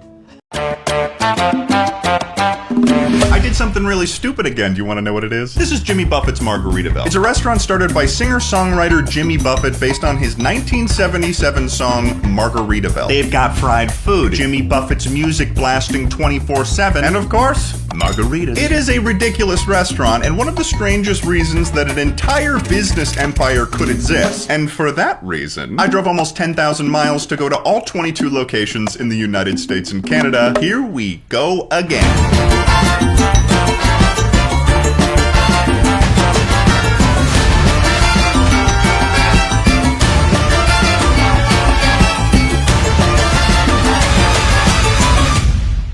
Our first Margaritaville was located right in the center of Hollywood, California at Universal City Walk Mall. When I arrived here, there was an entire premiere going on for the new Fast and Furious movie, which was interesting, but I'm here to go to Margaritaville. And you may be wondering to yourself, Ted, after everything you went through on the Rainforest Cafe trip, why would you go on a trip like this again? Here's what happened. Last year, when we were finishing our final Rainforest Cafe, we noticed that there was a Margaritaville in Las Vegas as well. So a joke between us became that next year we would go to every Margaritaville in the United States. And we laughed at the thought, and then that concept ate away at us for the next 6 months. So Eddie and I joined forces again, ready to learn about this new restaurant. We were sat with our send-off crew in a boat-designed booth where I got to take in our first stop. It had a very clear tropical motif going on, with palm trees and a painted blue sky. But my concern began when I noticed that the animals were not moving. Do they not have animatronics here? Our booth even had a TV that was playing what I could only assume to be Jimmy Buffett propaganda, I guess. Not only that, there was a noticeable lack of thunderstorms in this restaurant. It's been 20 minutes. Where's the... There should be a thunderstorm right now. They don't do that here, bud. Why are we here? So we ordered our very first margaritas of this journey, and I was feeling a culture shock, to say the least. And strangest of all, it seemed like Eddie was having a good time. Well, I guess I'll try to stay positive then. After finishing our first Margaritaville, we went to bed to prepare to drive to every single other location of this restaurant. God help us all. And we'd be doing that driving in my 2002 Toyota Tacoma. Just kidding, we got a rental. Listen, last time we had some bumps along the road, like my Tacoma breaking down twice, and we had to consider what would be more reasonable. I had to break the news to the old girl, though. Nothing's gonna happen, okay? What do you mean? It's a rental. I don't even know its license plate number. Okay, language? The moment of truth. There was no question whether or not it was going to work. Yeah, with the old Tacoma, it was like, we'll see. Our next Margaritaville was located all the way in San Antonio, Texas, so we had a lot of ground to cover before then. So we drove 373 miles from Los Angeles to Phoenix, Arizona. We made it to Phoenix. You know what they say, what happens in Phoenix? I don't know, because I've never spent time here. And on day 2, we had to drive 430 miles to El Paso, Texas. This drive was pretty boring. That is, of course, until we started seeing billboards for something referred to as The Thing. We're on our way right now to see The Thing. We're thinking it might be like just a man that they found. Just some kind of funny guy. I'm looking for a goblin or a gremlin. I want to see something fucked up. We're in the middle of nowhere in Arizona. We're about to figure out what The Thing is. The interior of this place was like your average roadside gift shop for tourists, until we found the museum.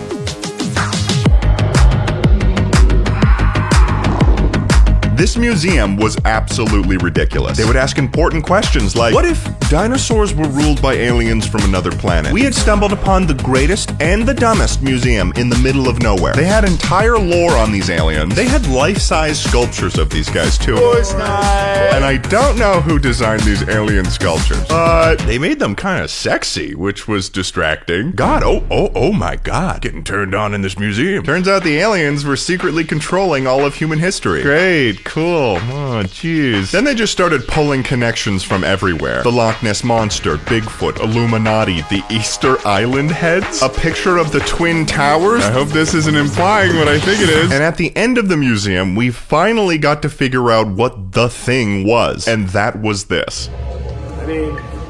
It's a papier-mâché doll, essentially. Cool. You want to get out of here? Yes. So we finished our drive to El Paso, admittedly slightly more confused than when we started. On day 3, we finally made it to the location of our second Margaritaville in San Antonio, Texas. This Margaritaville was located at the coolest and only place that I've been to in San Antonio, the Riverwalk. And we'd be joined here by a friend. How the hell are you? Are you excited? That's right, Schlatt's joining us for our second Jimmy Buffett experience. The first thing I noticed was the massive blender they had right when you walked in. $10, you can't finish that. 10? Is it drinkable? We got sat down in the far corner of this restaurant, and I don't know what happened here, but I am suspicious that this is where Jimmy Buffett waterboards people. Also, our table was decorated with multiple iterations of the same photo of Jimmy Buffett on a paddleboard, which was kind of funny. Then it was time for our next margarita. I got the Beach Club, which was a massive sandwich, and I kind of had a hard time determining where the sandwich actually split. Eddie ordered fish and chips, and they unfortunately did not look very good. Eddie, I cooked those up in my microwave the other night. We even got a cute little family photo taken of us. Look at that. Still so full of joy I was. So we said our goodbyes to this Margaritaville. Then we strolled along the Riverwalk, and along the way, we actually stumbled upon an old friend, the Rainforest Cafe. Oh, hey, look, it's the Rainforest Cafe. You remember that one from San Antonio? Hey, there was a tiger, I think, in that. Hey, we gotta go. We left San Antonio to drive to Austin, Texas to crash at Schlatt's place because tomorrow we had to keep heading east. Bye, Schlatt. Bye, Schlatt. Bye, Schlatt. Goodbye. Thank See you. Thank you so much. You guys gotta get the fuck out of here. No, we can stick around and be like it'll be like a fun day. Oh, okay, yep. So we departed from Austin on our way to New Orleans where we'd be staying the night. Wait.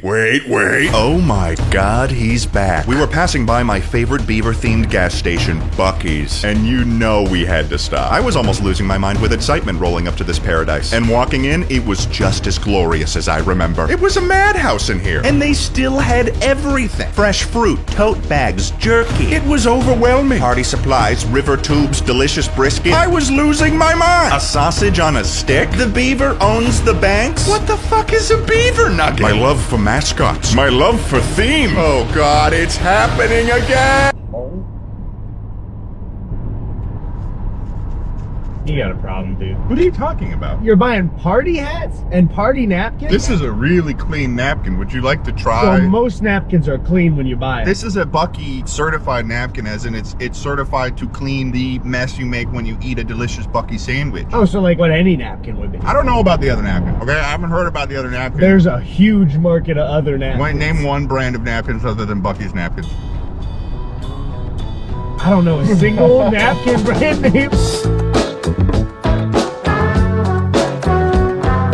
We traveled about 90 miles to Biloxi, Mississippi for our next location. And you're about to learn I wasn't lying when I said that Jimmy Buffett had created an entire business empire from this single song. Because in addition to Margaritaville, you've got Cheeseburger in Paradise Restaurant, Land Shark Bars, a beer of the same name, frozen drink machines, portable tailgate grills, apparel, drinkware, and as we're seeing for the first time in Biloxi, Margaritaville Resorts. For the purpose of this trip, as long as these resorts contain or are close to a Margaritaville, we'll be staying at them. Arriving here, we were confronted with the true scale of this empire that Jimmy had built. Everything in this resort was Margaritaville. They even had a Margaritaville coffee shop in the lobby, and upon entering our room, we were assaulted with more island vibes. There was even quotes from Jimmy Buffett in the elevators. Quite the poet, this guy. He really just knows how to say something that, like, doesn't really mean anything, but also means everything. We had to travel through a massive arcade as well, but we eventually found our way to Margaritaville number 3. We were sat next to this volcano-type structure that doubled as a rock wall people could climb on, which was interesting. This time I ordered a tropical fruit margarita, which I did not expect to be a slushie. And just when we thought this would be another average dinner, without any warning, alarm bells rang, and the volcano began to expel smoke. I could feel myself having flashbacks to the thunderstorms from the Rainforest Cafe. But all of that changed and reality set in when the volcano played this sound effect.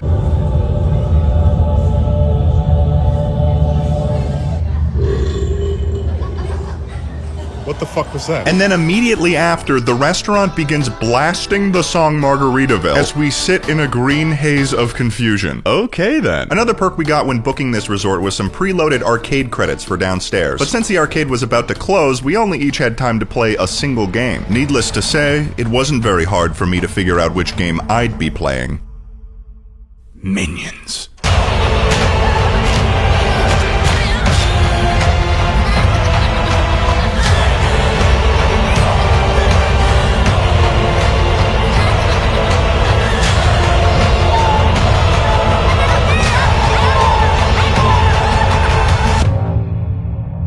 we are about to hit a storm. And I don't know how it's going to affect me, because we are getting closer to what I would call the Jimmy Buffett Florida Margaritaville Tropical Supercluster. What does that mean, Wap? There is a total of 6 Margaritavilles in Florida. One might consider this to be the base of Jimmy Buffett's power. I don't know what's going to happen to me. I'm already struggling a little bit. There's no animatronic animal. There's no thunderstorms. I don't understand what I'm supposed to like about this place. What, Jimmy Buffett? He's just a guy. Either way, we're hitting the road again. Wish me luck. So I held my breath as we drove into the storm for our first Margaritaville of this supercluster in Destin, Florida. This Margaritaville was different than any of the previous ones we'd seen, as it had the most tropical feeling location. That doesn't even look like it should operate as a boat. In terms of being considered a themed restaurant, though, I was not impressed. It was basically just a beach bar. But hey, another margarita and things hadn't gotten too bad yet. You know it could be fun for the video? Smashing 10 of these and then driving. That sounds like a really, really bad idea. Yeah, not all my ideas are good. You're gonna have to get used to it, sweetheart. I don't know what came over me, but I ended up ordering chicken tenders while Eddie ordered salmon, which resulted in our meals looking like Eddie was my well-adjusted father and I was his son that refused to eat anything that was not orange. We got in the car at just the right moment because it immediately started just like pouring. We did it, we're out of the rain. Eddie's very similar to a witch. He'll start to melt. Sometimes I ride around on a broom and I go You can't fly, so it's just kind of like you basically hobby horsing around. Yeah, but you have to bring that up to everybody? You gotta just fucking tell the world that I can't fly. I can't fucking believe it. I'm sorry. Start the I'm car. sorry. I'm sorry. Stop! Next up was the Margaritaville in Panama City Beach, Florida. This location was maybe 5 times as busy as the previous one. So to get seated, we sat at the bar. At this point, I was already getting exhausted. There were so many animals in this Margaritaville, and none of them were animatronics. And then, even though I was full, I ordered more food. I don't know what was going through my head. I think I thought it would give me more energy, but I just regretted it after. I continued to eat. I ate more artichoke dip. I don't know why I did that. Then we drove to our hotel for the night and got to enjoy maybe the most beautiful sunset I had ever seen. You know, my problems with the Margaritavilles were growing already, but I'm not gonna lie and say that this wasn't a really nice moment. It was so pretty, I don't even know how else to explain it. It was just gorgeous. It was beautiful. It was wonderful. Tomorrow we'd continue into Florida's supercluster, but at this point, we now officially had 5 gun.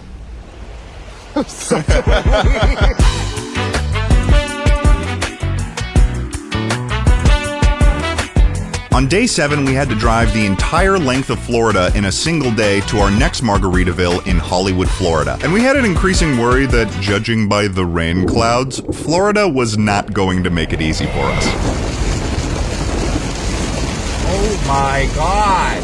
This rain came down on us as if it was a message from the rainforest gods that we were committing high treason. This is ridiculous. In all of my years of driving, I had not dealt with rain like this. Whenever it was pelting down on us, we dropped to like 50 feet of visibility in seconds. It also made me a bit nervous because I had packed most of my clothing in the back of the truck, which was only protected by a tarp. Hope that doesn't go badly. This rain would haunt us all the way until we reached our destination, the Hollywood, Florida Margaritaville Resort. Now, I was expecting this resort to be the same island-themed kitsch as Biloxi, but then we walked into the lobby. This was the fanciest hotel I'd ever been to, and also giant flip-flop. It's you, Bigfoot-looking ass Sasquatch motherfucker. This hotel was so massive that they gave us a map, which we had to use to find our 6 Margaritavilles. It's a labyrinth in here, and Jimmy Buffett might be the Minotaur. We eventually found the restaurant, and I could feel this one weighing down on me. More boats, Jimmy Buffett music, this plane again. I keep seeing this plane. We opened up our meal with yet another margarita, and it turns out this Margaritaville was the first fancy Margaritaville we would run into. And I know that sounds like weird and contradictory, but the menu was significantly different than what we were used to. We got ceviche, which was honestly really good, and also these poke nachos. And I know that I'm suspicious of Jimmy Buffett, but these were good. And not good in the sense of them being like merely acceptable, these were really good. Which was emotionally and logically confusing for me, so I continued to drink. Eddie was beginning to show some interesting symptoms at this point. He was dancing, he was sipping on the margs, he was feeling the, I guess, island vibes? You're telling me that Eddie Rainforest Hater Burback is enjoying himself at Margaritaville? Something was happening to Eddie, a metamorphosis of some kind. What are you doing to my boy, Jimmy? What do you have planned? I guess we'll figure it out sooner or later. We woke up that morning to yet another double Margaritaville day, the first of which was in Miami, Florida. I don't know if I can continue seeing Jimmy Buffett's face. You kind of have to, so. I'll go like this, I'll say, I don't want to see you, Jimmy. I don't want to see you. I'm just confused how you have a problem with seeing Jimmy's music videos or concerts, but you like animatronics screaming in your face. But they're not speaking English. Is that the problem? This Margaritaville was a pretty basic location. I got a blueberry pomegranate margarita, which was incredibly sugary. But this Margaritaville was not the most significant location that we'd be hitting today, as we would be heading even further south from Miami. In fact, we'd be heading as far south as anyone could possibly drive in the United States. We were... Hey, it's the second channel. What's up, guys? Like 2 days ago, Schlatt asked me if I wanted to go to Japan, and like a crazy person, I said yes. And that flight leaves in 3 hours, and I'm so bad at it. Basically, I'm going to Japan on a whim.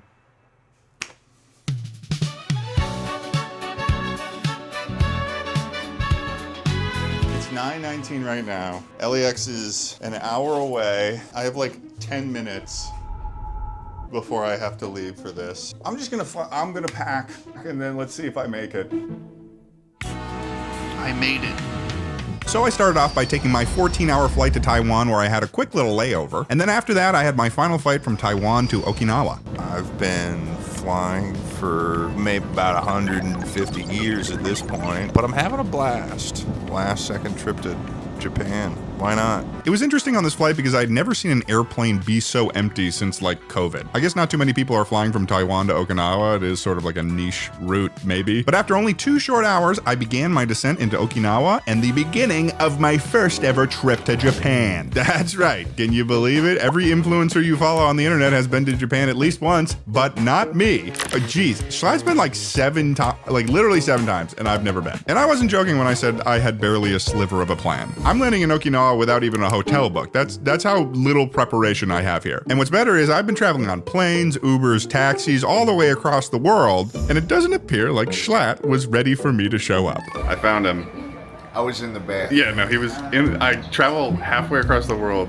This guy's in the bath when I show up. What do you expect me to be the one to roll out the red carpet? Yeah, no, that's all. Should we just? Is there like hotels up down? They're everywhere. Okay. Fortunately for me, it was unbelievably easy to get a cheap hotel in Naha, so I was finally able to sit down for once and reflect while Schlatt was off doing something. I made it to Okinawa. I'm here chilling. I'm waiting for my hotel to be available so I can shower. This is gonna be like the greatest shower of my life, I think. I think this is gonna be the most satisfying shower because it is very muggy and humid out here. I didn't bring my VHS camera on this trip, but one of the main things I did bring is my green Fujifilm disposables that I buy in bulk. You might know that I take a lot of photos with these cameras from my work on my photo account on Instagram that if you're not following, you should totally follow. It's at ted.jpg. I'll be posting the photos that I take on this trip, and I'm excited for what this trip is gonna be. I don't know what else to say, really. I'm a commentary YouTuber. I don't know how to vlog. And now, for my very first experience in Japan, the moment I've been waiting my entire life for, a Japanese 7-Eleven. Hey guys, welcome. It's my first time in a Japanese convenience store, specifically 7-Eleven. I'm like giddy. It's connected to the hotel that goes that I'm straight in. into the elevator. Yeah, no, this is pretty fucking sick. I'm really excited about this. I mean, I haven't seen any of these things at my 7-Eleven. My 7-Eleven just has like a guy that yells at people. I'll get you this. Okay, what is it? It's a onigiri. Where's that little chicken bit? That chicken. That's at Family Mart. That's not at 7-Eleven. That's okay. That's okay. We'll get to that. What do I want? Maybe cheese curry bread? That sounds good. Are you in awe right now? No, I mean, I'm giddy. I'm giddy. I'm having such a good time right now with you. Thank you. What do you say? Kanpai. Kanpai.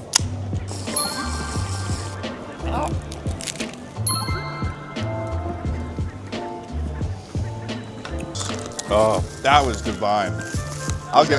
Oh yeah, cheese and curry. Just wait till we get a Fanny chicken. I want a Fanny chicken real bad. To give you a rundown if you don't know, in Japan you've got like 3 main convenience store chains and they're all bangers. You got 7-Eleven, which I visited, Lawson, which is also a banger and also randomly used to be a store originally in the US in the 20th century, and then through a bunch of sales and company jargon, there aren't any in the US anymore. But the last bastion of the Lawson brand name in the US from my surface level research is this chip dip. Lawson's French onion chip dip that you can get at Circle K stores and stuff. Pretty interesting. I'm getting off track. track, and finally, Family Mart, which is the home of the very famous convenience store food, the Fammy Chickie. What is this, you ask? It's a piece of fried chicken and apparently really good. Guess what time it is? Just we're in a back alley. So that's like we gotta go in a back alley to eat the food. Okay, so this is the Chickie surprise. First time. First time. Yeah. I'm famous here. Oh. Yeah. That's good. It's greasy. I knew it would be good. It was so good. It's the most frustrating thing about Japan. Everywhere else in the world, if you say, oh, I'm craving convenience store food, they'll look at you like you're crazy. And how late are these places open? 24/7. Shut the fuck up. In Japan, you could live on convenience store food because they sell real food there and not just old roller dogs. I'm just saying, like, excuse me. Excuse me. This is good. Wow. After that, Schlatt got his first ever wrong side driving rental car. Schlatt's driving. Ted, you're the navigation. Am I going straight here? Oh, shit. And then we met up with Chad and How To Basic, and the Okinawa crew was complete. So we hit the streets of Okinawa, and Chad and I decided to run back our beer chugging challenge. 3, 2, 1. Oh, 10 fucking 1. Dude, I swear I'm normally better at this. I literally tied with him on cold ones. You can look that up. 10. I fucked up. On my first full day in Japan, we had a lot on the itinerary for the day. The first of which was to find a mysterious slide that we could allegedly go on. So, Schlatt, where are we going today? We're driving to a big slide. I wanted to go down a big slide. This drive took longer than 10 minutes though, so we were getting a little antsy. Oi, mate. We're here for the fucking slide, mate. Oi, mate. Show me the slide. Show me the fucking slide. Show me the fucking slide. Oi, bitch. Show me the fucking slide! So we began our walk towards the legendary slide. Okinawa is cool, and I think especially cool as my first foray into Japan because it's so tropical. So this walkthrough was absolutely beautiful. It was great. Oh, I see the slide. Oh, what the heck? Oh my god. Unfortunately, to our horror, we could not go down the slide. They'd say it'll break if used by an adult, so I don't know if we can... I don't want to be there.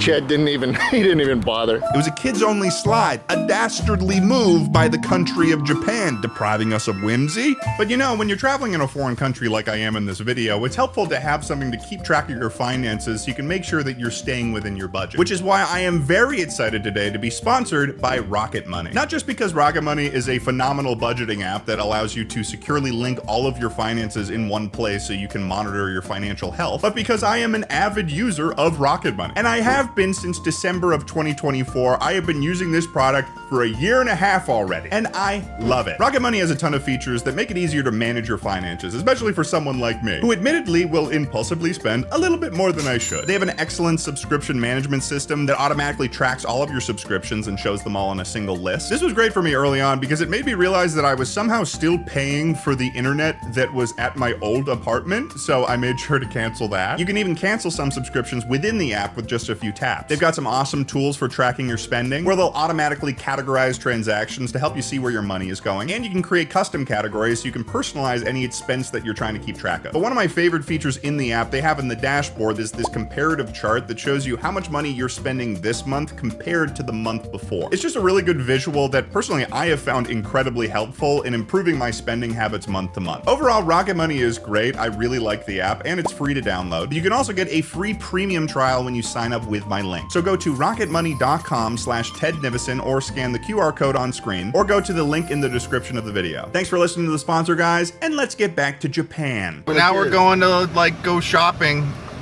or something. What are we doing? We're going to the American town where all the houses look like 50s American houses, and they've been retrofitted, and there's shops in them now.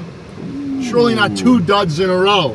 Surely not. Surely not. Americantown was a bust. The houses didn't look like the 1950s houses. I mean, I guess they were close-ish to ranch-style houses, but is that all the requirement is? Anyways, A&W! A&W. That's right, Ted's in Japan, and we are heading straight from America Town to A&W for lunch, baby. I'll be honest, there's not too many A&Ws in America that I know of or were ever close to me growing up. I was very aware of the root beer as a kid, but I never went into the brick and mortar restaurant. I got a root beer float, but it's not nearly as full as the one that Schlatt got. I don't think I've ever had one in my life. What? But this spot was a pretty big tourist attraction. There was plenty of, I'm assuming, mainland tourists getting photos outside because they had this giant sign that was very cool. I took some disposable photos of it myself, and we continued on with our day. To transition to later, let's go back to something Chad said earlier today. So you're saying 100% without a doubt you're not drinking tonight? 100% without a doubt not drinking tonight. You're gonna cut to me drinking. Sushi place. Oh. Sushi place? We went to one of those revolving sushi places. We're getting sushi. We ate some food. It all came out on a conveyor belt. And I continue to discover about Japan that the chicken here is really good. But it's only day 2, and I'm having the time of my life. Yup. Putting in a day's work. Alrighty. It's day 3 or something. And we're headed. I actually don't know where we're going. We're going to Hoshinoya, Okinawa. It's about an hour up that way in a little place called Yomitan, where I think the hotel's right next to a landfill. But that's where the land's cheap, baby. We're hitting the road. We got a little Japanese road trip. Schlatt and Ted on the road. I'm lost. I don't know where to go. So we headed from Naha to Hoshinoya, Okinawa. Schlatt hadn't said too much about this hotel other than it was in the category of his fetish for absurdly fancy hotels, but I was not complaining because I was about to stay there for free. Once we got to Hoshinoya, we weren't able to check in yet. What it eventually transpired into was us being transported in a golf cart to an unknown location. They told us to get into this car. Oh wow, we've been abducted. We've been abducted. And with the concrete walls and stuff, it felt like we were in a villain's compound or something. But we met back up with Chad and How to Basic to head to our next adventure while we waited for the hotel, which, surprise, surprise, American Town.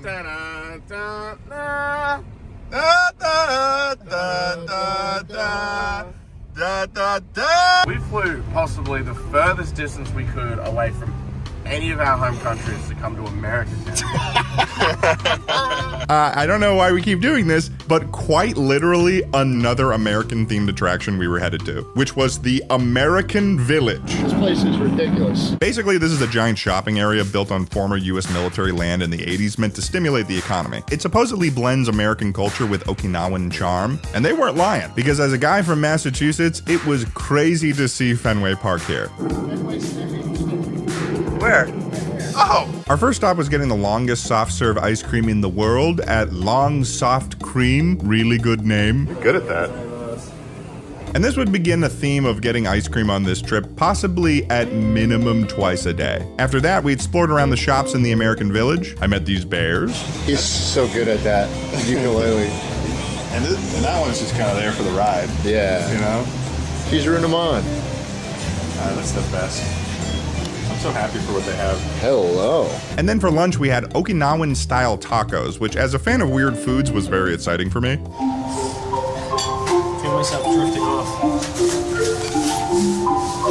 There we go.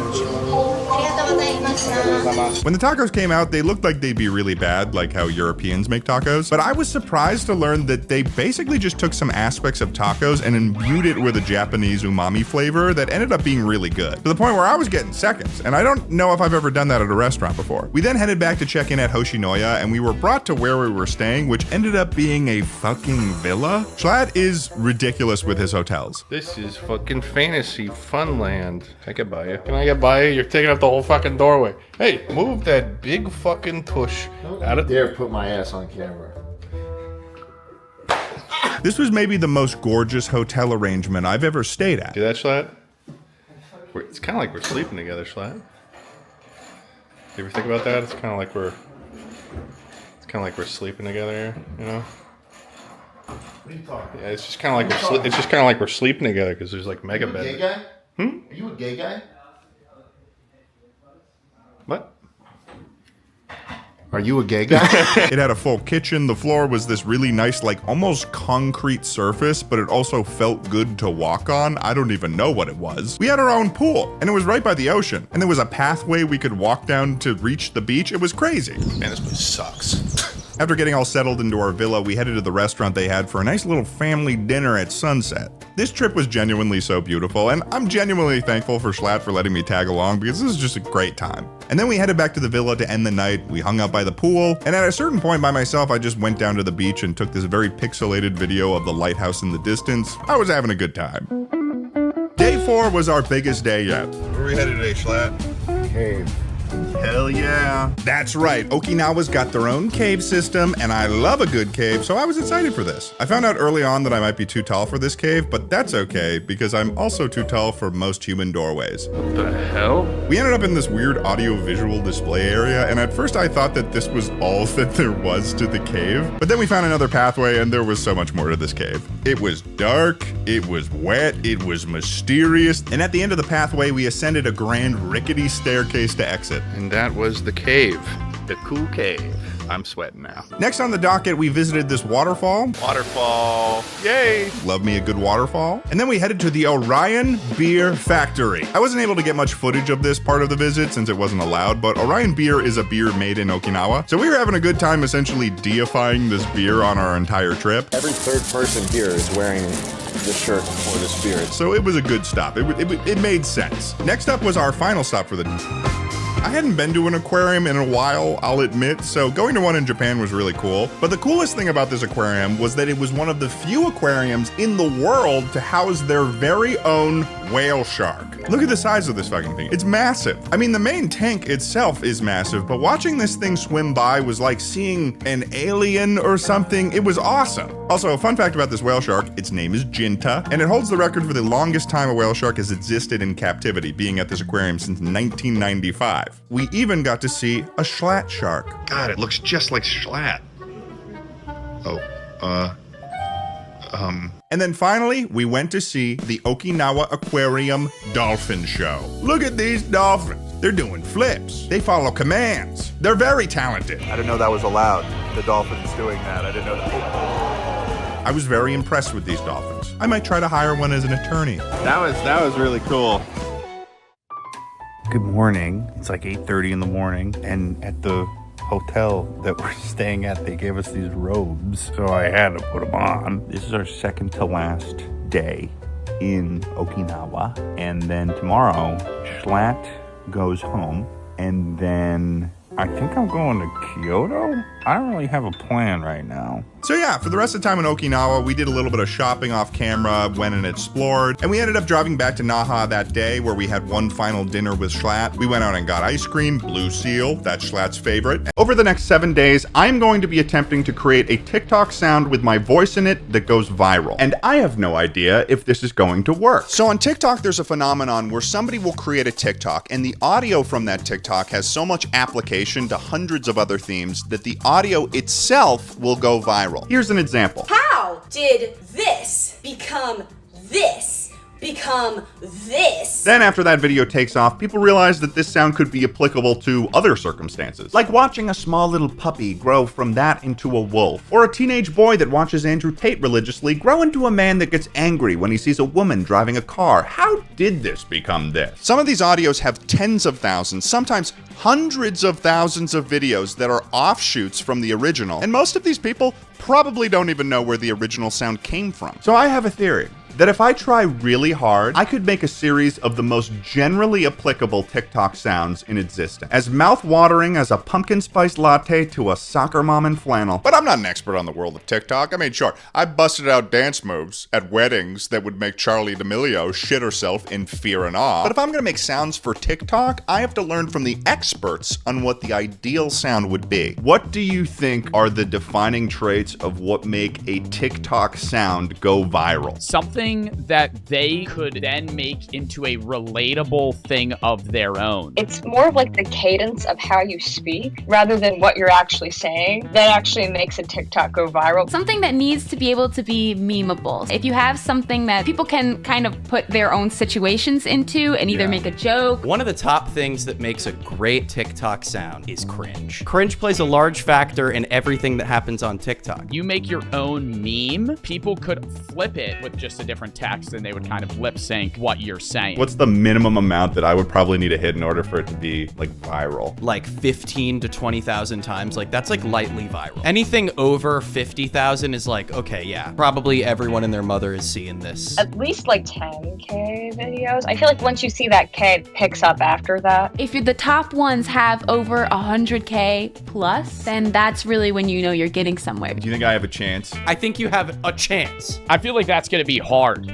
to do. At least like one of these ideas has to work. And I agree with Aviva. It's the entire foundation of my strategy. Keep throwing shit at the walls until something sticks. Kind of like Instagram with its features, or monkeys with shit. So with my research finished, here are my rules. Number one, the sound has to use my voice. I can't go grabbing sounds from TV shows and stuff. This baby is gonna be custom. Two, in order for a sound to be considered viral, it has to pass a threshold of roughly 15,000 videos using the sound. And finally, I can't tell my audience that I'm trying to make a viral TikTok sound because then people are just gonna try to help me. And let's be honest, I fucking hate you guys.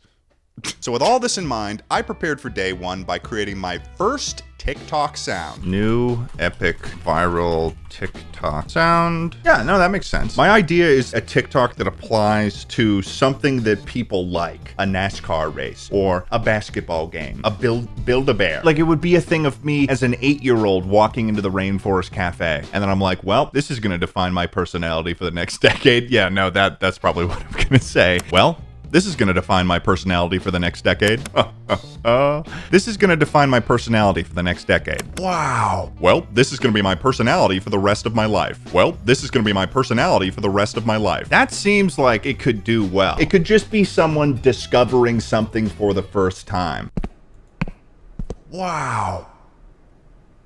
Well, this is going to be my personality for the rest of my life. I'd honestly say that this is a pretty good one to start off with, just to see if my theories work at all. Otherwise, we're going to be in for some trouble. There's another thing that you can do with TikTok sounds that I learned recently, where you can rename a sound once. I think if I give the sound a name, it will also add a layer of legitimacy to the sound. I'm feeling really strongly about it now. This is going to be our flagship opening TikTok that I hope this sound will do well.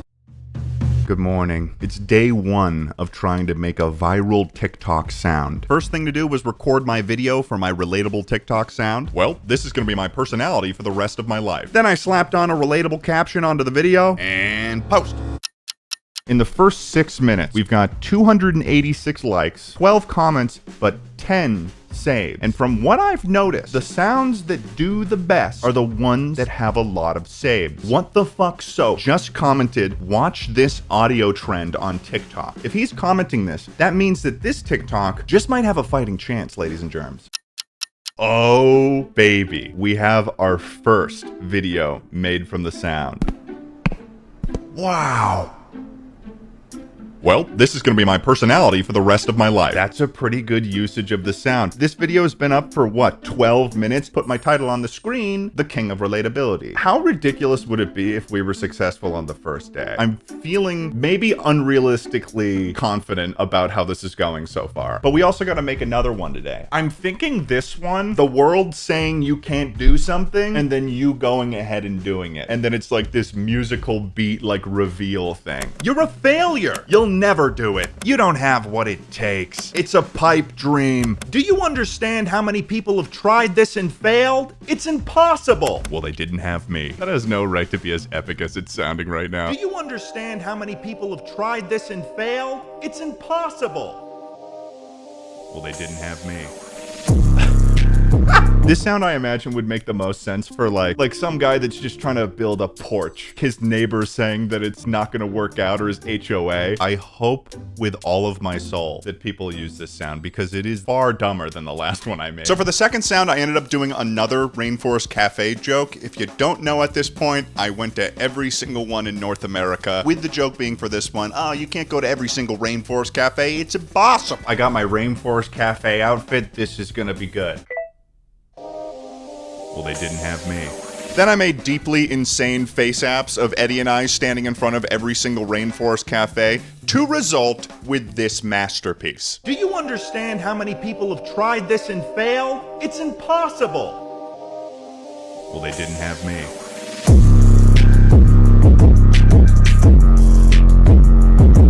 I would say that this is in its perfect state. You know what? Fuck it. I'm just gonna post it. Here we go. I have officially posted both of the TikTok sounds that I hope go viral. I have a feeling that it's gonna take a little bit more than that, but we'll see.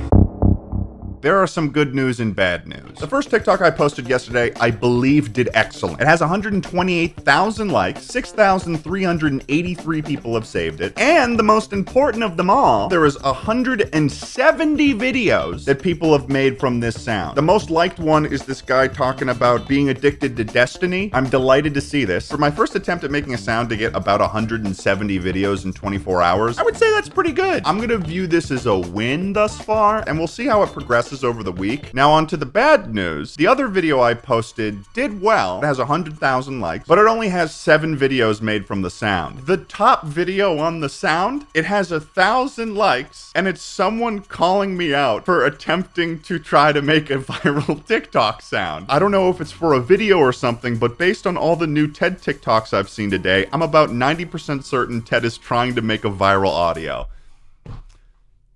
You got me. Chain me up. Take me to fucking jail. There's even a comment saying, LMAO, this will probably be in the video. There's this one person that made an account specifically to call me out on it. Ted, are you making a vid? So out of the 7 total videos using this sound, more than 50% are calling me out on trying to make a viral sound. You guys think you know everything, huh? Like you're Nick Cage putting lemon juice on the Declaration of Independence. Newsflash, I'm not really trying to hide what I'm doing. I just didn't think that you guys would catch on so fast. It's not a huge deal because unlike Danny Gonzalez's video where he makes a viral TikTok song and he like disguises himself in order to do it, which is a lot of the inspiration behind this video, and you should check it out if you haven't already. I'm not necessarily trying to do this in secret. The rule is that I'm just not telling my audience that I'm doing. So I will never admit to it until this video has posted. Plus, for the TikToks that I've posted in the past, they've done well and they've gotten likes, but none of them have ever blown up as a sound. So the ability to make a viral sound isn't inherently tied to the size of a TikTok page. It takes the special sauce. With TikTok's For You page giving pretty much anything the chance to go viral, it makes it an equalizer in the sense that the only way that I'm going to make a viral sound is if I make something that's worth becoming a viral sound. Another reason why I don't think this sound worked though is because it was too complicated. The whole punchline is like a highly edited slideshow. I might try to go to the angle of what has worked in the past. There was a time that my voice went semi-viral on TikTok where somebody posted a clip from my edible story video and then it became a trend and it got more than 10,000 videos made from it. So the 2 words of the day are reuse and recycle. I'm going to be reusing and recycling my own content. I'm going to go through my YouTube channel today and I'm going to find the most TikTok soundable moments. I'm unsure if this will work. Day 2 went not very well at all in terms of my goal. The first one was a clip from my Coachella Milkman video. The sound itself only got 5 sound usages and 2 of them were from the same guy. I also tried to recreate the success of my edible story audio going viral, but then somebody called me out for reusing old content and that made me feel bad. So I deleted it in shame. As of now though, the first sound I posted is still the most successful one. It has 262 videos under the sound, and some of these TikToks are doing pretty good. The highest liked TikTok besides my own has almost 25k likes. Below that, we've got one with almost 14k likes. And at this point, there are people that are using the sound that don't even follow me, which tells me that this sound is reaching beyond my audience. And I'm hoping at this point that might cause some sort of exponential growth. It's kind of ridiculous that it's day 3 and I'm putting all of my hope into the first attempt that I made. Right now, that's all I have. I haven't posted a single TikTok today. I need to figure out what is relatable. I need something to write on. Mental illness. I got ADHD. You probably got something going on. Being stressed. I'm stressed right now, so it's pretty relatable to me. Nihilism. The world's gonna end. Everything's falling apart. Queen Elizabeth is dead. I'll be honest with you, I had no idea what to do for a sound at this point. Everything I had done thus far had maybe a day of preparation, so I was just straight up out of ideas. It is so easy to go viral on TikTok. So the rest of day 3 was quite literally me sitting at my computer and scrolling through TikTok, just trying to find ideas. That being said, it gave me an opportunity to get all my ducks in a row so I could come into day 4 stronger than ever. The first sound is still doing the best. It's now at 667 videos. This is the most that I've ever gotten. 17K likes, 12K likes, 50K likes, 20K likes. And what it's telling me is that simplicity is what's gonna win me the game here. People are gonna be frothing at the mouth to get a hold of my sound. I'm gonna be releasing luxury sound. So for this day's TikTok, I tried to enter into the vein of content where influencers will make relatable, nostalgic content in order to get likes. My goal was to make a viral TikTok while secretly promoting the sound. It was like a Trojan horse that was targeted specifically at people that grew up in the 2000s. Do you remember in elementary school how every single kid had an LL Bean backpack? I remember it being cool to have the backpack straps just so loose, and I have always needed to run to catch the bus. But when you have a backpack that is filled with books and it's hanging so low, when you run, it's like it's a pendulum. This is what it would look like. So my idea is to do a recreation of what that would look like. Missing the bus and you're running for it with your pendulum swinging backpack. I could find some like royalty-free intense music or something. Because when you're a kid and you're trying to make the bus, making the bus is the most important thing that you could possibly be doing in your entire life. I kind of pretend that I'm like running, like, You can do it. Come on. Come on. You can do it. Come on. That should work. Let's try it out. Come on. Come on.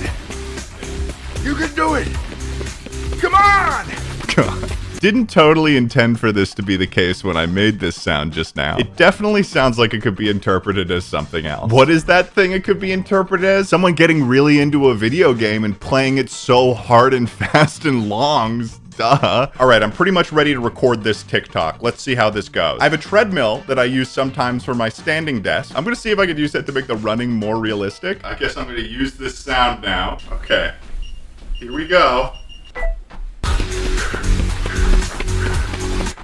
Oh, that's perfect. Switch over to this one. Come on, come on. You can do it. Ha! Come on. I have just made TikTok art. This is so fucking relatable. So now all there is to do is just give it a caption. I think we're ready to post this. There's no way that people aren't gonna love this. Come on. Come on. You can do it. Come on. Come on. Come on. Here we go. I'm posting it. Fuck. Right now it's at 36K likes over 4 hours, which I think is not good. There's only been 2 videos made from it thus far. I thought this video would do better than it has right now. I thought it was super relatable. Nah, when it was too loose, I just held the straps like suspenders. Yeah, when you have a loose backpack and you put it into sport mode is what that is. Just based on the way this one is performing thus far though, I don't think this is gonna be a relatable sound. I made it too complicated again. It seems that whenever I put music in the background, that screws me somehow. And if that first video does well, fantastic. It's gonna feel really bad though if I spend 7 different days doing this and my first try is the most successful one.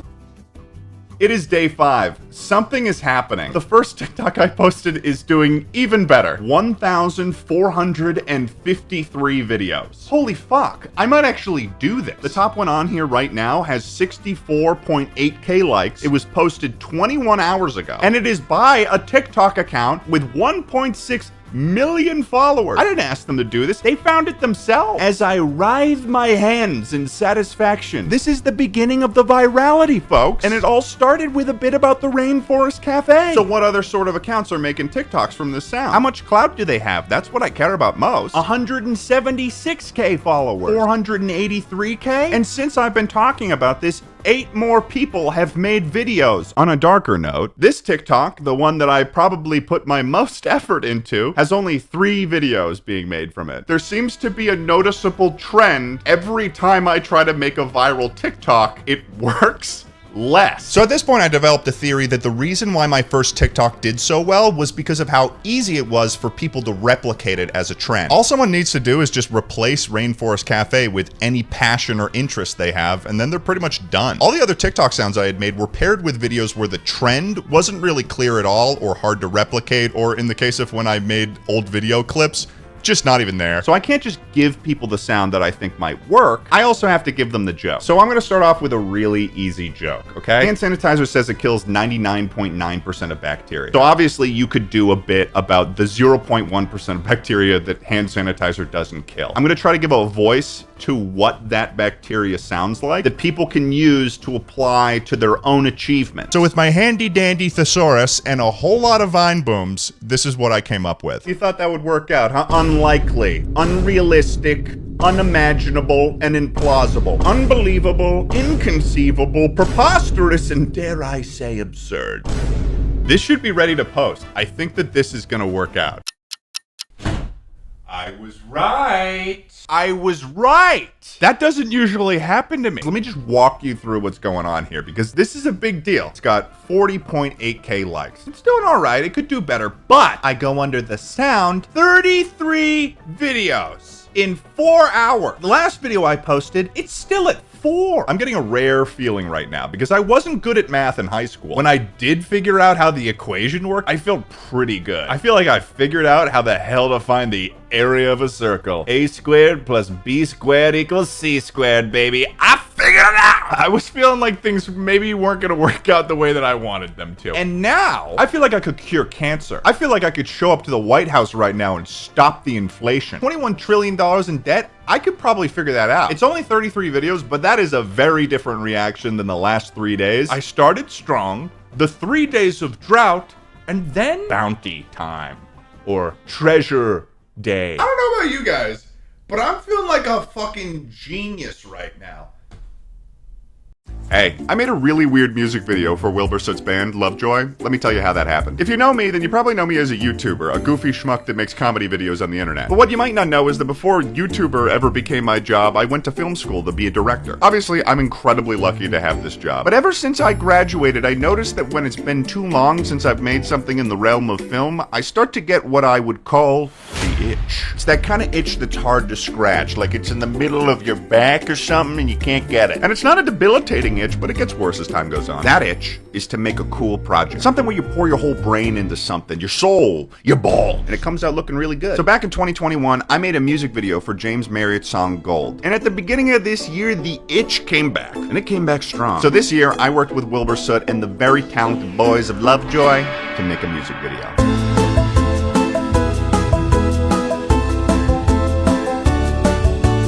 Let me give you some backstory on how we got here. I've known Wilbur for many years, and he's been making content online for longer than I have. And 2 years ago, he launched a band that he founded with Joe Goldsmith titled Lovejoy. You got Wilbur as the lead vocalist and rhythm guitarist, Sweet Joe on lead guitar, gorgeous Ash on the bass, and beautiful Mark, well, he's the drummer. These guys aren't your typical YouTuber turned musician kind of crew either. They're making music that I personally enjoy myself, so it was exciting to have a chance to be able to work with them on a project like this. Transparently, I had been speaking to Wilbur since the summer of 2021 about doing a music video. But it was hard to shoot a music video in LA due to visa technicalities, you know, because Wilbur's a dirty Brit. However, in the fall of last year, Wilbur began sending me songs that they were working on for their new EP, Wake Up and It's Over. He sent me many songs. It's Golden Hour Somewhere, Call Me What You Like, Consequences. And while these songs sounded incredible and I was having many ideas for them, I didn't find the song. The golden goose, one might say. It wasn't until February of 2023 that Wilbur sent me the newest song that they were working on, Portrait of a Blank Slate. All it took was for me to listen to the first few seconds and I was instantly impressed. He told me that much and now he's dead.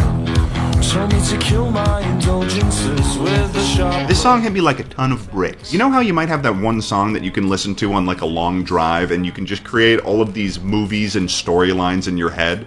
It was like that. Apologies to half the world that can only see thoughts as notions. This one's for the people that can see the apple red. Very soon after Wilbur had sent me the song, I called him up and I told him that I wanted Portrait. That was gonna be the music video I would direct. And then maybe that itch would go away because I was trying every cream from CVS and nothing was working. In creating the concept for this music video, Wilbur already sent me a series of music videos that he enjoyed the vibe.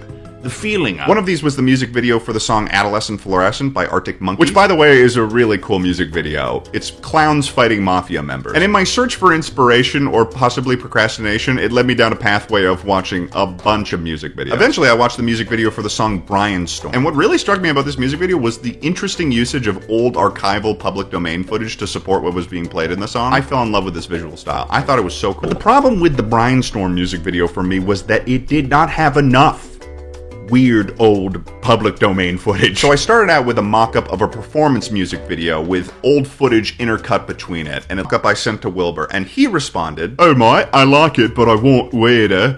I want off-the-wall nonsense that still oozes cool." Okay, Wilbur. You're on, bitch. I continued my journey down the rabbit hole of old public domain footage, and I was initially just utilizing any interesting footage from the 20s to 40s. It could have been anything. Cartoons, TV shows, movies. But what really took me in a direction that shaped the entire music video is when I discovered medical educational videos from the early 20th century. These films were really visually compelling, and they would often use diagrams to explain their knowledge of how things worked at the time, such as the function of the eye, the heart, or the brain. And so I started becoming interested in the concept of what medicine and science was like back in the 20s, 30s, and 40s. Because it was weird back then. They were doing weird shit. So the final idea I sent to Wilbur was as follows. A performance video set in the 1940s, where a group of scientists are performing a secret experiment on the effect of music on a test subject, which inadvertently ends in catastrophe, all with intercutting weird and trippy public domain footage throughout. And what did Wilbur have to say about this idea? Hell ye. We are a go, ladies and gentlemen. And what we determined is that we would have one single day to shoot this music video.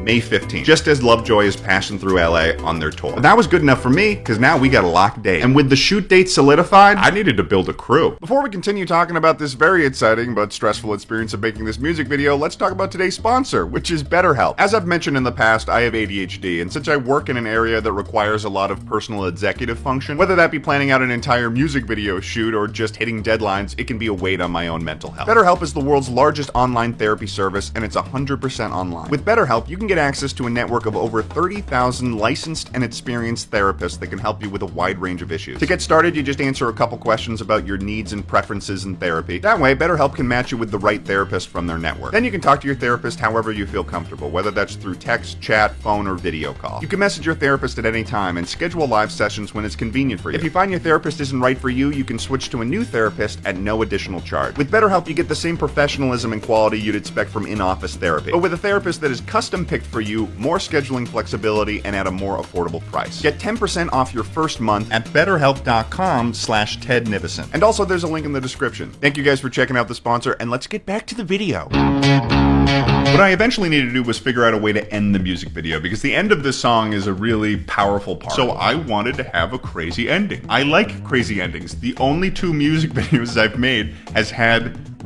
some sort of ridiculous ending. I decided in the end that we were going to set that guy on fire. So the way that the story of the music video ends is that the music's effects become too much for the test subject to bear. He bursts into flames. We get absolute pandemonium as the band plays the last parts of the song. And then the lead scientist shuts down the experiment and he tells everyone to evacuate. So after all of this was done, I finally had a pre-visualization that I could send to Shane to get an idea of how I wanted the music video to look. And now, folks, it was time to make it a reality. Right now I'm about to leave for the location scout of this music video. You show up there with the DP, sometimes the production designer, and the producer of the film. So yeah, I'm gonna leave for that, and I'm gonna take you guys with me. I drove to the location that we had planned for the shoot. It was in a warehouse in the Arts District in Los Angeles. And I'm sure they make almost all of their money off of music videos, because it's not exactly the most unique thing to be shooting a music video in a warehouse in Los Angeles. And that was where we met many of the folks on the team in person. We've got Will, the executive producer, Brian, the line producer, Connor, the assistant director, Annie, the production designer, and finally Shane, the director of photography. All of these people had a stake in seeing the location in person and really getting an understanding of the space that we were working with. That way we can show up in person on shoot day with a really solid understanding of how everything was going to work from the moment that we show up on set. So with the location seen and understood, the next step was for me to cast the scientists. It took me a little bit, but I think I found my final 8 actors, so they all just look like they would really work for this sort of medical and also 1940s-esque world. I'm very excited for them to be in the scientist outfits and everything and have this like really come together.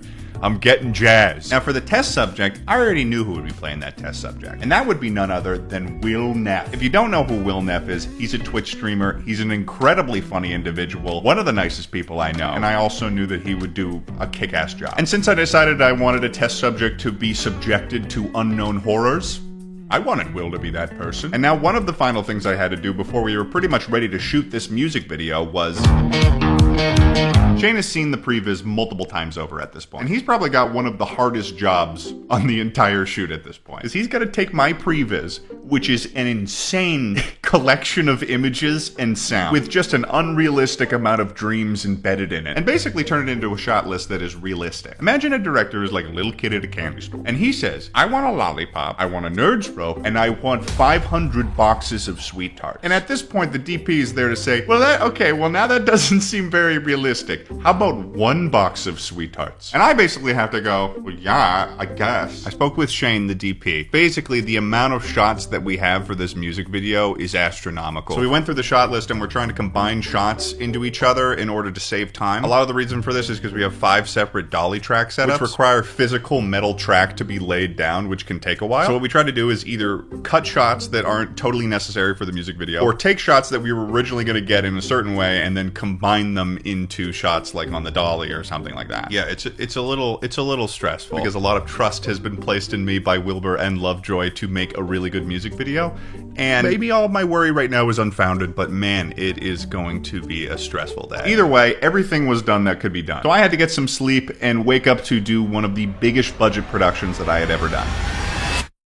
Today we are on our way to the music video shoot for Lovejoy for their song Portrait of a Blank Slate. This sounds insane. This sounds crazy.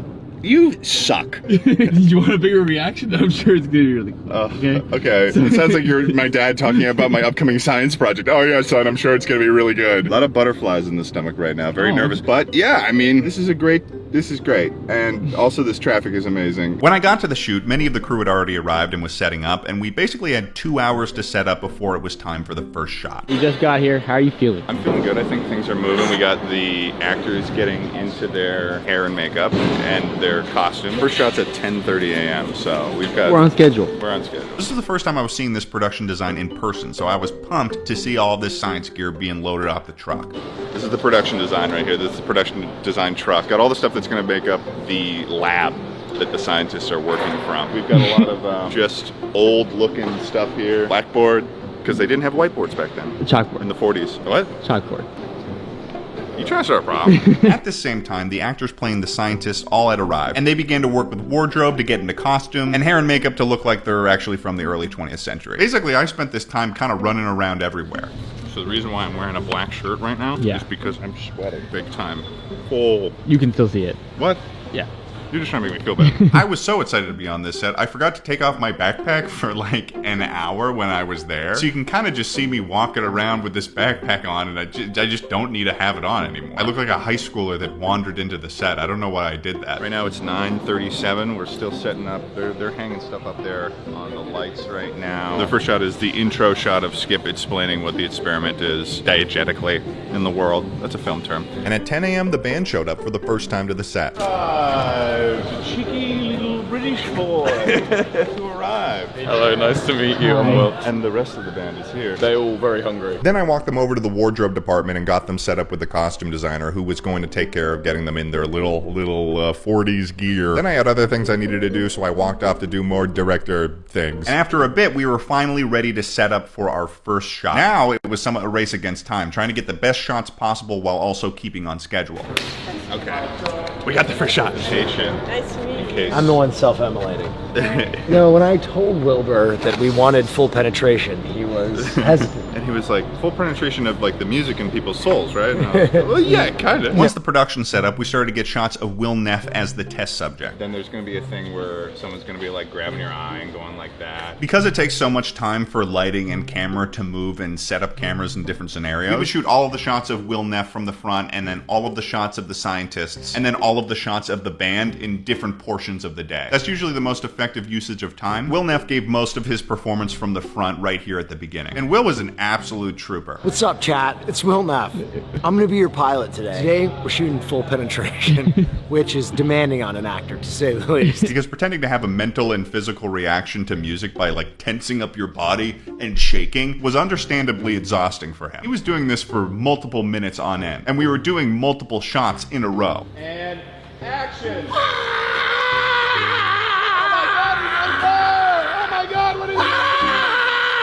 So shout out to Will Neff, because most of the sweat that you saw on him was real. From there, we moved on to getting shots of the scientists working on their machines, taking data of the test subjects' reaction. One of the things that I did as the director, I gave the scientists a rundown of the entire context of the music video, and that the scientists' state of mind kind of progressed throughout as well. At the beginning, they're just doing their work. They don't know anything about how the experiment is going to go. And then at the end, when the test subject has lit on fire, they are going to be understandably panic. I organized these stages into code words, so at the beginning that was Act 1, and when the patient was on fire, that was finale. That way I could yell it out to the actors so they could understand that there was a change happening that I was looking for. However, one thing that I did not consider was that because the scientists were wearing ear protection, that meant that they quite literally could not hear what I was saying when they had them on. Come again, Skip! Come again, Skip! Skip, come up fast! Come up fast! Check on him! Is he okay? Worry about it. This scientist stuff took a while, and I was starting to get a bit concerned. Let's get a time check. What time is it?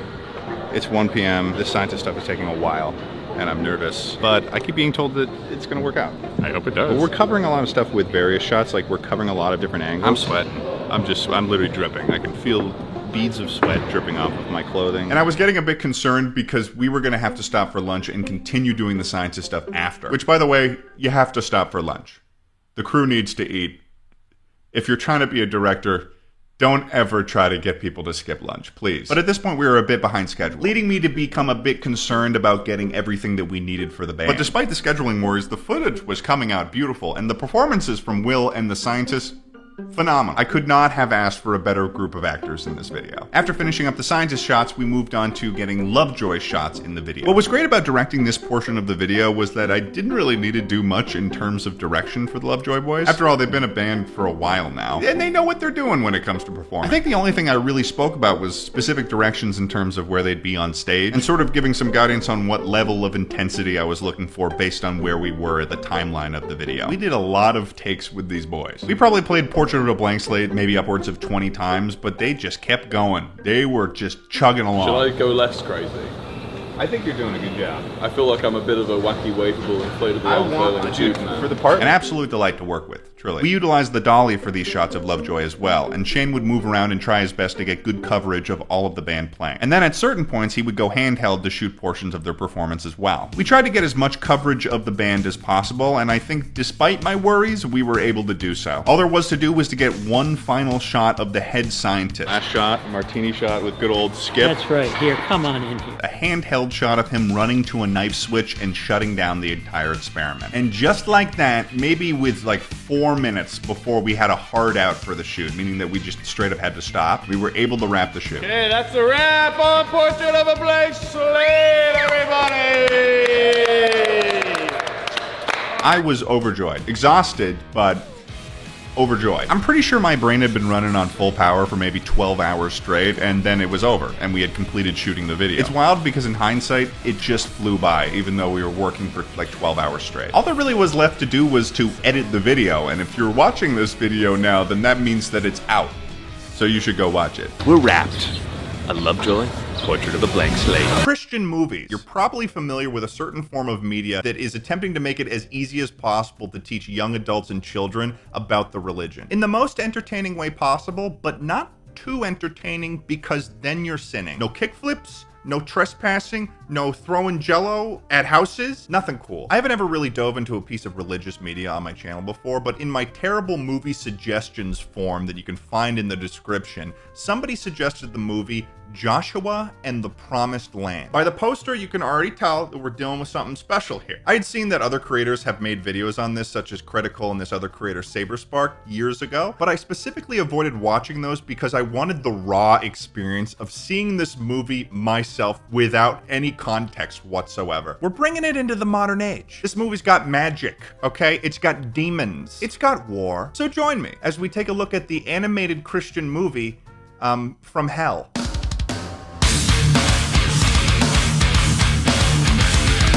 So we start off with the narrator of this film. The Bible tells the story of a young man named Joshua. The nature of this creature, I am unsure of. It appears to be a pink pig rat nymph fairy that wears a bow tie. And this far into the film, That's literally all you know. I will say that if you showed this movie to a child under 5 years old, they would already be crying by this point. Because humans fear the unknown, and I have no idea what that is. He talks about how in the Bible there was a man named Joshua who was incredibly brave and was strong. And the Joshua that we're talking about is none of those things. So then the Joshua in question is revealed, and holy shit, that is an anthropomorphic lion child. Oh my god.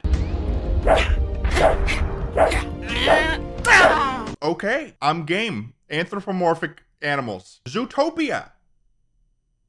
That's a movie. Our main character, Joshua, is incredibly good at motor skills. He's adept at running around. The quality of the animation in this film is just, We're introduced to Joshua's father, who immediately gives us the vibe of what kind of father he is. Hi, Dad.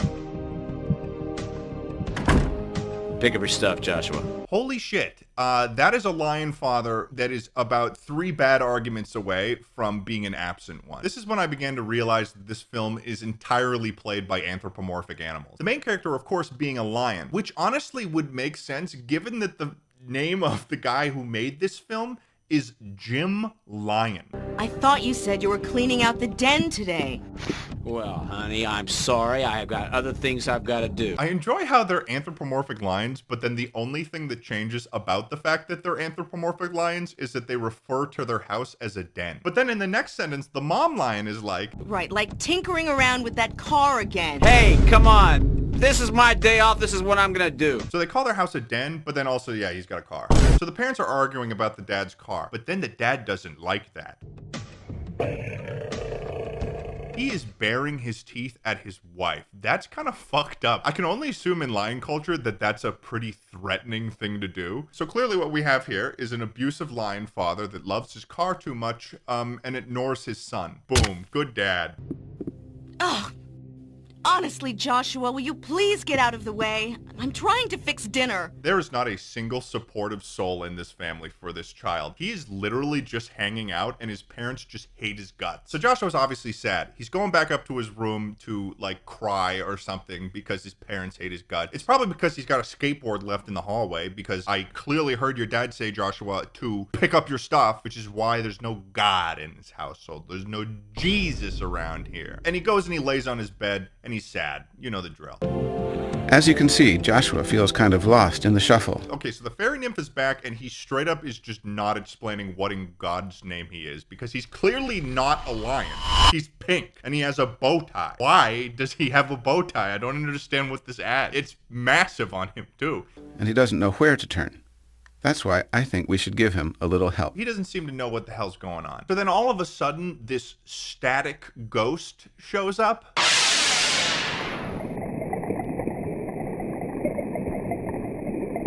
I don't know how else to explain what this is. It's like it's a ghost made of static. And this ghost starts looking through all of Joshua's toys, and you'd think to yourself, oh, maybe he's going to possess one of those toys and then start talking to Joshua through that, right? Wrong. He then turns around and then just goes up to Joshua, and then in the most gentle voice I have ever seen.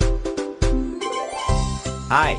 Hi. So I guess before deciding to wake up Joshua, he was just looking through his collection of toys. Oh, dude, nice. You got Funko Pops? Oh, shit, man. You got U2s? He can't wake Joshua up, so he then winds up and throws a ball of energy at Joshua straight in his face. That is not the strategy that I would have chosen. Maybe tapping him on the shoulder. I'm already getting weird vibes from this ghost. I'm sorry. That's just how it is. Who are you? Some people call me the best friend. That is not the first thing that you should be saying to a child after you've broken into his home and woken him up with a ball of energy. He's got some leeway because he's a spiritual being, but not that much. Not in my book. My real name is Christopher Andrew Eugene Bazioni, at your service. But it's okay if you don't like it. Just call me Chris. Okay. So this is a ghost named Chris. Listen, Joshua, I came here to take you on a little kind of trip, you know? Not the first thing I would be saying. Where do you want to take me? I can't tell you that till we get there. We are less than 5 minutes into the film, and this has all of the signs of a run-of-the-mill abduction right now. I think the usage of the phrase little trip is probably the most problematic for me. 90% of the time, when a character in a movie says, we're gonna go on a little trip, it has proven to never be a good thing. Come on. You trust me, don't you? I guess. Why? Why? Why would you immediately trust this floating ghost? And why does the ghost have to use the phrase, come on, you trust me, don't you? He's peer pressuring this child into going on a little trip with him, and then he won't tell him where. So Joshua, utilizing his terrible decision-making skills, decides to go to an unknown location with a floating ghost. He has to hold Chris's hand in order to travel with him. And there's this moment in the animation where the fairy absolutely dislocates Joshua's arm as he's floating up into the air, and they don't even hide it. They add like a punching sound effect to it. From there, they just rocket out of the house, and then they do a jump into hyperspace. The first thing that Chris shows Joshua is the biblical story about how God had freed the enslaved Jewish people, and they were escaping from Egypt, but the Pharaoh didn't like that. Oh no, he didn't. So we see the Pharaoh in question, who definitely has the walk of a Pharaoh, and he's got the voice of one too. Get me my chariot! Also, a side note, I find it fascinating that it's been established that all of the characters in this film are bipedal versions of animals, but then Jim Lyon includes ancient Egyptian depictions of humans on this building. Like, those are humans. Does that mean humans are canon? That increases the confusion of this entire story, like tenfold. I'd like to appreciate how smooth this man's chariot is. That is riding in luxury. You know, some people just never learn. God could hit them right over the head with a big, thick hammer, and they still don't get it. What doesn't he get? When you fight against God, you always lose. Just like that Pharaoh there is about to find out. Not slavery is wrong. The only reason why we have a problem with slavery in this context is because God wasn't a fan of it. So the army of the Pharaoh departs to catch the Jewish people, and we'll see this several times over the film, but some of the chariots have a completely different perspective. Like, where is he going? He's on a completely different mission. Thus far, I've been a big fan of when Joshua and Chris the Ghoul are traveling from place to place, especially in this clip that I'm about to show you, because whenever they are traveling around, it's less like it's this magical ride with a Christian ghost, and more like he's just pulling Joshua at the speed of a fighter jet. So there's this big fire that was created by God that prevents the Pharaoh's army from advancing and catching the Jewish people. And Joshua wants to check out the fire, but Chris doesn't let him, and he says, Sometimes a no means maybe, I'll grant you that. But when it comes from God, a no means no. sometimes a no means maybe. This ghost is a registered sex offender. Everything he said, besides a lesson about God, has been sus at the very least. So now the prophet Moses is introduced, and you can tell that he's Moses because he's got a staff, and he's also got a beard. The only character with a beard in the whole film. According to the Bible, Moses is the guy God picked to do all his miracles and lead the slaves to freedom. He's one of the good guys. Oh, is he? I think that Jim Lyon placed this statement in because of some of the things that Moses does later in this film, and also some of the things that Moses did in the Bible that aren't even included in this movie. We'll talk about that later. Chris basically has Joshua possess an adult lion that was there at the time because I guess Joshua's interested in this biblical story now. I'll meet you on the other side. Why, Don? What happens? Throws him into the body of a random lion, and then he fucking pieces out. What we'll find out later is that Joshua had been placed in the body of the biblical figure of the same name, Joshua. Here's something I haven't had the chance to point out that I think that you guys would find a little concerning. For some reason, the horses are green. Why did he make the horses green? There's camels later, and they look like normal camels, but then there's green horses. Why is there green horses? So the Pharaoh reaches the firewall, and he is not happy about the firewall. Generally, firewalls, negative thing. And you know how I can tell? Because of this face he makes. We all know what happens next. Moses parts the Red Sea and all of the Jewish people walk to the other side and they're safe and sound. And then the Pharaoh tries to go through and they get absolutely dunked on by the ocean and God. Not only were they killed by the force of the water pressure falling upon them, they were eaten alive by sharks. Everyone is cheering that they're safe now, and Joshua is just this stone-faced badass for some reason. I don't know if he's collecting trauma from seeing hundreds of people drown underwater. Right. All of the Jews got out of that land so fast that they didn't bring any food with them. So I guess God sends a huge flock of quails into the desert. And Moses asks Joshua directly if he can get him a quail to eat. I'm hungry. Would you mind fetching a quail so we can eat? And we get this ridiculous animation sequence where Joshua is just chasing around the quails and doing a terrible job of doing it. The way that these characters are animated, it's almost like they were just born and they are very recently learning motor skills. These guys just love to complain. Sure, they had enough food, but they didn't have enough water. Well, yeah. They're starving and thirsty in a desert and living off of quails. So they told Moses to solve the problem, or they all go back to Egypt to become slaves again. To who? You literally just watched with your own eyes as the Pharaoh was swallowed by the Red Sea. I'm sorry, man, but there's no going back now. But Moses, being the homie that he is, manages to get them some water. Uh-oh, bad news is on the horizon, though, because the Amalekites are preparing to attack. Don't believe me? Listen to Moses. As we speak, the Amalekite army prepares an attack. That's the exact same thing I said. This time around, though, they're not going to run away. They're going to fight the Amalekites. And Moses thinks it's a wonderful idea to recruit Joshua to lead the entire army. I will assemble the soldiers. I want you, Joshua, to lead them into battle. Me? What are you basing this upon, Moses? Exactly. He caught you a quail. That's the only thing that he's done in this story for you. It's like nobody's ever done Moses a favor before in his entire life. So Moses' army begins to prepare for battle. We get this wonderful perspective issue as they're running to their spot. And also, can we touch on this again? What kind of animal is this? Is it a bear? Doesn't look like a bear. Kind of looks like a methed out version of Arthur from PBS. I just find it funny that this child who was just complaining about having to walk several miles to cross the Red Sea. I'm tired. Now you know why I didn't take that long walk with you. It was miles and miles. Is now leading an army. And he really just does not seem to have too much of a problem with it at this point. After a little bit of hyping up the soldiers. Let's beat these guys! Joshua leads this entire army into war. This war is awesome because if this was the only thing that my Christian parents showed to me when I was a kid, then it's honestly pretty damn brutal. It doesn't have any blood, but it doesn't really need to.